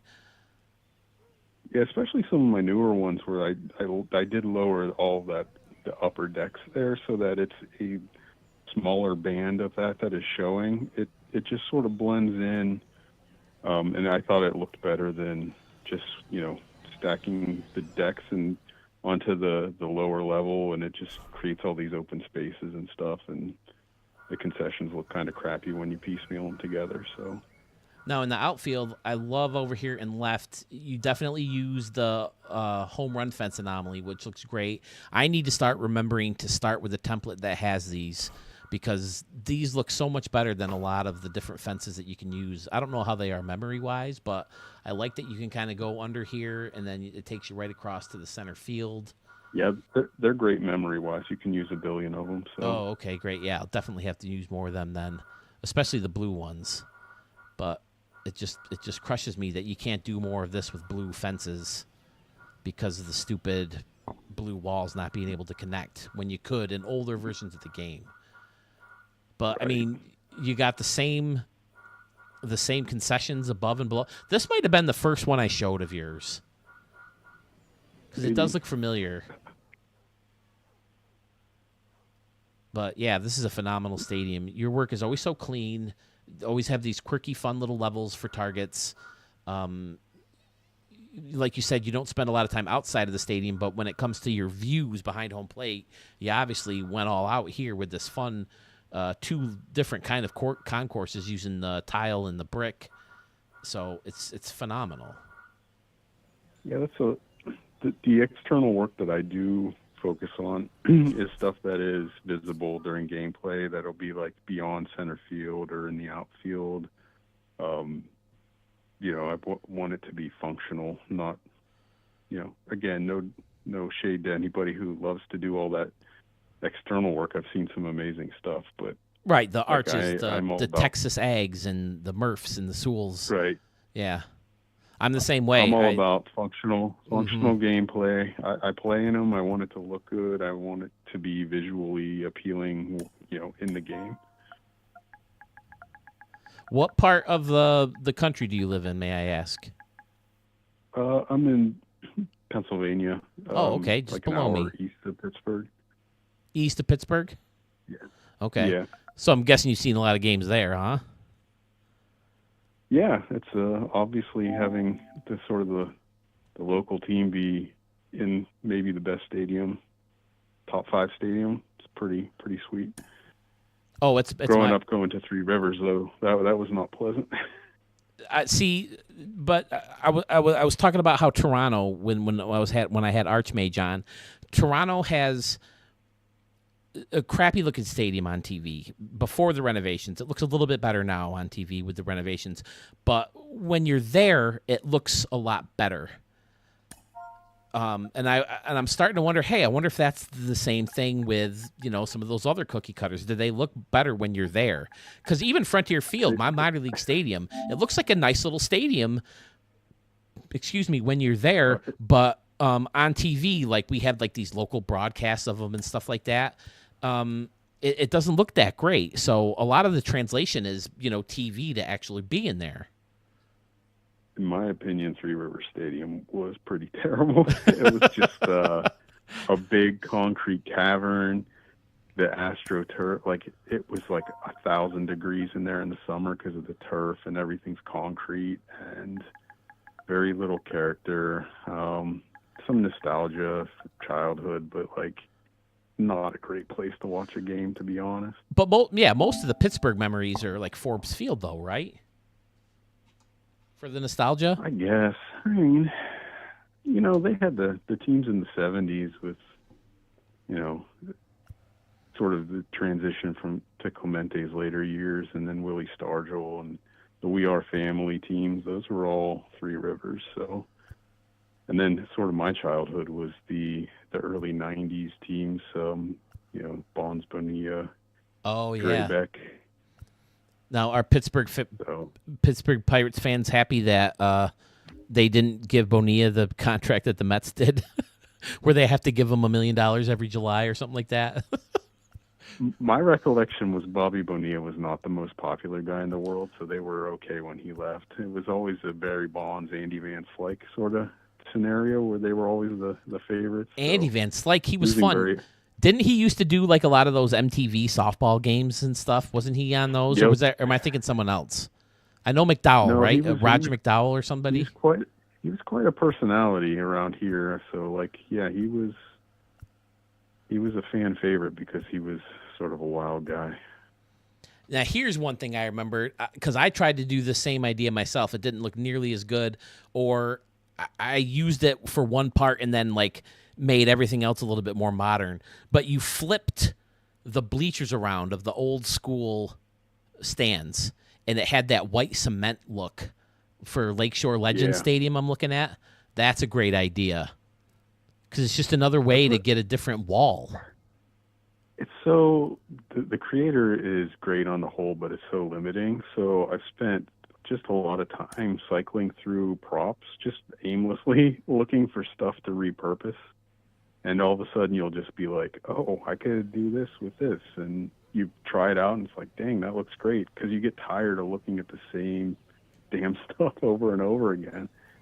So yeah, you find something new, and then that sort of becomes something that you run with for a while until you figure something else out.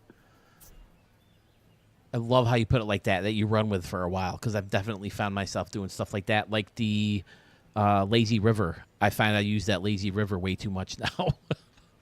Now that I found...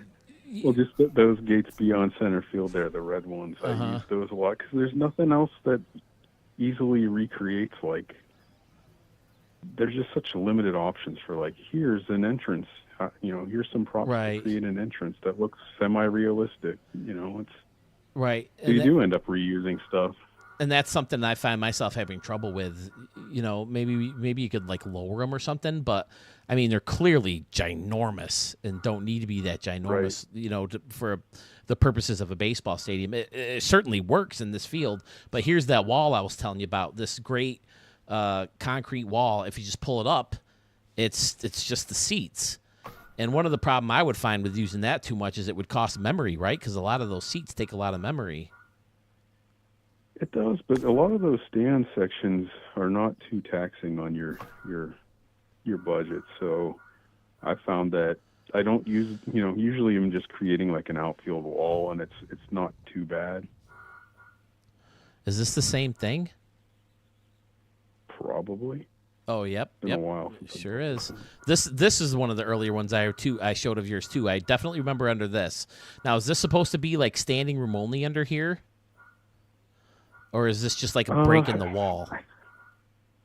It was sort of just a stylistic break, and like there's not supposed to be people in there. It's kind of, I ran out of memory. I wasn't sure if I was going to flesh that out anymore, but I just wanted something that looked different. You know, like I get tired of looking at the same stuff and all the builds. You know. Yep. And speaking of my own builds, not anybody else. I just looking for something different, and was just sort of messing around with that, and thought it looked kind of cool. And I also remember Greystone because one of our nicer golf courses in the area is called Greystone, spelled the same way and everything. My buddy used to work there, and he'd get us out there with a cart for either free or a really discounted price. And we had we weren't really great golfers, but it was fun to play that course. It was a really tough, hilly, tight, windy fairways course. So I was pretty good on easy courses, but Greystone, no, not so much. That's a tough course. But I love these like planters with the bushes and the trees in it, and this great concourse with the brick and mixed in with the tile. Right? Yes, tile. Unfortunately, this one got nuked when they killed the anomalies. Yeah, it was really hard to fix. So I just sort of moved on and stopped using it. So it had a short life, but I used it fairly heavily in my road to the show, and then one day they decided to kill that. So like road to the show, it would you play in a bunch of minor league parks. So instead of playing in the minor league parks, you use these. I like to I make major league parks and just swap out a lot of the major league parks stuff that is either boring or I don't like. Yeah, Sanford or Oakland. Yeah, I did a Howard Terminal was one of my last parks before. Once college football came out for PlayStation, I've been playing that pretty much. I think I maxed out the creator, so I haven't made a stadium in about a month. But yeah, I remember you said in the Terminal. notes when you submitted like your last three, you said I'm probably going to take a break. You're a little tired of the prop options that you have, right, as well. Yeah, just I felt like I've exhausted my creativity for the summer, and if maybe I'll come back if I get inspired or if there's any sort of update or that sort of thing. But I needed a break from it. Right. There was a little update. I didn't even know about it. Sewell texted me. He's like, "Hey, you're going to check out the new update." I'm like, "What update?" I guess it's just the speedway, right? There's a bunch of like new roads with like signs on them and stuff, and nothing really Cool. groundbreaking to me. Yeah, I haven't checked that out. Yeah, usually what I do is I'll play Road to the Show, and then I'll just I let my character get drafted wherever, and then my challenge is to create a new stadium for that major league team. So this year was Atlanta, so I made Newell Park, which is kind of like my own sort of copycat of their existing park, but with my own spin on it. I don't know if that might be one to pull up. Newell Park. Newell Park, okay. Newell.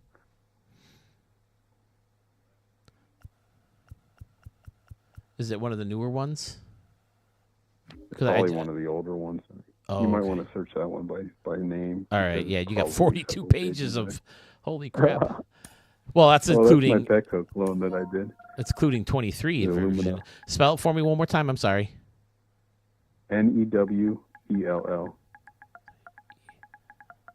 Park. Yeah. Okay. Yeah, one thing I was going to do is oh, here we go. Let's see if I can find your version of it. There's 8 pages of this. Does this look like it that's popping up here? No. No, people did stuff to it. Here we go. Which is fine. Yeah, like I said, I'm always I flattered. didn't realize. Yeah, I didn't realize it was. There it was. You just passed it. There we go. Got some retired numbers out there. That's the other basic prop. I mean, come on, SDS. Yeah. How do you have numbers for one of the letter props? Here it is, Newell Prop or Newell Park. Hank's Palace. Now, how did you get that? Oh, okay, you just spun it around. See, and it blends into the outside of the field perfectly. The parking lot and the hotel. Excellent. Hank's place. Who's Hank? Hank Aaron. Oh, okay. There you the go. Braves Stadium. That's right. Yeah, okay. You got the clubhouse with the pinwheel. Again, your stadiums are always so clean. The chop house, you dialed up the Buddy M's, right? Isn't that what this building is? Yep. Dialed that up a little bit. Excellent section of bleachers. And then on top of that is that restaurant seating. Phenomenal. Yeah, I don't think we showed this one. Built a little host for the scoreboard with that brick sign. So now, were you one of those guys who was like heartbroken when the anomalies went away, or do you just figure, I could do without them? Yeah. I would prefer to have them because it's more options, but like, you just do what you can otherwise. Yeah. I was more like, the creator is already lacking so much. Why are you taking more away from us? Yeah. I mean, it's more the principle. I get that they couldn't let these online games go on with, stuff in the middle of their fields. So it seemed like maybe there's a way they could do it, like maybe make them not work in online play or something. I don't know. Easy for me to say because it's not my job, but it felt like it was the path of least resistance for them to just sort of nuke it the way they did instead of finding a way to code it better. Yeah. Yeah, the path of least is a perfect phrase. This seems like a stadium maybe you can put one out of. I'm looking down the line. It's what, 330? You can definitely put it up onto the plaza there in Hank's place. The little party deck. But it's 330 down the line, so I don't think I've ever hit one out. So this is you're the first person I've ever asked this question, but like, what's your like outside of the box thing that you wish they could have? Like I don't hear anybody ever talk. I mean, Sewell and I have brought it up in, our video and stuff, but I don't hear many people saying they'd like an overhang. I would love an overhang in the stadium. Is there something like that like no one else thinks of that you would like really love to see them have in this game? I don't think so. I mean, I think all of my wish list is very similar to you guys and everybody else's, just like the bullpens, signage, numbers on like realistic looking outfield walls with ads and distances and yellow lines, and like give me the ability to make a park that looks like something that is actually in Major League Baseball. I think we all do the best we can to make stuff look good, but like the blank walls and the giant foul territories are just kind of a vibe killer, I agree. The signs, like I used to hate the concept, because like you go to Red Wing, Silver Stadium, like the whole home run fence was just giant billboards, just sign after sign after sign after sign after sign. So then I didn't like it when big league parks did it. But once you go into this and see the blank walls, it looks like, yes, they do need something. I think a little sign or a scoreboard or retired numbers or the distances even would help just give it, more to look at.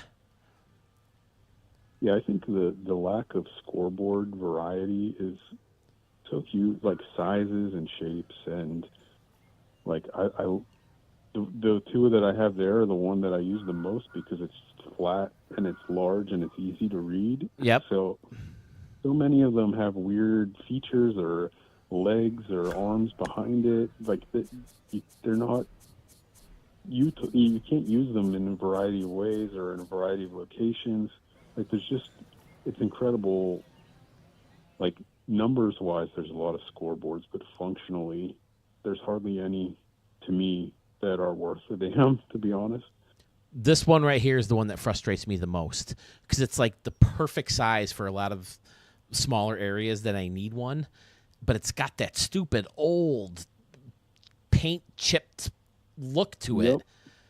So I wish I could have more and also, scoreboards this when size. You put it in game, the aspect ratio is off in the game, so it's all stretched out too, like the actual player image and scoreboard on it. Like they didn't resize the image that's in the scoreboard for the size of this board. It's just totally lazy. So not only does it look like crap because it's like this old, sort of aged scoreboard, but then it's all stretched out and it looks like crap in the game. So I agree 100%. Oh, look at this. And you got the walls in here again. Okay. Fantastic. And this is that same building, I'm guessing. Excellent. Yeah, and you're trying to hit balls up here in the chop house. You're trying to hit them over the chop house on the roof. Maybe a couple have hit these windows back here on the roof of this concession, maybe, if you got a really big hole-in-one, especially in a home run derby. I don't know if in a game you're going to get one up there, but, yeah, all the fun little layers. Everything's nice and compact. House. You get a good poke, you can hit one up onto the chop house roof. Oh, I can imagine, yeah. If you go the right field corner, that building, no,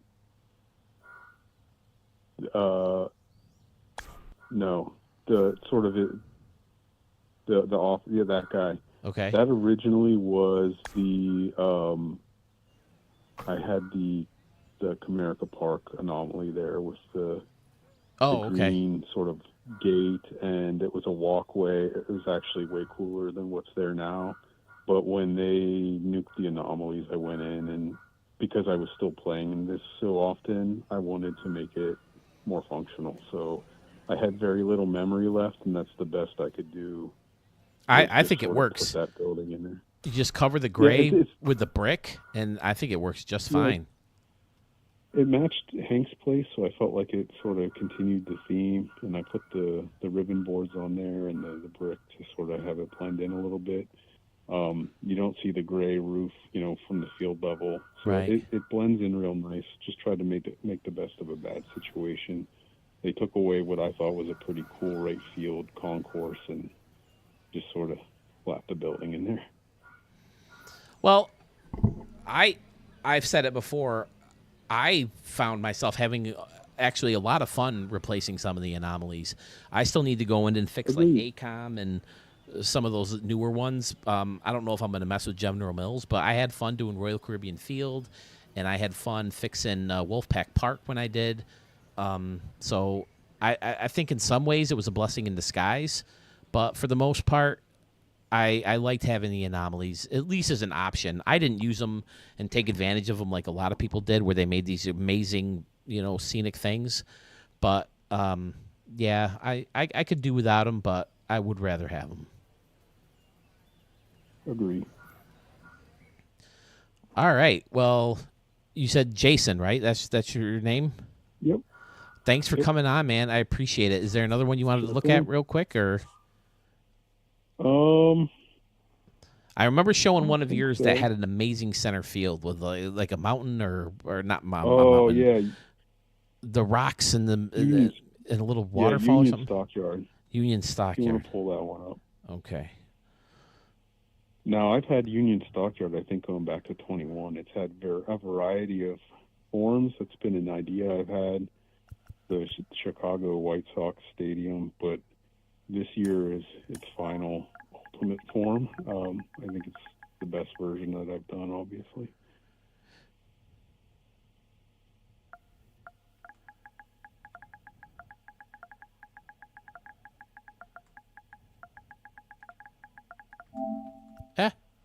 Dropped my controller. Uh-oh, I spelled something wrong.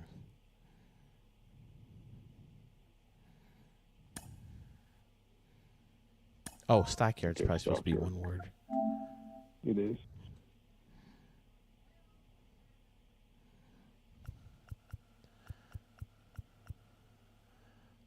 Yep, this is the one. Yep, this looks familiar. Just needs the battery. Chop House is definitely better in this version.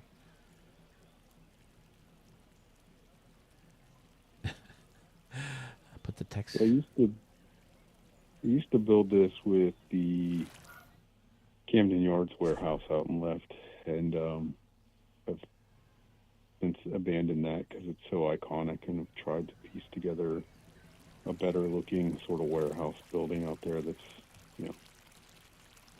I don't want it to look like Camden Yards. So that makes sense. Yeah, this center field area with the little with the water. Now that's a fountain. Okay, yeah. Something about the fountain and the pool waters is better than that murky looking water prop. Plus, that water prop is so big. Yeah. That it'll end up like sticking out in certain places, and you have to cover it up, or you need something else. But yeah, I remember saying, yeah, just this alone. Now this is one where it seems like the anomaly would still hold. It does. This one actually works. It still plays. Great. I would love to play some RDL games in here. 329 down the line, yeah, so I'm guessing you're hitting balls off this thing. Yep. I still use anomalies, but I make sure that they're playable. So, like, I'll test it before I go any further. I'll place it right at the start and go back and make sure it's playable, and then I'll build around it. Oh, this is a great idea. Using this as like an entrance gate. That is fantastic. Yeah. I feel like I didn't notice that the first time through. That's smart. Sort of messing around with that, and I felt it kind of has a good aesthetic. Great look in the corner, using the trees. Ran out of memory. I had a whole lot more out in that area beyond right field, outside the stadium. Yeah. But I had to strip it all because just ran out of memory, so I was focused on stuff in the stadium. I mean, bare bones out there. Everyone says more memory, more memory, more memory. It's just like when you have more money, you're still going to run out. You're going to find ways to spend it. That stuff in right field was inspired kind of by the the Twin Stadium. Oh, okay. Just sort of in right field, those guys, those stacked stadiums with the building behind it. I used those stands, and sort of an elevated concourse there. It's vaguely inspired by the Minnesota Twins, the target field. So did you have a line of attack when it came to building a stadium? Did you have one certain idea that you wanted to start with and build off, or did you have like the whole concept in mind, or do you just kind of wing it? Well, like I said, I've been building a version of this stadium for a couple of years now, and now with the anomaly, I knew that I could build that center field feature into the concourse now. Before, you couldn't like build anything off of it or put fans on it, so I just slid it in behind that little green batter's eye, and I knew I wanted to make a concourse that built into it, and I wanted to put a water feature in front of it and do that sort of Twins-esque right field bleacher, and then sort of pieced left field together. I knew I wanted like a sort of a factory or a warehouse effect in left field. See, now when you guys think of stuff like this, it just really makes me mad. Because I'm like, okay, I'll just build a concourse, and right across. And then you think to put the tent up just to kind of top it off in a different way and make it look different, more unique. And it's those little things that just make these stadiums look so freaking amazing. It's kind of a late ad. It looked unfinished out there, so I was just sort of playing around with it, and I thought it looked good. So. It looks really, really good. Ugh. And then building in the Brew-hoo-hoo in over here, right? This is the Brew-hoo-hoo. Yep. I get this one and the other one mixed up sometimes, but yeah. Ugh. I bet you can put the balls off this, and I love, kind of blending in the hot dog signs. I saw this in like the original version of the game. Oh, and then you. Such a good idea. Hiding the rest of the thing just for the word scoreboard walk. It looks so good. Yep. It saves you a lot of memory, I bet, than having to spell it out. It does. Because those letters are expensive. Things look so unfinished without like signs and lighting. So even though a lot of my stadiums have the same concession signs sunk into them, like it just gives it a finished look, in my opinion. I agree. Well, you're definitely top tenor to me, Jason. So thank you. That. Thank you for coming in. Thank you for submitting your stadiums. I hope this maybe give you a little jolt of creativity boost, and maybe you can come back with some stadiums. If not, I get it. It's college football and NFL season coming up, so I get that often changes the. We'll see. I haven't closed the door completely, but I'll be back certainly for next year's game. But I mean, at the very least, we'll have new props, right? I mean, I think we can pretty much count on that. I think even 21 to 22, there were some new props. And was 22 the first one we got a mid-game update? I want to say it was August of 22, right? Yeah, I believe you're correct. So at the very least, we'll have some new props. The props. hope that I'm holding out is that they will stop making the game for the last gen and focus only on current gen, and that will lead to sort of a new game that's not sort of feels like a reskin for the last 10 years. Yeah. And maybe that would lead to a new creator. And it's kind of a pipe dream. I don't really expect it to happen, but that's the scenario I see to getting a meaningful change. Yeah, I just think I think there's almost a lower standard for things that are put out there than there used to be. Like, I can't imagine them putting out Super Mario Brothers where, like, if you run and jumped, like, you automatically died or something like that. Like, happens in a lot of games where they have to go in and actually fix stuff, after the game has been released. Now, granted, games are more complicated and bigger and, there's a lot more memory and detail and all this other stuff. But at the same time, I just can't imagine back in the day, like, having a game be put out where it was this glitchy. Well, I've been playing the college football game since it came out, and it is a tire fire. And also, they have the team builder, which I've been delving into, being the creative type.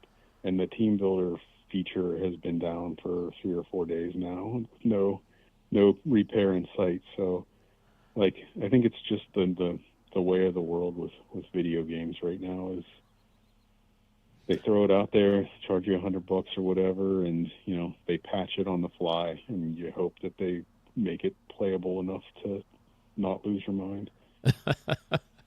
Well, one more quick question. This a question I've asked everybody else. Shoot, I forgot what it was.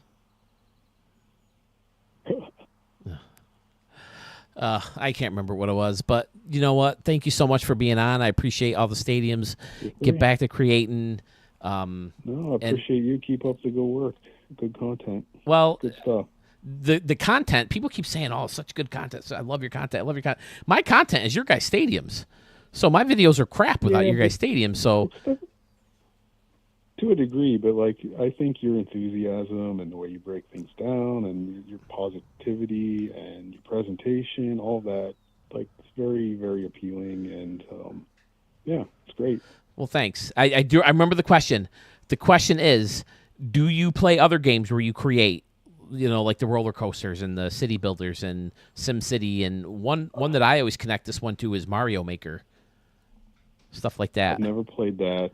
When I was younger, I would play like the SimCity and the coaster games and stuff like that, but like went a very long time not playing those sorts of games. And when I never played the show until 21 when they added the Stadium Creator, and I was like, oh my God, that's exactly, I would just play a game of that where I could build stadiums, let alone having, to be able to play in them's pretty cool. But like when I was a little kid, I would just like draw stadiums in my notebook and stuff like that. That's what I used to do. Awesome. Just like seriously, go to my grandma's and just like draw baseball stadiums all afternoon. Like so this is like the adult version of that. Yeah, and now you actually get to play in the stadiums. Like I talked with my dad, who is somewhat of I shouldn't say somewhat. He is an entrepreneur. He had his own graphic design build business. I always thought, is there some, because I would show him these pages and pages of books that I had of drawn stadiums, and I want to see them dialed up more, with like a real artist touch, and find some way to make a game. And like I know there's like Flicker Baseball, where the ball comes in and you just swipe your hand and knock the ball all over the place. I was like, there's got to be some kind of little mobile game where I can use these stadiums and plug them in and people hit home runs in them or something. And then this came along and it's like, you know what? This is kind of my dream. But with some of the redding out, that's another issue that we haven't talked about a lot in this video. But changing the Reading out issue with being close to home run fence. They've got to fix that somehow, because I have ideas like half the stadiums that I drew when I was a kid, I can't recreate because you can't get stuff close enough to the quirky home run fences when you bend them and, move them around in sharp ways. Real talk, that's the number one thing they need. We have all this wish list and all this crap, but real talk, the number one thing that they need to change is being able to build up to the wall. Like, give us all sorts of ways to customize the wall. If you see, I use the same preset for every stadium because it's the only way I know I can create right up to the wall every time. Yep. And a lot of my stuff has the squared corners and stuff. Like, they need to fix all of that so that we can build stuff up to the walls. I agree. And like I said, I would love to have some kind of overhang. Citi Field, old Tiger Stadium, Target Field, Minnesota. They all have spots where Arizona, right? Don't they have a place in center field that hangs over? I think that would be a lot of fun to mess with. And a lot of the stadiums I drew had that kind of thing. And I understand that it makes things a little bit more complicated when it comes to programming or gaming or whatever. But those versions of stadiums are in games. If you can play in a game, with that stadium that exists with that feature, why can't we build one like that? So there's got to be something. Just make them not online compatible or whatever. Like, exactly. Let us do what we want to do. Exactly. And if you don't want them to corrupt online play, then just code it so we can't use them, because I respect people that do, but I don't play those modes. I just want to build stadiums and go and road to the show and hit some dingers, I hear you, man. I'm with you. All right. Well, again, thank you so much. This is like the third time I've tried to wrap it up with you, but I want to get inside your head because I love your stadiums. But thank you so much. Thanks, I appreciate you taking the time. I appreciate you sending in the stadiums. Keep watching, keep making them, and I'll keep sending them out to you guys in this format. Take care, man. All right. Take it easy, Bye. Jason. There he goes, ladies and gentlemen. Jace Schiff. I mean, you've heard me sing his praises over and over again on this channel. Fantastic. Is Schmitty still around? Schmitty, wasn't it you who said you used to work for SDS, or you still do or something? And Sewell telling me I have a voice for radio. First of all, I have a little bit of a lisp. I don't know if you guys have ever noticed that before. And second of all, maybe it's just because I have to edit myself so much. I can't stand listening to myself anymore. Schmitty, yes.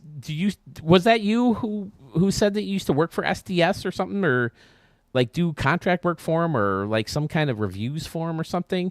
Because if that's true, you got to hook us up, buddy. Let us know this stuff.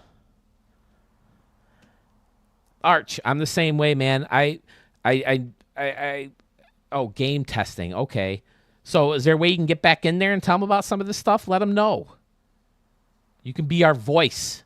You can be the voice of the stadium creator community.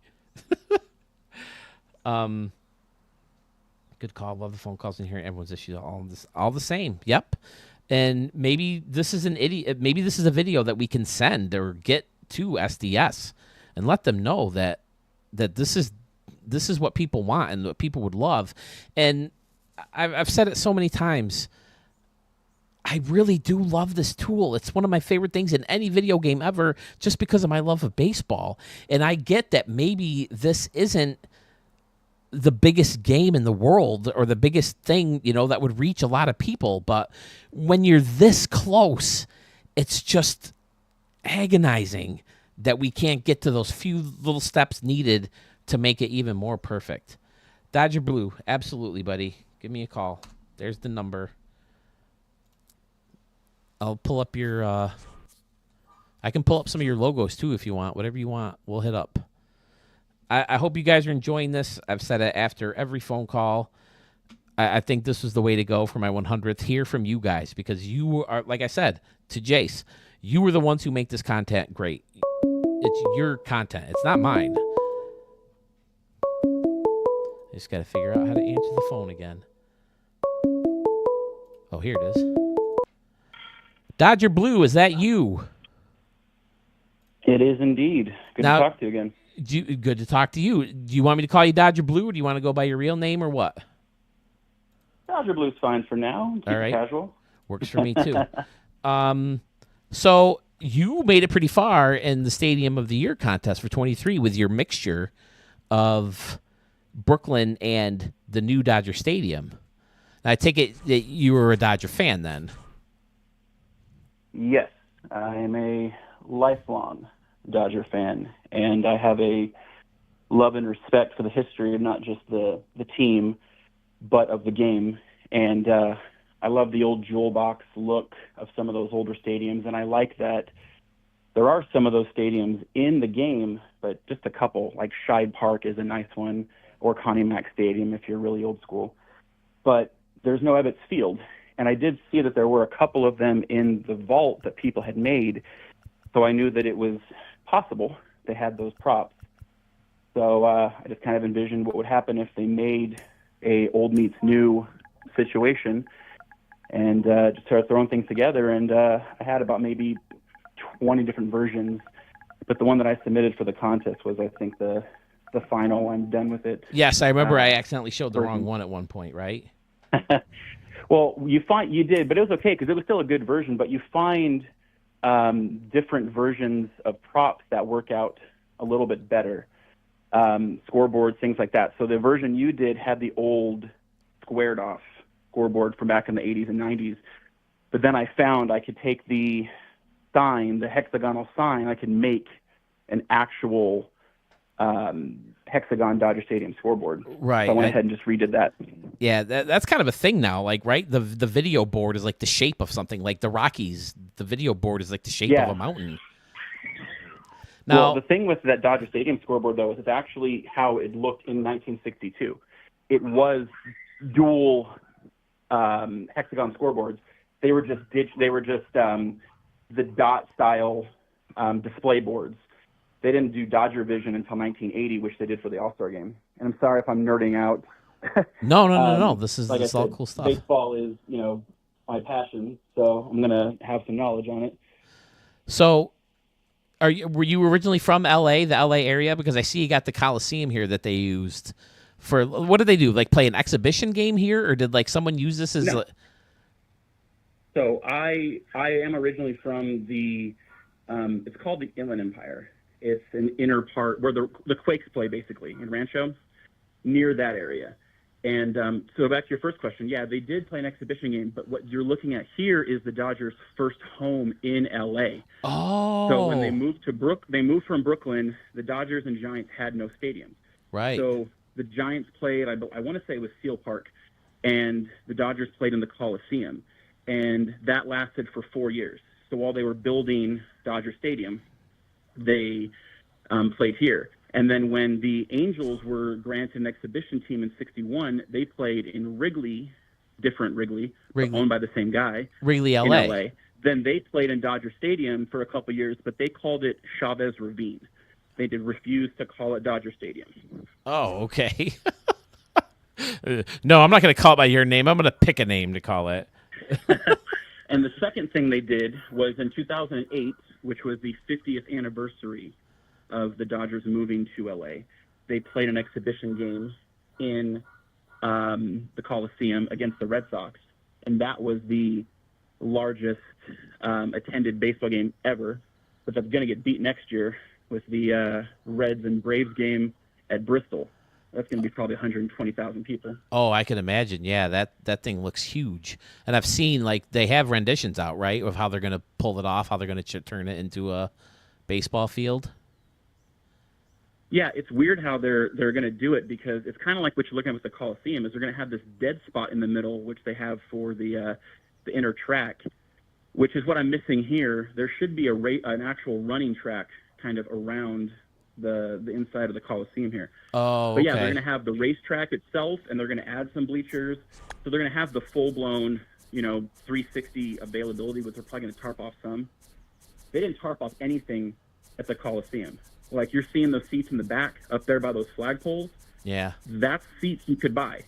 The only difference is I had to add a stupid batter's eye. There was no batter's eye, which was bad for the hitters, but it didn't block out the whole section of seats right there. So then you got to think that this track isn't necessarily to scale, and it wouldn't work anyway because it would leak into the field and it would red out, of course. Yeah, it's a little small because that's the thing. Like, that's not meant to be seen the way that it looks like they did that was it looks like it's for scale in a far off spot. Like Right. it's supposed to look bigger because it's farther away. It's supposed to be smaller. I think that's what they. If you wanted to use they this, did. you'd There's almost no way that's 50 yards. you'd almost have to from do third base. like one of those. Yeah, because from third base to first base is like a 40-yard throw. So if you were to pair that up to the infield, I wonder if it actually works out like they used to do in Oakland when they would have the infield.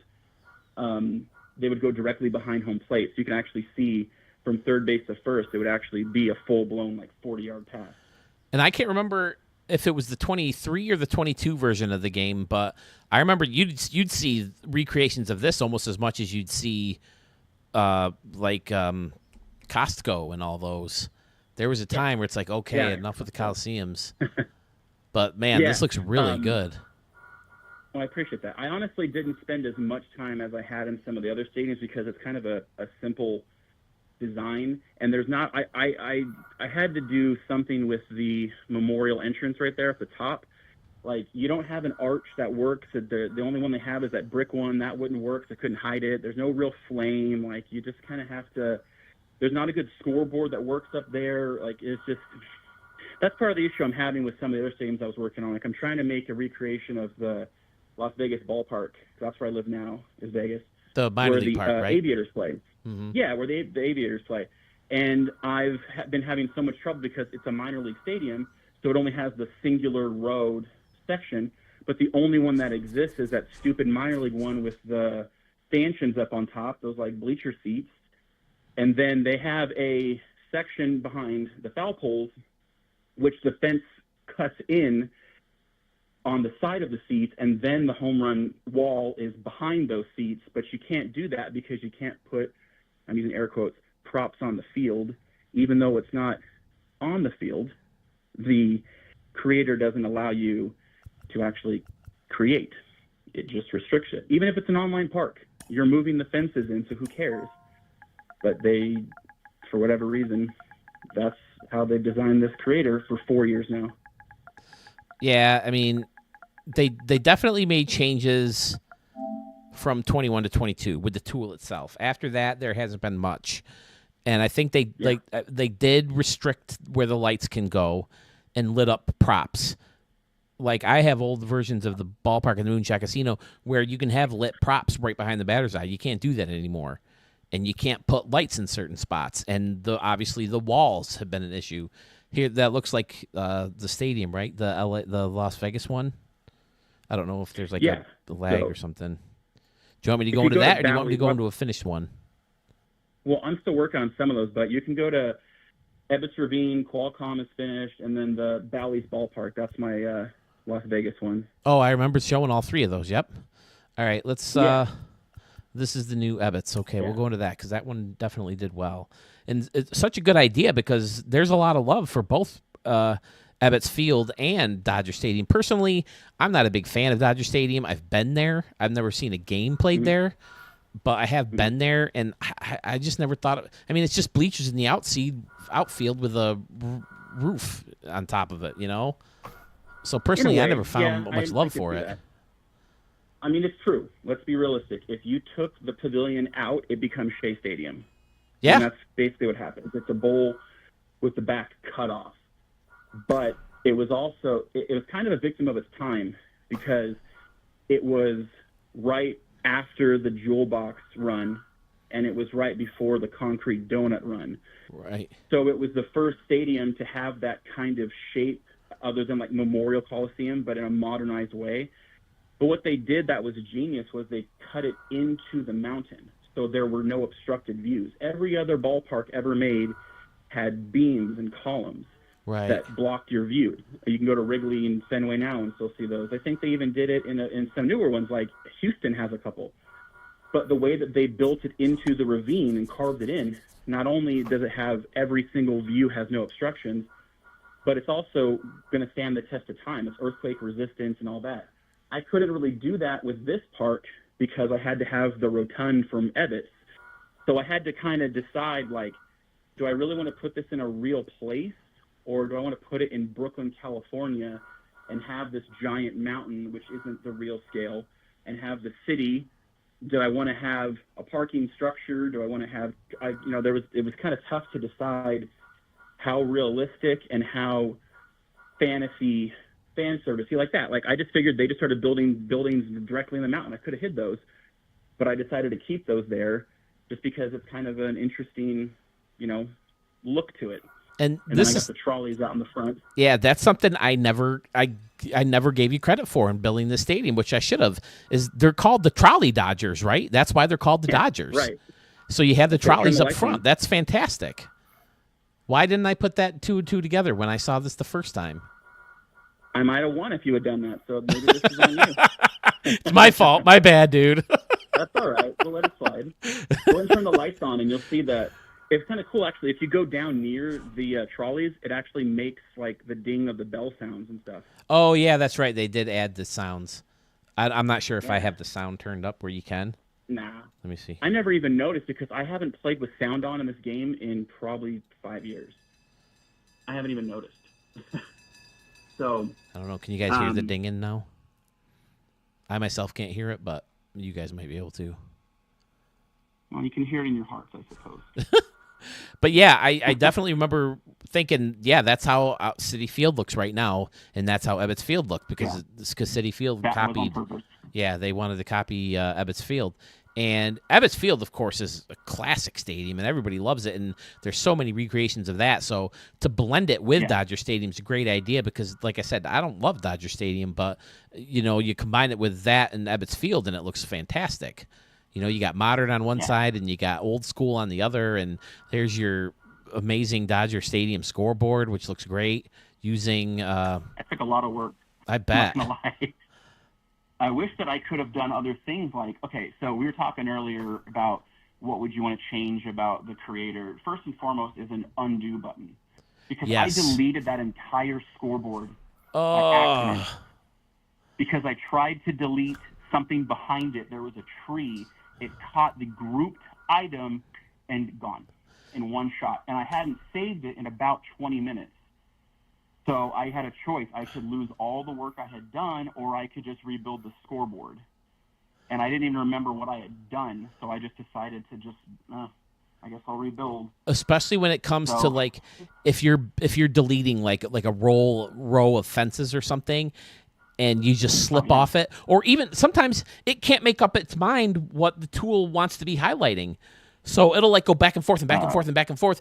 And if you try to time it wrong, or, instead of taking the time to spin around and make sure you're highlighted on the right thing, you just end up deleting the wrong thing. And so, yes, they definitely need an undo button. Bally's Ballpark, I built that entire wall of glass out of the entry gate. Yep. And I was looking in to move an item out of New York Casino, and it grabbed the wall, and I lost about maybe, 75, 80 gates in one shot. Like, so I learned, I try to learn from my mistakes, and I made the same one twice, So now I'm like, I don't confirm anything until I can pull back and make sure that I'm actually on the thing that I want, and I try to save as often as possible. And since you can't delete out of the vault, I don't get to do what I used to do, which was upload them frequently and go test them out to see how they look in real time. Because if you go into my vault, I have about, 80 stadiums, and I've only made like 7. So it's all duplicate versions. And when you're trying to give somebody, hey, go ahead and find the stadium, I have to name them weird things like version 2 and all that so you can find a specific one. Right. For that reason, because you might grab a version 7 versions back or something stupid like that. So now I feel like they can fix this, but they're going to wait until the current gen is the only thing they're building. When they stop using PS4 and all that, I think they might actually try and put some effort into it. That's something I forgot to mention with Jace, because he brought it up too. We've heard rumors, like I remember chatting with Sewell about this, that they think next year's version of the game, there won't be a PlayStation 4 version of it. I'm surprised it happened this year, but maybe they want to wait until 25 since it's a solid number. I know it's weird to think like that. Well, it's fine. 5 years since the console came out and all that. And how long has the PlayStation 5 been easily available? Because I don't remember it being easy. Just the 2 years. Okay. I remember trying to get it on launch day and had it in my cart, and by the time I went to actually pay for it, it had been removed from the cart Right. because they had sold out, and that went on for about 2 years. Yeah. Or Yeah. I would find out there was a drop, and before I could even get to it, it was gone. Well, that's why my PlayStation ended up getting shipped to the wrong house, because if you waited too long, I mean, even if you didn't wait too long and the thing was out of your cart, it was gone. Like, I had it in my cart like a dozen times, but then it'd be gone and say, nope, this is no longer available. So when I finally checked the email to get the confirmation that I did have it, I saw the shipping address hadn't been changed yet, because I don't buy stuff from Walmart.com very much, and that's where I ended up getting it from. No. What's the IDFDB stand for? It's time for Dodger baseball. Okay, gotcha. All right. Vin Scully's famous. That's right. Now, he used to say it before every game, but now it's kind of like the ceremonial first pitch. They always have somebody else come on the field and say that. And I was lucky enough to actually be there for the final time he ever said it at the stadium, which was Game 2 of the 2017 World Series. Oh, that's cool. So that was a would fun thing they lost, but you know. Would they play? Would they play him saying it, or would he just get on the thing and say it? Oh no, so what would happen was he would not say it in the stadium. He would say it for the broadcast. But then on occasion, there would be a time where he would say it over like the PA. One of them was a Sunday night game that was on ESPN, and I want to say it was in 2016. No, it was not 2016. It was earlier than that. But it's on YouTube. You can find it. And to me, it's the purest version of him saying it. I actually grabbed it and made it a text tone for a while. Oh, that's on my cool. phone, because of just how strong his voice was and how clean the recording of it was. But yeah, that was the thing he would always say before the start of every broadcast, whether it was on Prime Ticket or KCAL9 or whatever. And I don't remember when he started doing it, but since I was a kid, it was always there. And now they do it on the field. They have somebody recite it after the first pitch. That's when they officially, like, now it's time to start. Then they do the players run on the field and all that. Gotcha. That's fun. That's great. I mean, like they do the same thing with Bob Shepard. You know, he's been dead for like 14 years now, and they did Derek Jeter. He wouldn't let anyone else announce his name. And the Yes Network. I don't know how many Yankee fans are watching, but if you watch a Yankee game between or right before every game, there's like a little title card that comes up and says, "You're watching Yankee baseball," and it's Bob Shepard doing his thing. Hey, dog. That's important. Sorry, my dog is barking very loudly right now. I appreciate that kind of stuff. As I said, like I am first and foremost a baseball fan. I'm a diehard Dodger fan, but I'm a fan of the game and its history first. And I appreciate the old stadiums and the old logos and the old broadcasters, because here's the thing: once Bob Uecker leaves, that's it. There really is no broadcaster anymore. There's no one-man booth. Like, everybody is now kind of a homogenized version of what a baseball broadcast, 2 to 7-man booths. And even the Yankees, like, Michael Kay doesn't do his own games. And before he retired, you know, John Sterling is not the only guy in the booth for like the last 30 years. And it's just kind of surprising. Vin Scully was one of the last pure broadcasters, and he joked about it because he said, you know, he did it for 67 years, and he says, and no promotions. Like, he became the Dodgers broadcaster in 1950, and that's all he did the rest of his career. He never ascended, he never descended, he was just the guy. And there's not a lot of people who can still do that. But the Dodgers kind of found it's not ever going to be a replacement, but an acceptable kind of slot in, because we got Joe Davis, who now, as you know, does the national games for Fox. He's like the new Joe Buck. Uh-huh. But he was doing national games before, and that's what Vin would also do. He would do golf and football, and there are so many iconic calls that are not just baseball that have Vin's voice on them, including the catch for the 49ers, the Joe Montana, the Dwight Clark catch, some Masters. There's so many other little things that Vin Scully's name and voice was linked to, that even though he's gone, he's never actually going to be gone. Like his legacy and his voice and all that are going to be there forever. And I kind of feel sad for this newer generation that's coming in because they're coming into such a different environment. The sport is different in some ways. I mean, the way the games are broadcast, literally broadcast. You have to go to Peacock and Apple TV. I have had 7 games in a row blacked out because in Vegas you lose like 7 teams. All these Dodger games I can't watch because they're on some national connected version for some reason. And it's making the game not as accessible. Yeah. And then the iconic nature and feel of all that, like, it's just, I feel like we're losing something. So I'm hoping that they can turn and have an embrace of the past and like which they're trying to do, I think, with the Field of Dreams games and all that, but that's not real. That was, like, I don't know. I'm hoping that SDS does something more. They did the Negro League stuff, which is great, but now bring back some more classic stuff. Bring back AI. Find a way to get the rights to classic broadcasters' voices. I mean, there's so many little things that technology will allow them to do that I hope that as the only game in town, they take advantage of it. Yeah, well, I hear you talking about bringing stuff back. The problem is, will that attract younger audiences? And I think that's what they're focused on, is they want to hook younger kids and get them, Sure. to grow up with them with baseball, Yeah. And I think it's tough with how much more fast paced everybody thinks football and basketball is. Because if you ask me, football is just as slow paced as any other sport because of how many commercial breaks there are. Think about it. I mean, with baseball, everybody talks about, like, oh, this game is boring. This is a 9-pitch at bat. You had 9 action pitches. You have a run that stopped, then they have to reset, and then they have to line up, and then a timeout is called, and they reset again. Then there's an offsides penalty, then they reset again. Like, it's been 9 minutes since we had a ball snap. Right. And so many times, all this big shit happens, like, oh, it's a touchdown, and then all of a sudden there's a little yellow flag on the play, and they got to re-fucking do everything all over again. It's very rare to see a inside the park home run taken away.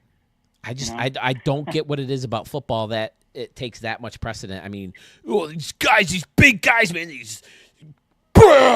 they crash into each other, and this guy just, I just don't get it. I mean, I've jumped on the Bills bandwagon. I'm from Rochester. The Josh Allen thing has been fun to follow, and watching him succeed and get the Bills back up. But I was a kid, and I hated football. Well, I guess I didn't really hate it, but I didn't appreciate football that much when they were in the Super Bowl 4 years in a row. And so that's the thing. Imagine me, though, being a kid growing up in the 90s in L.A. area. The year that I really got into football was the same year the Rams and Raiders were going to leave. So I didn't have a local team anymore. Yeah. And so I decided to be a 49er fan because they had just been in the Super Bowl. I looked into the history. Jerry Rice, Ronnie Lott, Joe Montana, Steve Young. Like, there were so many things that drew me to it. Plus, they were California. So as the years went on, I always wanted a local team in a sense. And then one year, something felt wrong. I didn't feel the same way about that team anymore, and I couldn't figure out what it was until they lost the Super Bowl against the Ravens. And I went outside. I was at a party with a buddy of mine, big 49er fan, and he goes, "Yeah, well, let's change the subject. Giants going to kick the shit out of your team this year." And I was like, wait a minute. And it finally hit me. I'm fans with a fan base that chant beat LA in the summer. Like, what the hell am I doing? Like, and then when the talk of the Rams coming back and all that started, like, it made sense to me. Like, it would have been my team kind of a feel. So as soon as that became official, I unfollowed one, liked the other, and I never looked back.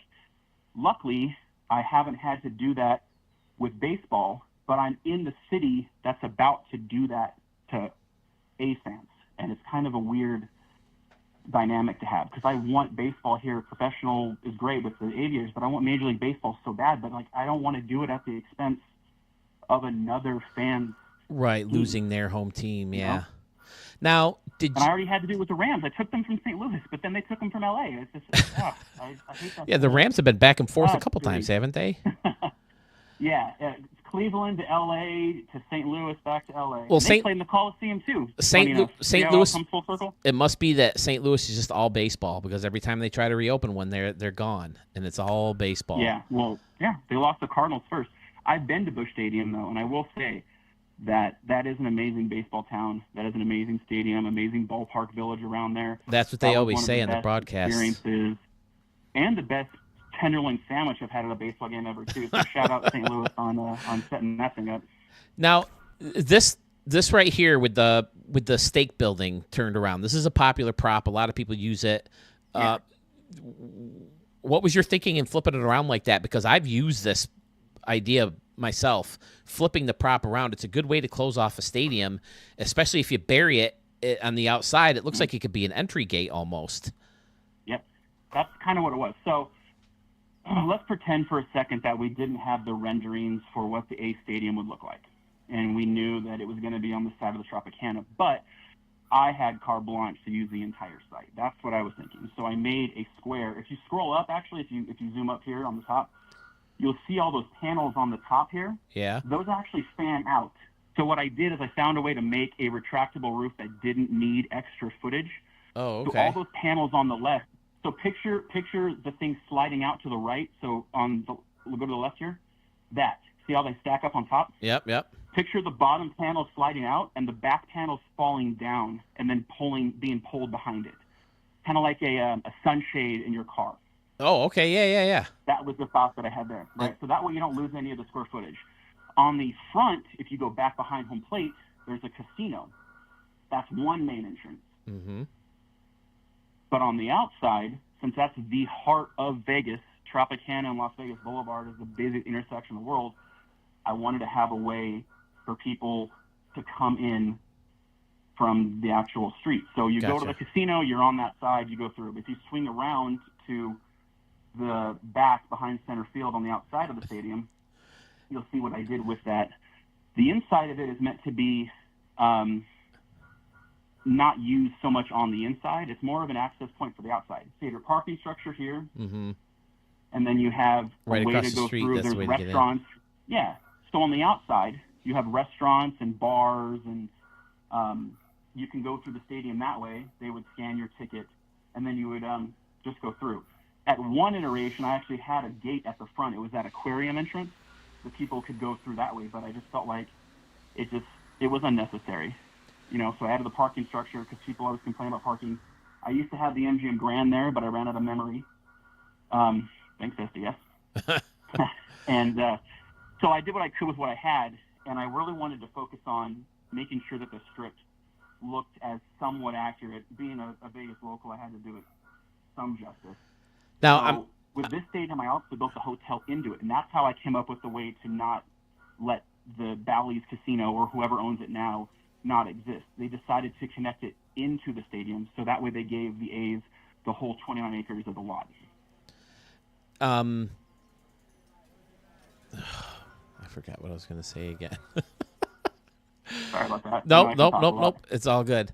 I know what I was going to say. I think the camera's so slow right now. It must be a memory thing because I see you're at 100%. I'm at 100. Yeah, I tried to swing around and it's like taking forever. So that must be the thing. It must be the memory. But yeah, I love right field. I love how you have the Las Vegas built right into the scoreboard and the grass behind, and taking full use of this building to kind of block everything off and connect in the hotel. Yeah, this is a great And I wanted stadium. that grass lawn area on the back as like a little nod to Las Vegas Ballpark because they have a lawn area in right field as well. Oh, okay.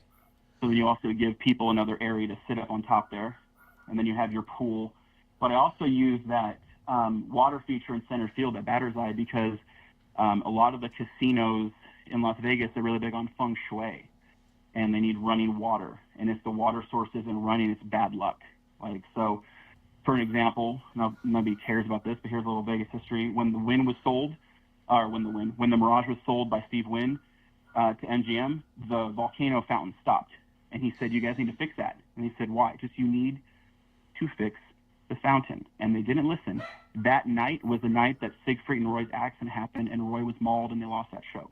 Oh, wow. So people take that stuff seriously now, it seems. So I made sure they got their water feature in center field. I like it.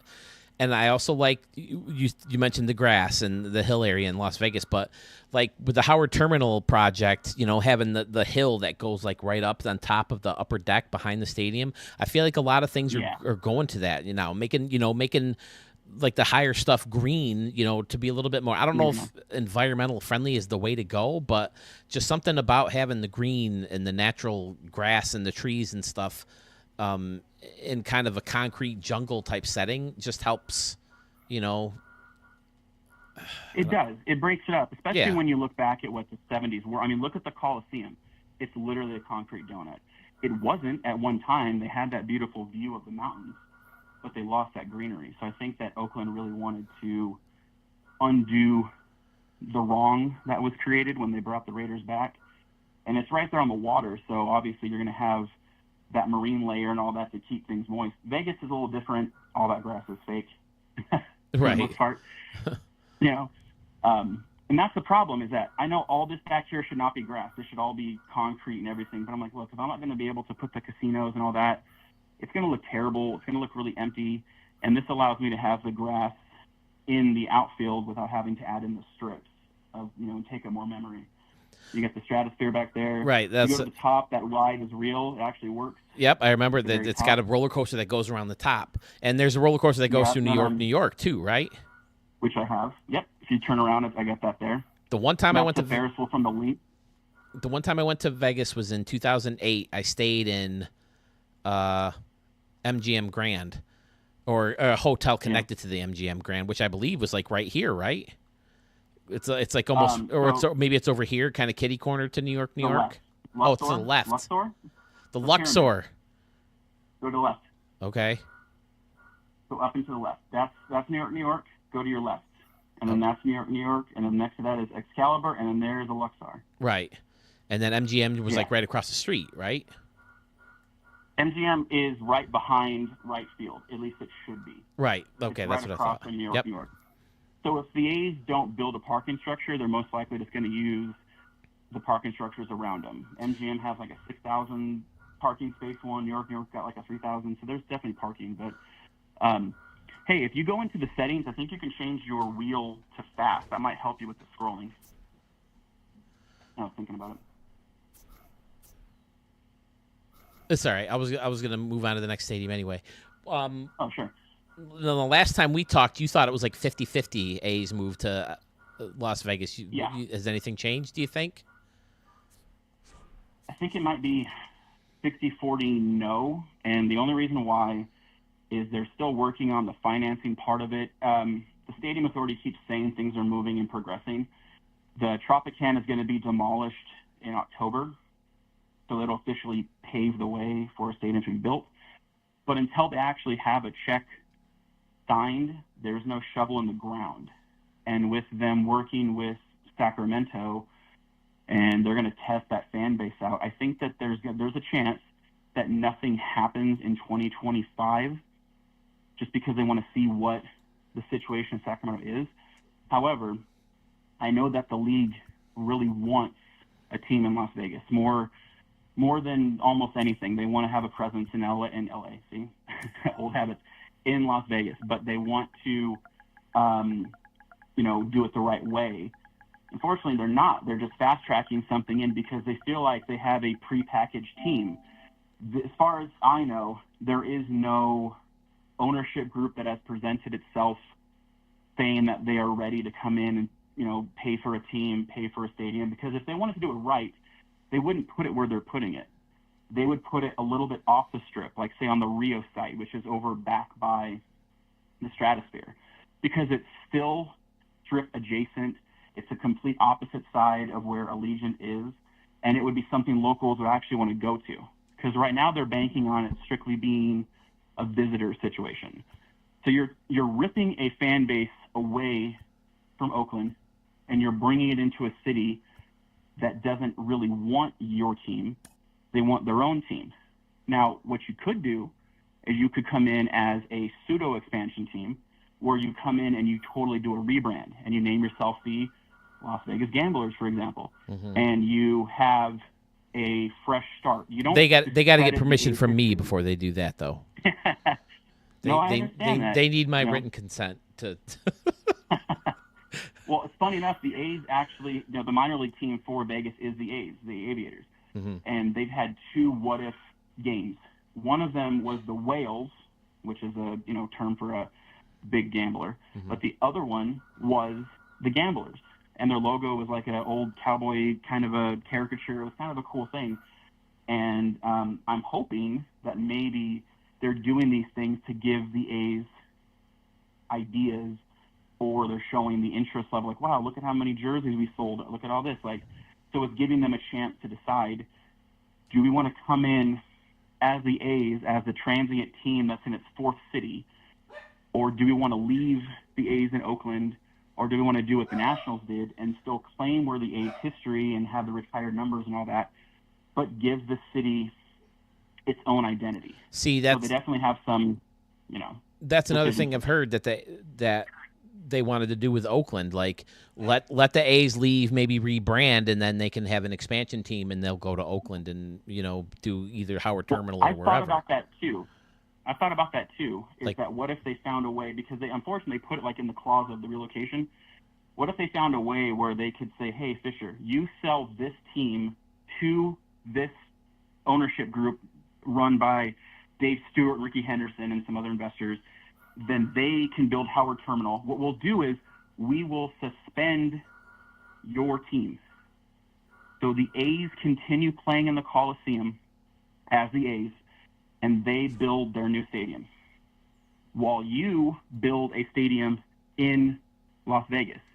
Instead of paying us an expansion fee, they will pay you for your team, and we'll kind of just call it a trade, and then you can build your stadium here, and now you work with the city and do it right. The Oakland A's stay in Oakland, the Las Vegas team gets a team, and then we had one more expansion team, which is most likely Nashville, now that the A's have been set up, the Rays, and then do it that way. You get 2 teams in the West, and you keep 2 teams in the East with Nashville and Tampa Bay.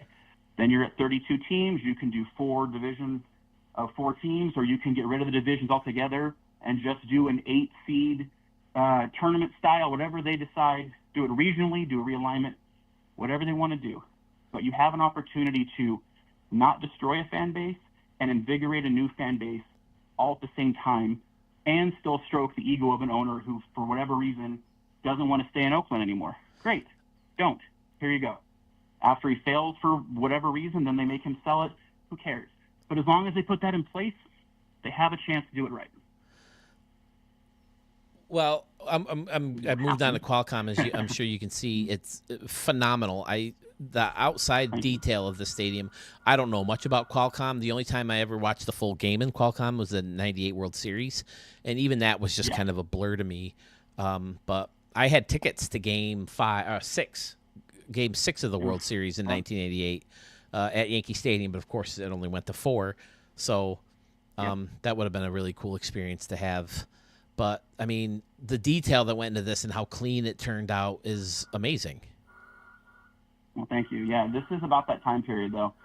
This is after they fully closed it off for the Chargers, and they redid the scoreboard, the name change, and all that. I went to Qualcomm once in '96 for a game against the Braves, and this is basically what you're looking at. People talk about Dodger Stadium being a giant parking lot.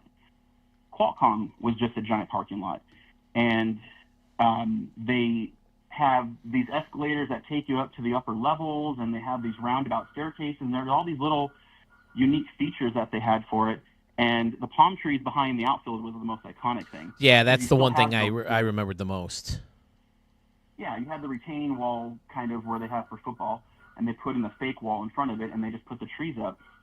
It was a very nice feature that I wish they had found a way to incorporate somehow into Petco, but it's hard. It's hard to. Petco, yeah, I was about to say it's hard to find much to complain about Petco. Yeah. I've never been there, but I mean, on TV, it's one of the best ones. That Pittsburgh. Yeah. You know, watching a game on TV, two of the better stadiums that pop out in my head. Pittsburgh, San Francisco. I've been to one game, but I have been. I was actually, funny you mentioned Pittsburgh. I was going to make not PNC Park, Free River Stadium at one time, but that's also just a giant circle, and that's the problem. Yeah. It's very hard to try, because I like fantasy stadiums. Like a lot of the guys in this room made some amazing ballparks, and that's what they are. They're ballparks. But some of these stadiums that some of your older, people grew up in, veteran stadiums, Three Rivers, and so on, they don't have any charm at all. However, they are beloved by the people who went there.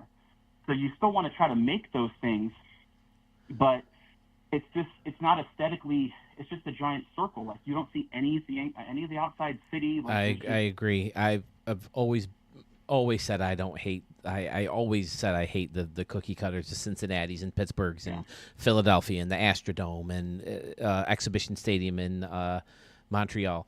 Mario here is saying he doesn't see the appeal of Petco personally. You're the first, Mario.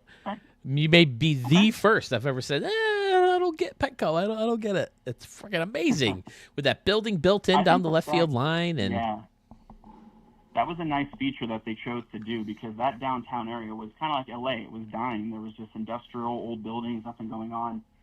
And they found a way to not only incorporate that building, but utilize it. It's their headquarters. There's a radio station. There's a team store. There's a suite section in there. Like, they really found a way to kind of take a nod from Camden Yards and take an old building that nobody wanted and say, no, not only are we keeping it, it's going to be the center point. We're going to build around this thing. And that's just a very impressive design choice that was made. And as a Dodger fan, I hate every, just because I have to. I hate every stadium except for Dodger Stadium, but that's not true. I love the fact that they've gone back to that ballpark jewel box style. And I don't think there's another stadium that's been built that has more than 40,000 seats now, or 45. Like, they're all smaller, more intimate. Dodger Stadium was built with 56,000, but it was never designed to be a multi-use. That's the thing that's funny about it. It has the size to be a football stadium, but it never was. It never had those dimensions that ever had to change. Does PNC in Pittsburgh, does that seat more than 40? I think it's under 40. I think it's in the 30s. It might be. I'll have to look it up. It might be 39 or 42. It's somewhere in that, because they did the same thing that like Great American Ballpark did. They have the river behind them, and they just built this one section of grandstand behind it, and then they just let the river be the end of the line. So they found a way to that's what's cool about it. The reason why a lot of those old jewel box stadiums were the way they were is because they were built into the city, into the neighborhoods. So Fenway has that giant wall because there was nowhere else to go. Right. And there was a car dealership behind it, and they had to protect it. And it was making Ebbets Field being built into a neighborhood. They have a giant wall too. Like, you don't have that anymore because you have all this land available until you don't. Right. And that's what's cool about with Chicago. If the White Sox figure it out, they're going to do the same thing. They're going to build on this little sliver of land, and they're going to find a way to give you a great view of the city. And I love that. I kind of hope that works out. I don't want to see another city lose their team. I want to see more cities gain teams. They should expand the game. They shouldn't restrict it and take it away from people. Well, here's my thing. You said you don't want to see cities lose a team. Unless they deserve it. Exactly. and we're talking Tampa Bay now. Yeah. Tampa Bay, well, I cannot believe. Right, it's St. Pete. But I cannot believe they plan on putting the stadium in the same area. Because I hear that's one of the biggest complaints is that there's only one really good way to get to that stadium, and that's what makes people not want to go out there.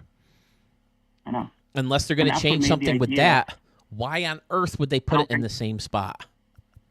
I don't think they can. I think that it's a geographical limitation. I think it's because of the way that the water surrounds the area and the bay and all that. Well, they talked about moving it closer to where they build bridges. They also talked about moving it closer to the Buccaneers Stadium. They talked about Ybor City, wherever that is. It just seems like there's got to be something they can do, like the new Braves Stadium. That's not in downtown Atlanta. Move it away from Tampa Bay a little bit if that'll help get people into the place. But you can't have baseball in October with the entire upper deck tarped off. That's just not a good look. No. And that's what's going on with Tampa Bay. And it's bad enough that it's in that stadium with that roof, so you have no idea it's like a casino. You have no idea what time of day it is. It's just this thing that's happening. And then you cut the fan sections in half, and it's like a World Series game with potentially 16,000 people in it. It just, it's an absolute especially when the joke. team is good. Yeah, Right. so I hope that they figure something out. I mean, that's why the talk of moving to Orlando actually was kind of inspiring, because it's still technically the Florida market. You're not moving them up to, Greenwich Village, Connecticut or something. Like, you're still in the area, but it's not in Tampa Bay. It's already not in Tampa Bay. So I hope that they can figure something out before they actually break ground and actually get some feedback from the fans. Are you going to come to these games? Not for 5 years until you build us a city to go to. Well, then what are we doing? Right?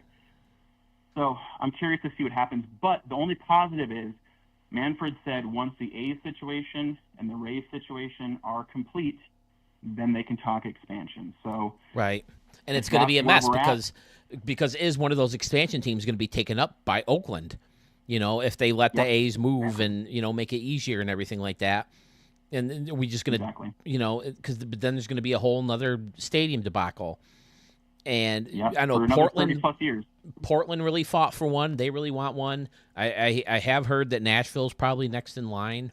Please excuse my mint. If nothing moves and Tampa Bay stays where they are and Oakland stays where they are, the two expansions will most likely be Nashville and possibly Salt Lake City.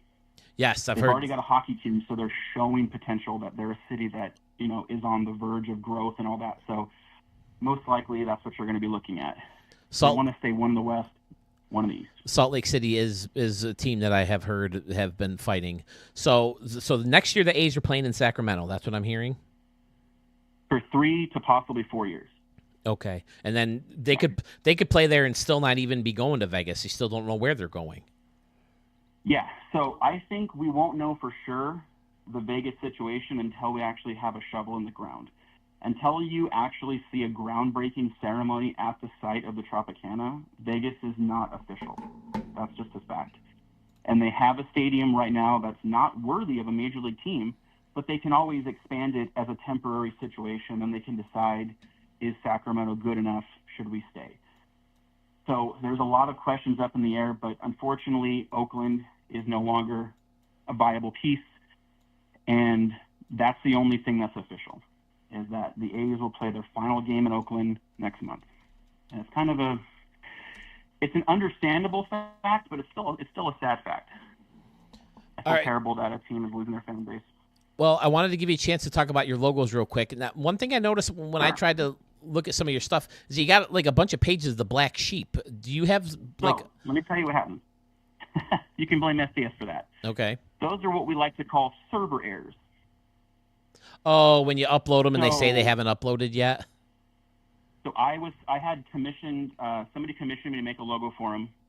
So I made them a logo, and I went to upload it. And every time I would throw it up, it would say server error, didn't go through. So I kept attempting it. After about the 40th time, I gave up. I came back the next morning, I tried again, it went through, and then I noticed so did the other 40 attempts. It took every single one of them, even though it told me. So let that be a lesson to anybody uploading logos or stadiums. Try it once. If it says it failed, just trust that it worked. Go away for a little bit, come back and check, and there's a good chance that it'll be there. I don't know why we're still having server errors, but it's insane. But here we are. Has anybody tried this in the Stadium Creator Vault? Hit triangle and see if you can. Can you do that? Jump to a certain page? I think you can. But oh I'm my not God. 100%, but I think you can. That would be a game changer if I can do that. I'm going to have to test that out. But I went deeper into your vault. I wanted to give you a chance to this before we moved on because I know some people said they got to go and they wanted to get on. Yeah, for sure. And I'm sorry that I'm so long. No. That's absolutely fine. You've got some great intake on a lot of this stuff. So you're offering your services, right, to create logos for people? Yeah. So a lot of those logos some of them are hidden. Like, that's why they have that weird, like, square and a P and all that, because they were made special for somebody else, and I transferred them over and all that. But I also delete some of them, too. Like, I'll make them for somebody. Once they download it, I'll delete it. Oh, okay. So that way it's unique. Right. I made it for you. This is yours. And if they don't care, then I keep it up. Because the thing is, I do take commissions when I make logos for people. So I try to It's kind of unfair. They pay for a logo, you upload it, it's this badass logo, and then all of a sudden all these other people just get to download it for free. I get that. That's smart. Exactly. So like this one, this Dodger Games, that's a streamer who asked me to make something for him a while back, and then I made a new version of it. I just didn't delete it. I made a different. I changed the G on it. And yeah, if anybody out there is interested in possibly having a custom logo made, that is something that I am, offering, to do. I'm also going to be starting my own channel pretty soon. It should have already started, but life gets in the way sometimes. There's going to be a lot weird of how that happens, cool isn't it? things on there. I know, right? One of the things I'm going to do is I'm going to do stadiums. This will be my stadiums. You and Sewell, that's your game. I'm not trying to encroach on showcasing other people. I will, however, be doing that with logos, though. I'm going to show off my logos. I'm going to make logos in real time. I'm going to make time-lapse videos. And I am also going to offer logo critiques. So if somebody has a logo that they made that they kind of want showcased, I might go in and look for some in the vault and kind of show them off, because I have a design background. So I'm not just some guy I actually understand color theory and blah, blah, blah, the boring stuff about design. And I enjoy doing it. And I've mastered parts of this logo creator that people just seem to have trouble with. So if you go in at Renegades, for example, that whole font in there, the We the People, that's a custom font. Yes. Like I actually had to go in and sculpt and use masks and so on. That's something I look for a lot with the Ricky Davis League fonts, is because, I could put a bunch of letters together and spell gamblers. I'm looking for someone who made something nice and fancy. And you did one, you did make one for me, and it looks great. I couldn't break myself away from my traditional thing. But here's the ones you made for me, and it's got the color scheme and it's got the poker chip, and it looks fantastic. You said you did something like with the moon, in the background with the baseball. Go to the LV. Yeah, go to the LV. So you play in the Moonshot Casino, right? So I gave you a moonshot. Perfect. So someone's asking, do you have a page? What kind of page, Pokey Boy? Because you can look him up under his username of Dodger Blue 55, just like you see it on the screen. So is he asking if he wants me to make one for him? So I'm starting my channel. I haven't posted anything yet. However, you can find the channel's name is going to be Baseball Devotee. So you can actually find, I have a Facebook page that I put up. I've yet to do anything with it, but you can message me on the Baseball Devotee page if you want to discuss having a logo made. I have my Twitter, or X, whatever, but my personal one, that I have some photos of other examples of logos that I've made that I've since deleted. I also do like classic logos, like I made the Chief Wahoo Indians logo and the classic winged A's before Angels A before they brought that back in the game, and so on. So if you're interested in having something made or just having a critique or whatever, I will let you know when that time comes, when I started posting, and then that YouTube channel and all that will be live, and then we'll be able to have some fun on that channel, because I'm also going to try to do some other fun things. Anything baseball related is going to be in play. Yeah, I thought on that channel. I remember you mentioned something, and somebody mentioned it, but I can't find the comment. I should have read it when I first saw it. But something about doing some kind of show together, and I know that's something that you thought of before last time we talked. Yeah, I think that it would be cool once I get rolling. If like you and I wanted to come on and do something like this, where we're like it's not on the screen obviously for copyright, but we watched a Dodger Yankee game or something, or we watched like a classic game, or we even just went on and talked to events in the sport, just whatever, just some sort of a way to connect, I think would be a pretty fun thing that we could put together. Yeah, absolutely. I'm open to anything. I'm trying to make as many contacts with as many people, just to see what kind of happens with whatever. This is a huge passion of mine, the video games, playing this video game, and baseball itself is one of my favorite things of all time. I'll go play wiffle ball and then play my softball game, and then come home and play this game while I'm watching the Yankees. You know, it's like baseball's like my favorite thing in the whole world.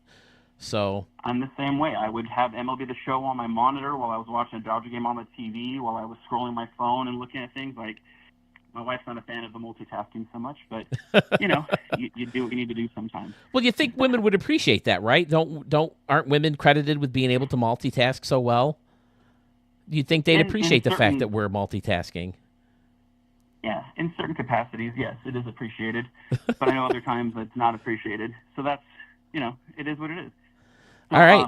I feel like I've taken enough of your time. No, listen, I appreciate it. Showcasing some things. And I will let you know when my channel is live, if anybody's interested in coming aboard and subscribing or just checking things out. So tell you what. It's not going to be a one-note channel. There's going to be a lot of cool stuff I have planned, and I'm also open to suggestions. Everybody has my email address. I put my email address out there. I have Dodger Blue's text number in my phone. So if you guys want to reach out to him, come to me first, and I'll get you guys connected somehow. How about we do like that? Yeah, that sounds great. You can go through you and let me know what you got going on, and we'll take it from there. All right, sounds good. Dodger Blue 55. Thank you, sir. Thank you for your state. Hey, how about a new stadium or something to send my way so I can show people, huh?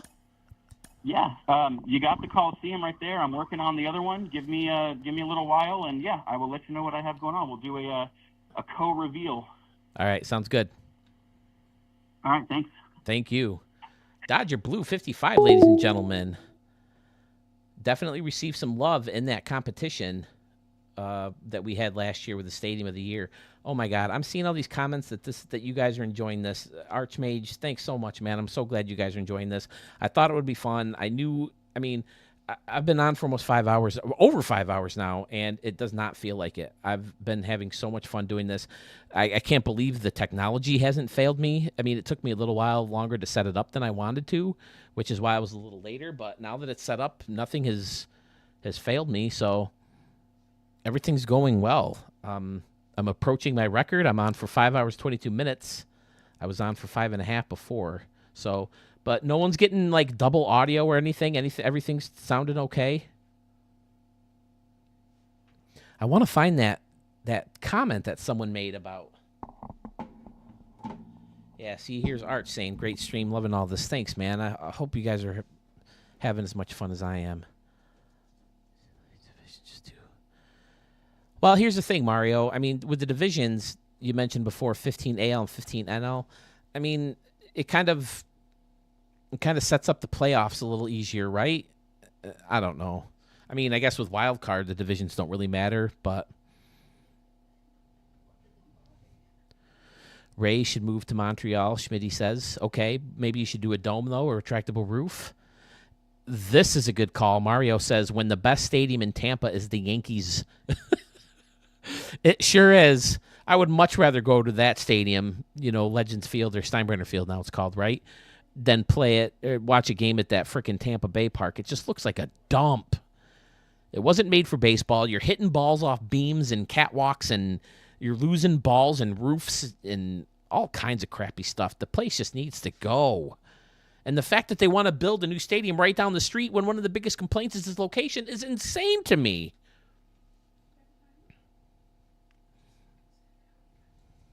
Here it is. Poggy Boy said, Dodger Blue also has a radio voice. Time for him to join your baseball web show. Listen, I'm open to anything. But, Poggy Boy, you wanted to go next. Are you still there? Do you still want to do this? I know you said you had to pop off. We need to find the right, I know a lot of people have multiple podcasts. I'm definitely not abandoning Respect the Pick, because Respect the Pick is a dream child of my own. And my brother and my nephew have a lot of fun doing it, and it's something that I definitely want to keep going with, because while baseball is probably my biggest love, I also have a love for pop culture and, all that nerd stuff. And my wife doesn't want me to spend too much time doing other stuff, but my ultimate goal is that I would like to be able to make some money doing this stuff, so maybe I don't have to work summers until I retire. That would be fantastic. Make enough money just to hold me over for a couple months in the summer would be great.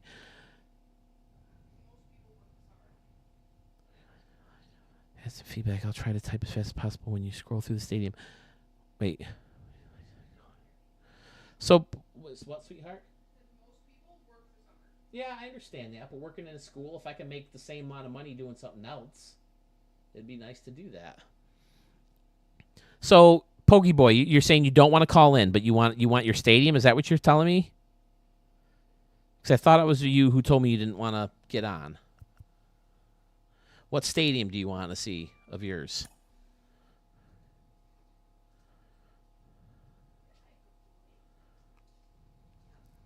Okay, what stadium? Is Pfizer still around? Okay. You'll be next. Batsman Stronghold. Is this one of the new ones you wanted to see?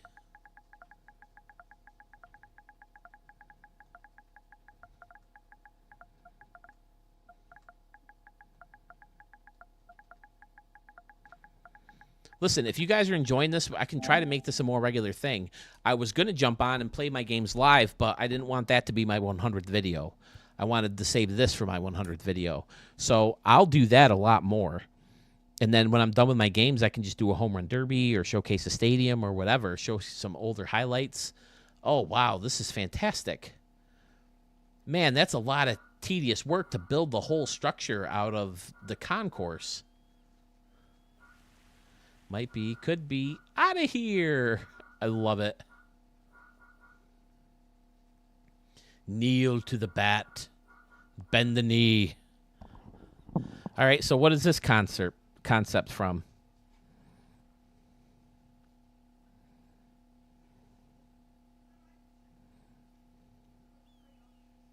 Sewell is back. Guess who's back? Back again. 50,000 to charity. Okay, that's not bad. Starting to make a contact stadium with lots of targets. Okay, that's my kind of stadium. I like.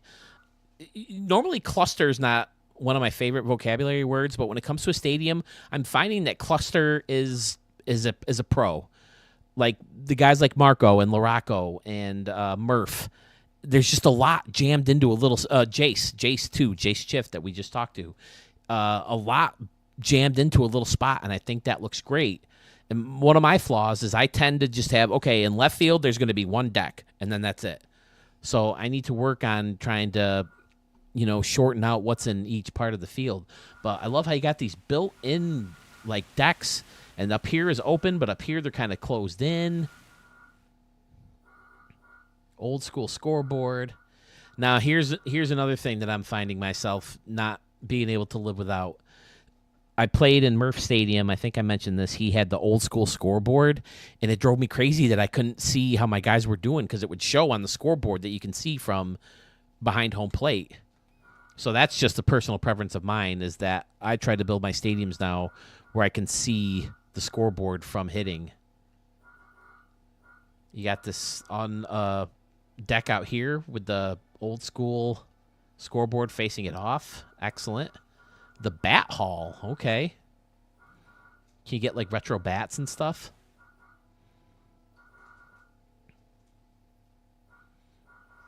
Oh, okay. You use the old building. See, well, okay. Maybe it's not a memory thing because you're at 99% now, and right now my camera's flying around. What the hell? Have you guys ever noticed this before? Like the cardboard cutout of the mountain? I'm getting behind. Yes, Pfizer, you can go. Are we doing your stadium? Are you calling in? What?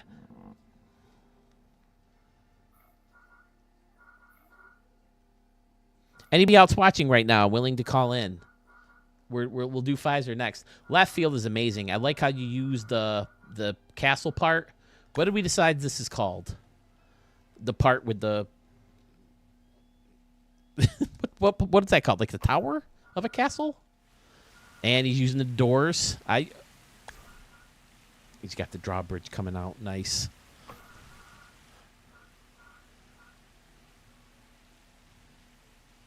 Okay. So you have noticed that march. That's the first time I've ever gotten next to it or beside it. Oh, I'm in the mountain right now. I always find it fun when you can get into the props. Some of them are cool when you see like the detail, like the ship. They had like the pool and the seats and stuff. Okay, sorry. Focus on the field. I like this garden way up high. Again, you know, I like my high grass, my high nature. Oh, and there's even a little pool in here. Fantastic. This guy's pitching to this dude. They have this at the Hall of Fame. There's a statue of a catcher and a hitter and an umpire and a pitcher just outside the Hall of Fame. Going around and behind looks pretty standard with the old school seating, like in here. I've done it a million times. You hop in here and you can see the carpet. Where's the second pool? Underneath. All right, so it would be in here. There's a waterfall. I see the waterfall. Oh, look at this. Is this supposed to be like a waterfall? This is all water.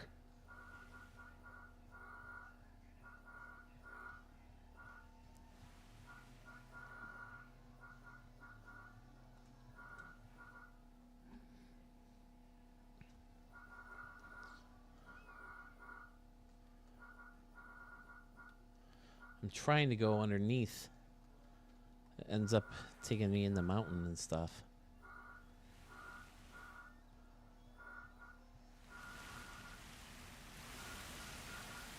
What's the netting? Is it supposed to be just like hitting and like a batting cage practice type situation?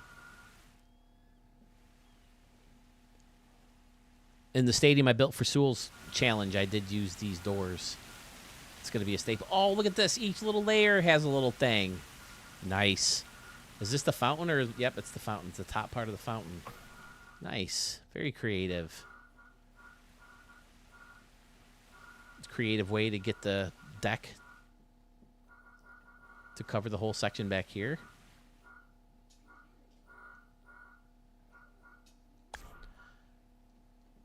I like turning the stage around as well, just to give you something different to look at up here. There's little balconies people are hanging out on. Hit it here sign. I mean, I don't know if you are going to hit it out there. How deep is this park? 315. Oh, baby. I might get it up there. What's the altitude? 364. So, again, this is Batsman Stronghold since I'm in here in Capitol Hills. Created by Pogi Boy Wico. I wish... I need Sewell's streaming setup stuff. I'm sure there's a way I can do it, but I don't want to mess with things the way... You know, with the positive way that... the streams have been going so far, but there should be a way I can put graphics up. My poor starving dog is licking out his empty bowl. My wife wants dinner. All right, fellas, I might have to wrap this up soon. I got 16 viewers right now. Yes, I'm sorry, Pogi Boy. Yes, I'm sorry. I'm losing focus. Very nice at night. What's on top? Oh, it's the MLB sign. Okay, that big, long, tall brick one. Gotcha. Yeah, I like over here, too. Didn't get as to as many older stamped stadiums as I wanted to, but I can come back on later after I eat. I might have to take a dinner break and come back. So officially, that'll be video 101. But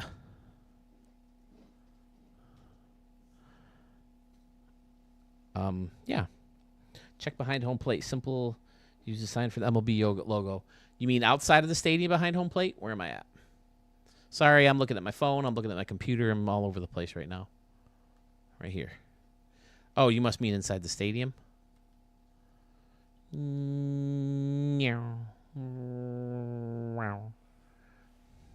Oh, there it is. Okay. Yeah, that looks really good. It is simple, but yeah. It's nice to get different back there. There's not much you can do because you just can't see much back there from behind the pitcher's mound when you're pitching in a game.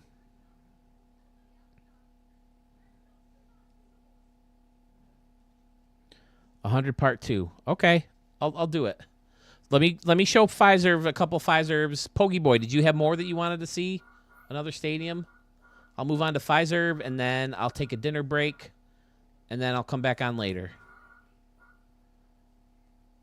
I can show some older stadiums, maybe get into the older version of the game. I know it's a Monday. I'm off, so I can be up late tonight. I'm off until Wednesday, and then I have a 4-day weekend for Labor Day.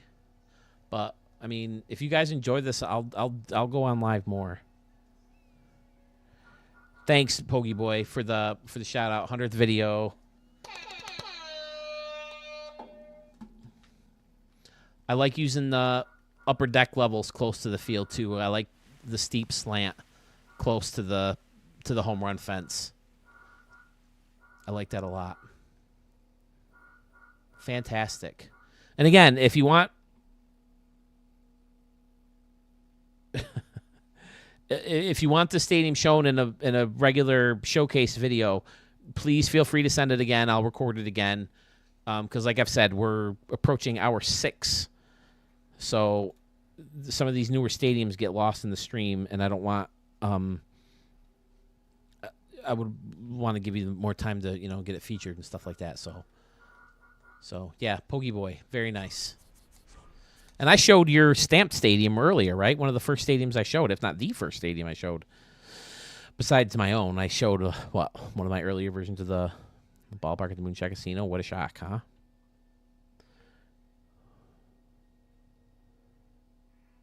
I'm definitely going to do that, Murf, if you're willing to be up a little later. I know you're a little further out west, so maybe it wouldn't be too late for you, but I definitely want to do that. Maybe I'll come back with that, bust out MLB The Show 21. Because I've shown 22 stadiums. I mean, I guess I could. I have it right here. Or is that 23? This is 23. Here's 22. I could bust out 22.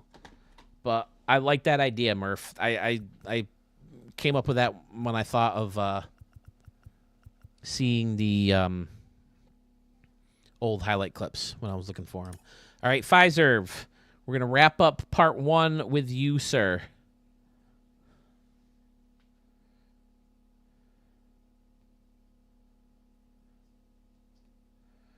Good night, Pokey Boy. Thanks for watching, man. You were with me from like the first minute. I don't know if you were in and out, but thank you so much. Happy to show that for you if you're going to be watching me for for 5 hours.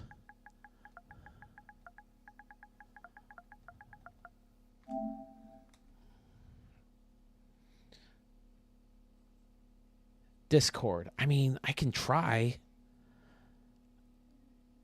The thing is I don't know if I'd be able to.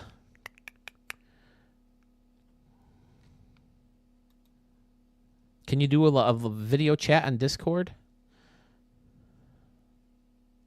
I mean, to be honest, Pfizer, you'd be calling me, and I would see your number, but I could just delete it right away.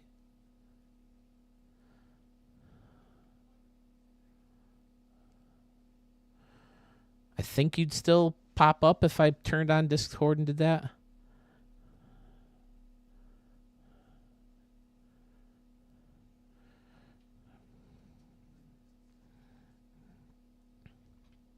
All right, I'm on Discord.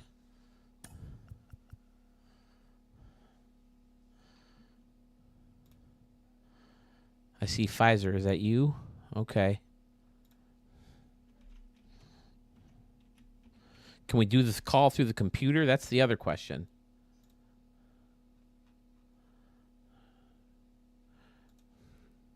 No, I get it, dude. All right. Do you still want me to show IBM Park, or do you want me to hold off on that? Pfizer, ladies and gentlemen, or gentlemen, is our youngest contributor to Studio 44 at 15, he said he was. I was so disappointed. I never had kids myself. I've got 3 siblings. Each of them have 2 kids of their own, and none of them are really into baseball. So I thought my younger sister had a shot with those 2, but she went out with the big lacrosse guy for a while, and he got him in lacrosse. and then they're both just natural lacrosse players. Like my youngest nephew, or my second youngest nephew, is an All-American lacrosse player. So he's he got a scholarship to a local state college. So it's hard to blame him for not liking baseball when you're naturally good at another sport. But they were my bigger athletes out of all. All right, so hold on. All right, I'm here. Join the call. Okay, hold on. I got to put my headphones back on. Hey, is this Phil?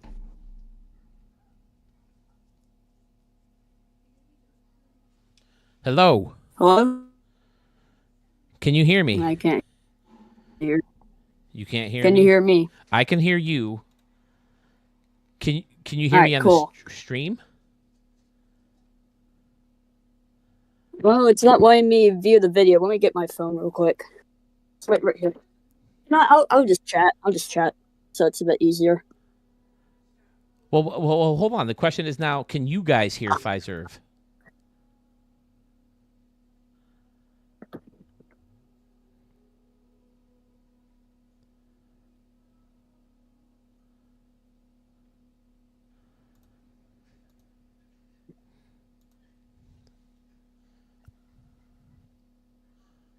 Oh, I remembered him talking about this one, the Chuwang Du-Wan Memorial Olympic Park. I remember that one. I can kind of hear my... Okay, Murf said... Would you want to do... I don't mind if you do... Here's the question, I Pfizer. wouldn't mind if you do IB. Do you have headphones on your computer? Because if you could listen to the computer and then listen to me through your computer, could that work? Because everyone's saying that they can hear us both. I'm doing this on my iPad. Oh, okay. All right. Well, it sounds like we're getting in a conversation, so I say we roll with it. All right. All right. Let's go. Yeah, I don't mind going ahead with IBM Park. Which one did you want to see? IBM first? That's the latest one you sent me. Yes, sir. And I think yes. I think I got a confusion because you said you wanted to hold off until you were back, and then I didn't realize that I didn't premiere the video until after you were back anyway. So, I should have included it in the last video, but I have a couple in the queue that didn't make it yet. So, yeah, already I'm digging the view. You don't see this very much, but I like that a lot. Using the New Orleans style building with the little banners, nice and colorful. Yeah, I based it off of Rangers Ballpark in Arlington, the previous version. How you have like the hotel and office spaces. That's one of my favorite stadiums of all time. That stadium, it breaks my heart that they don't use it anymore. But we disrupt this conversation for canoes.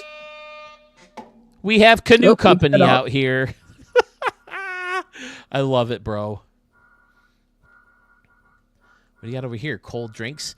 This is something I've seen at the new Yankee Stadium. They kind of built in these like squared off little like standing room only spots in the upper deck. So I get a new Yankee Stadium vibe from there. So God, my iPad is about to die. It's about to die. I'll just chat with you. My iPad. Yeah. I'll be back with you. Okay. All right. Well, so the Pfizer is leaving us, which is too bad. But yeah, we'll showcase the stadiums real quick. Again, I'm guessing these are a shout out to me and Sewell. Thank you, sir. What's GK? You'll have to let me know what GK is. No, it's okay, dude. Listen, I appreciate you giving it a shot. People seem to be enjoying the phone calls. Oh, Phil's Casino. Tear. And then the studio's back here. I love it. People are hanging out with this deck, getting some ice cream. Or happy ice, I'm sorry.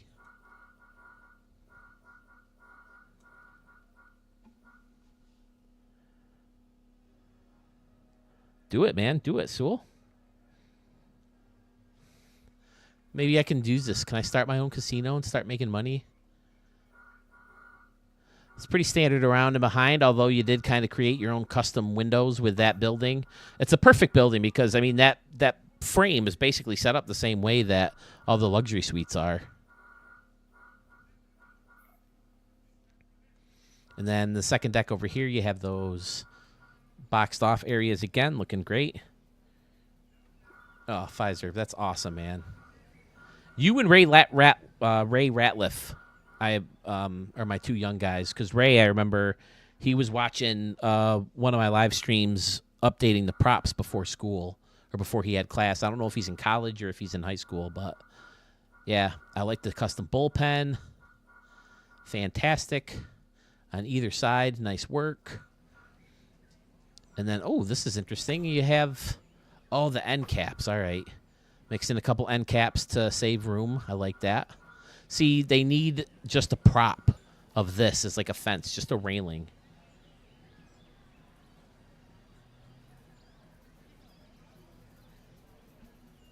Yeah, gaming kitchen. I meant to mention this when we brought up that Speedway. I saw Gaming Kitchen was doing a live stream building the racetrack park, and I think AP Gaming or AP Ballparks, he also did a baseball stadium inside the middle of a, what do they call it? They call it it's not the dugout. It's the infield, right? The grass in the middle. They call it the infield, where people hang out, and they're putting a baseball stadium in there too. And look at this. Borrowing a little idea from Jace Chiff, I see. Or is this something different? Oh, is it just to like face off the back here? Okay. This looks like Space Invaders monsters.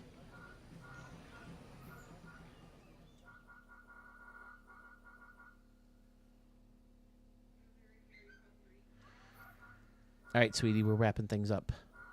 Sorry, my wife wants food. I don't blame her.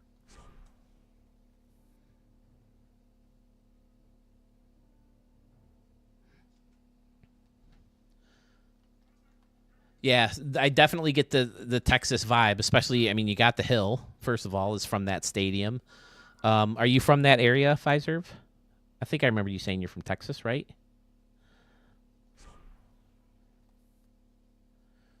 Yeah, center field at night does look great. I didn't realize that building lit up so much. Again, I just don't see it used that often. And then there's a nice balcony out there where people are hanging out.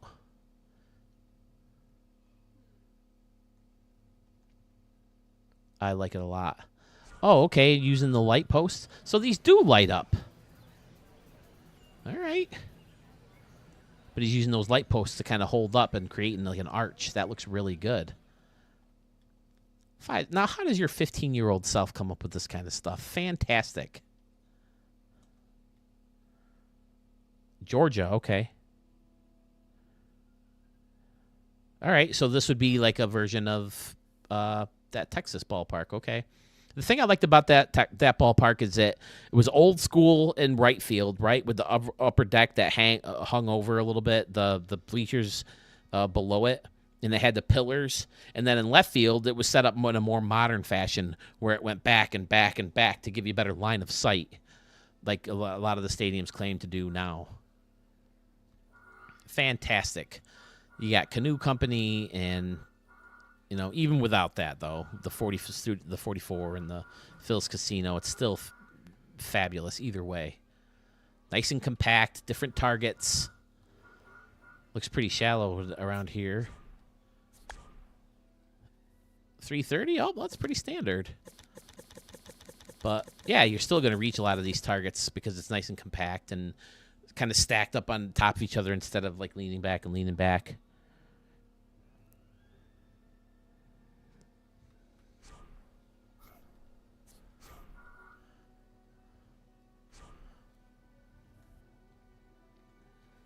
All right.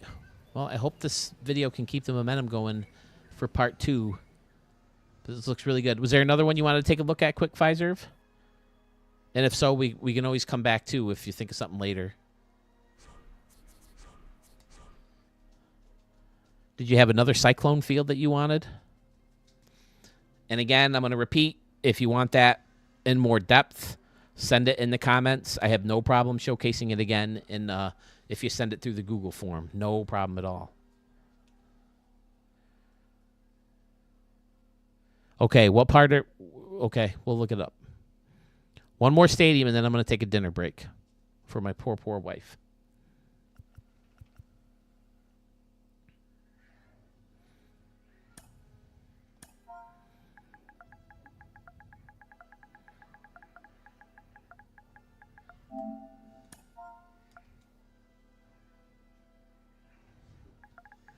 Now, I do remember the changes that you made, and you got rid of. You had to get rid of the anomaly, obviously, because they've been, nuked, as Jace called it. I like that.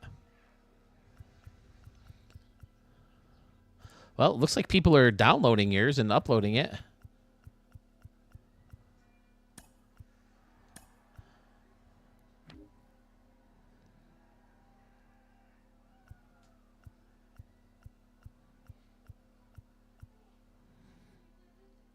Okay, now this is the one I've found.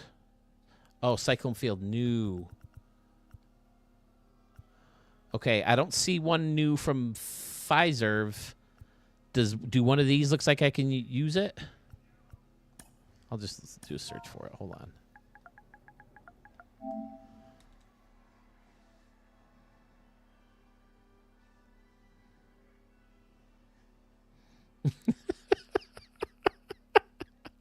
Hattie RTTS glitch. Stadium Road does go hard. See, I thought you had one. I thought you had one without anomalies in it. Am I in the right one? Okay. Oh, you got some things underground that they don't want you to have, huh? I mean,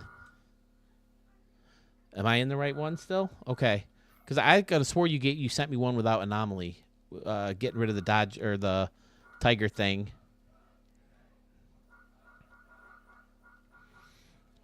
I mean, I don't know what there is to say about it. It's fantastic. I love having the different layers, out to the water. A lot of times the water is just flat all the way around.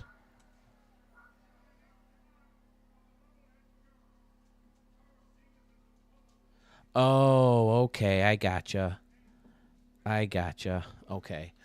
So what is it you wanted to change about this one? I mean, it's beautifully laid out with the coast. You get a very big Hawaii vibe from this, or even Miami.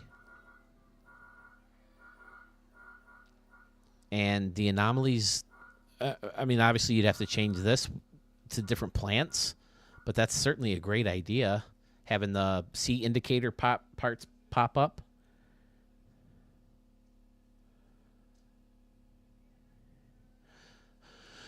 So obviously with the first thing is you got to do something with the anomalies. To be honest, I never saw the point of a structure here when you already have the second deck up here, because it's already enclosed. Maybe if you're going to have people like on the roof of this, but again, this anomaly's got to get shot anyway. So, and then maybe you can put some concessions back there. I feel like you did that on the new version of the stadium, though. Like if you put a concourse leading off this top step and then putting some concession stands in here, or some other fun, like, feature prop thing. Maybe a new host of the scoreboard. A lot of people do use the shipping containers. My only problem with the shipping containers is how beat up they look. But this walkway is gorgeous. And the signs facing out to people in the water, it's a great idea. And you got the scoreboard walk up here. It's excellent. All the sailboats. I don't see any canoes. Don't see a canoe. I like the cyclones out there too.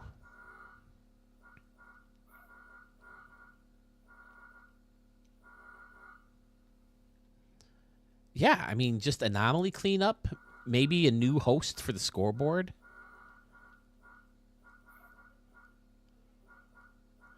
This all looks pretty standard and nice and clean and nice.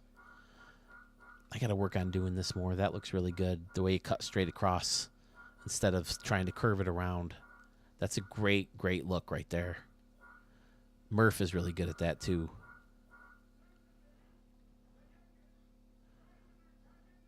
You got the old school dirt pattern. That's not my favorite dirt pattern, but that's something easily changed. Other than that, I really don't see what's wrong, if anything needs to be done with it. So the Cyclones, I take it, are your team to use it for Road to the Show?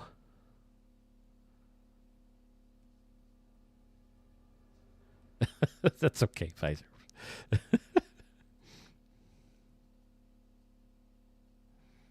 There you go, Murf, with a lower area dock. I like that idea. Some kind of island or something. I don't know.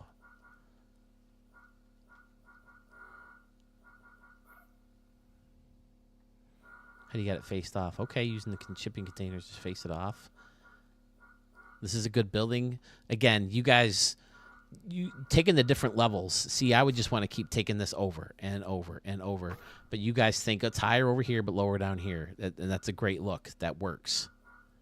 Very Ebbets Field vibe, the way it jolts back out here with facing off behind home plate. Very nice indeed, sir. Yeah. I love it.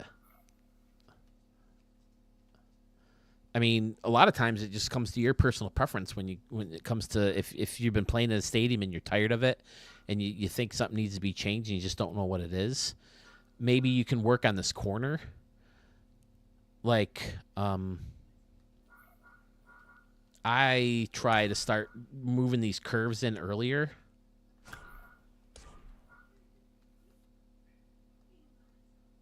That way they're still hugging up right up against the wall. That's just one little thing that I try to work on. The problem with it, though, is it gives you those weird triangle steps. But personally, I like that look better than having the space between the seats and the fence. I'd rather do that than have that. And another thing that I see in a lot of stadiums, and this is, again, just my preference, is I try to recreate more of a major league look and have the fences like up to the people's chins along the base paths and behind home plate. Because, I mean, there's really not much you see of a fan, you know, from a game point of view. Again, that's just a preference of mine. So when I used to download people's stadiums and they had the walls like this, I would go around and just raise the walls up, you know, like behind home plate too. Now, again, you're a little further away from the wall, but that's not a big deal at all.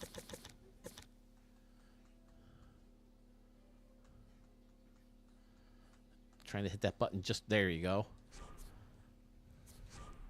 Just little things like that. But again, that's all just preference.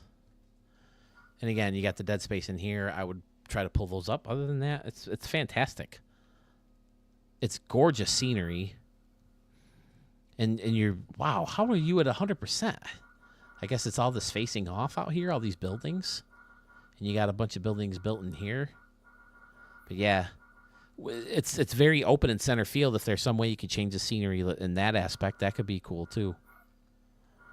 But again, I don't imagine you see very much.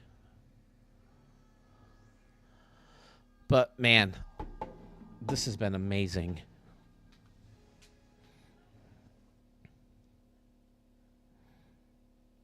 Behind the bleacher section and right, I highly recommend you not looking there. Well, I think I already went back there. But again, I think that's an easy enough fix. You just create a concourse that extends back to maybe about here, and then you throw a couple concession stands right next to each other, and I think that's fine.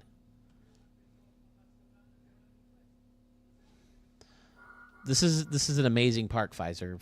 There's the main features of it are outstanding. I love the quirky dimensions.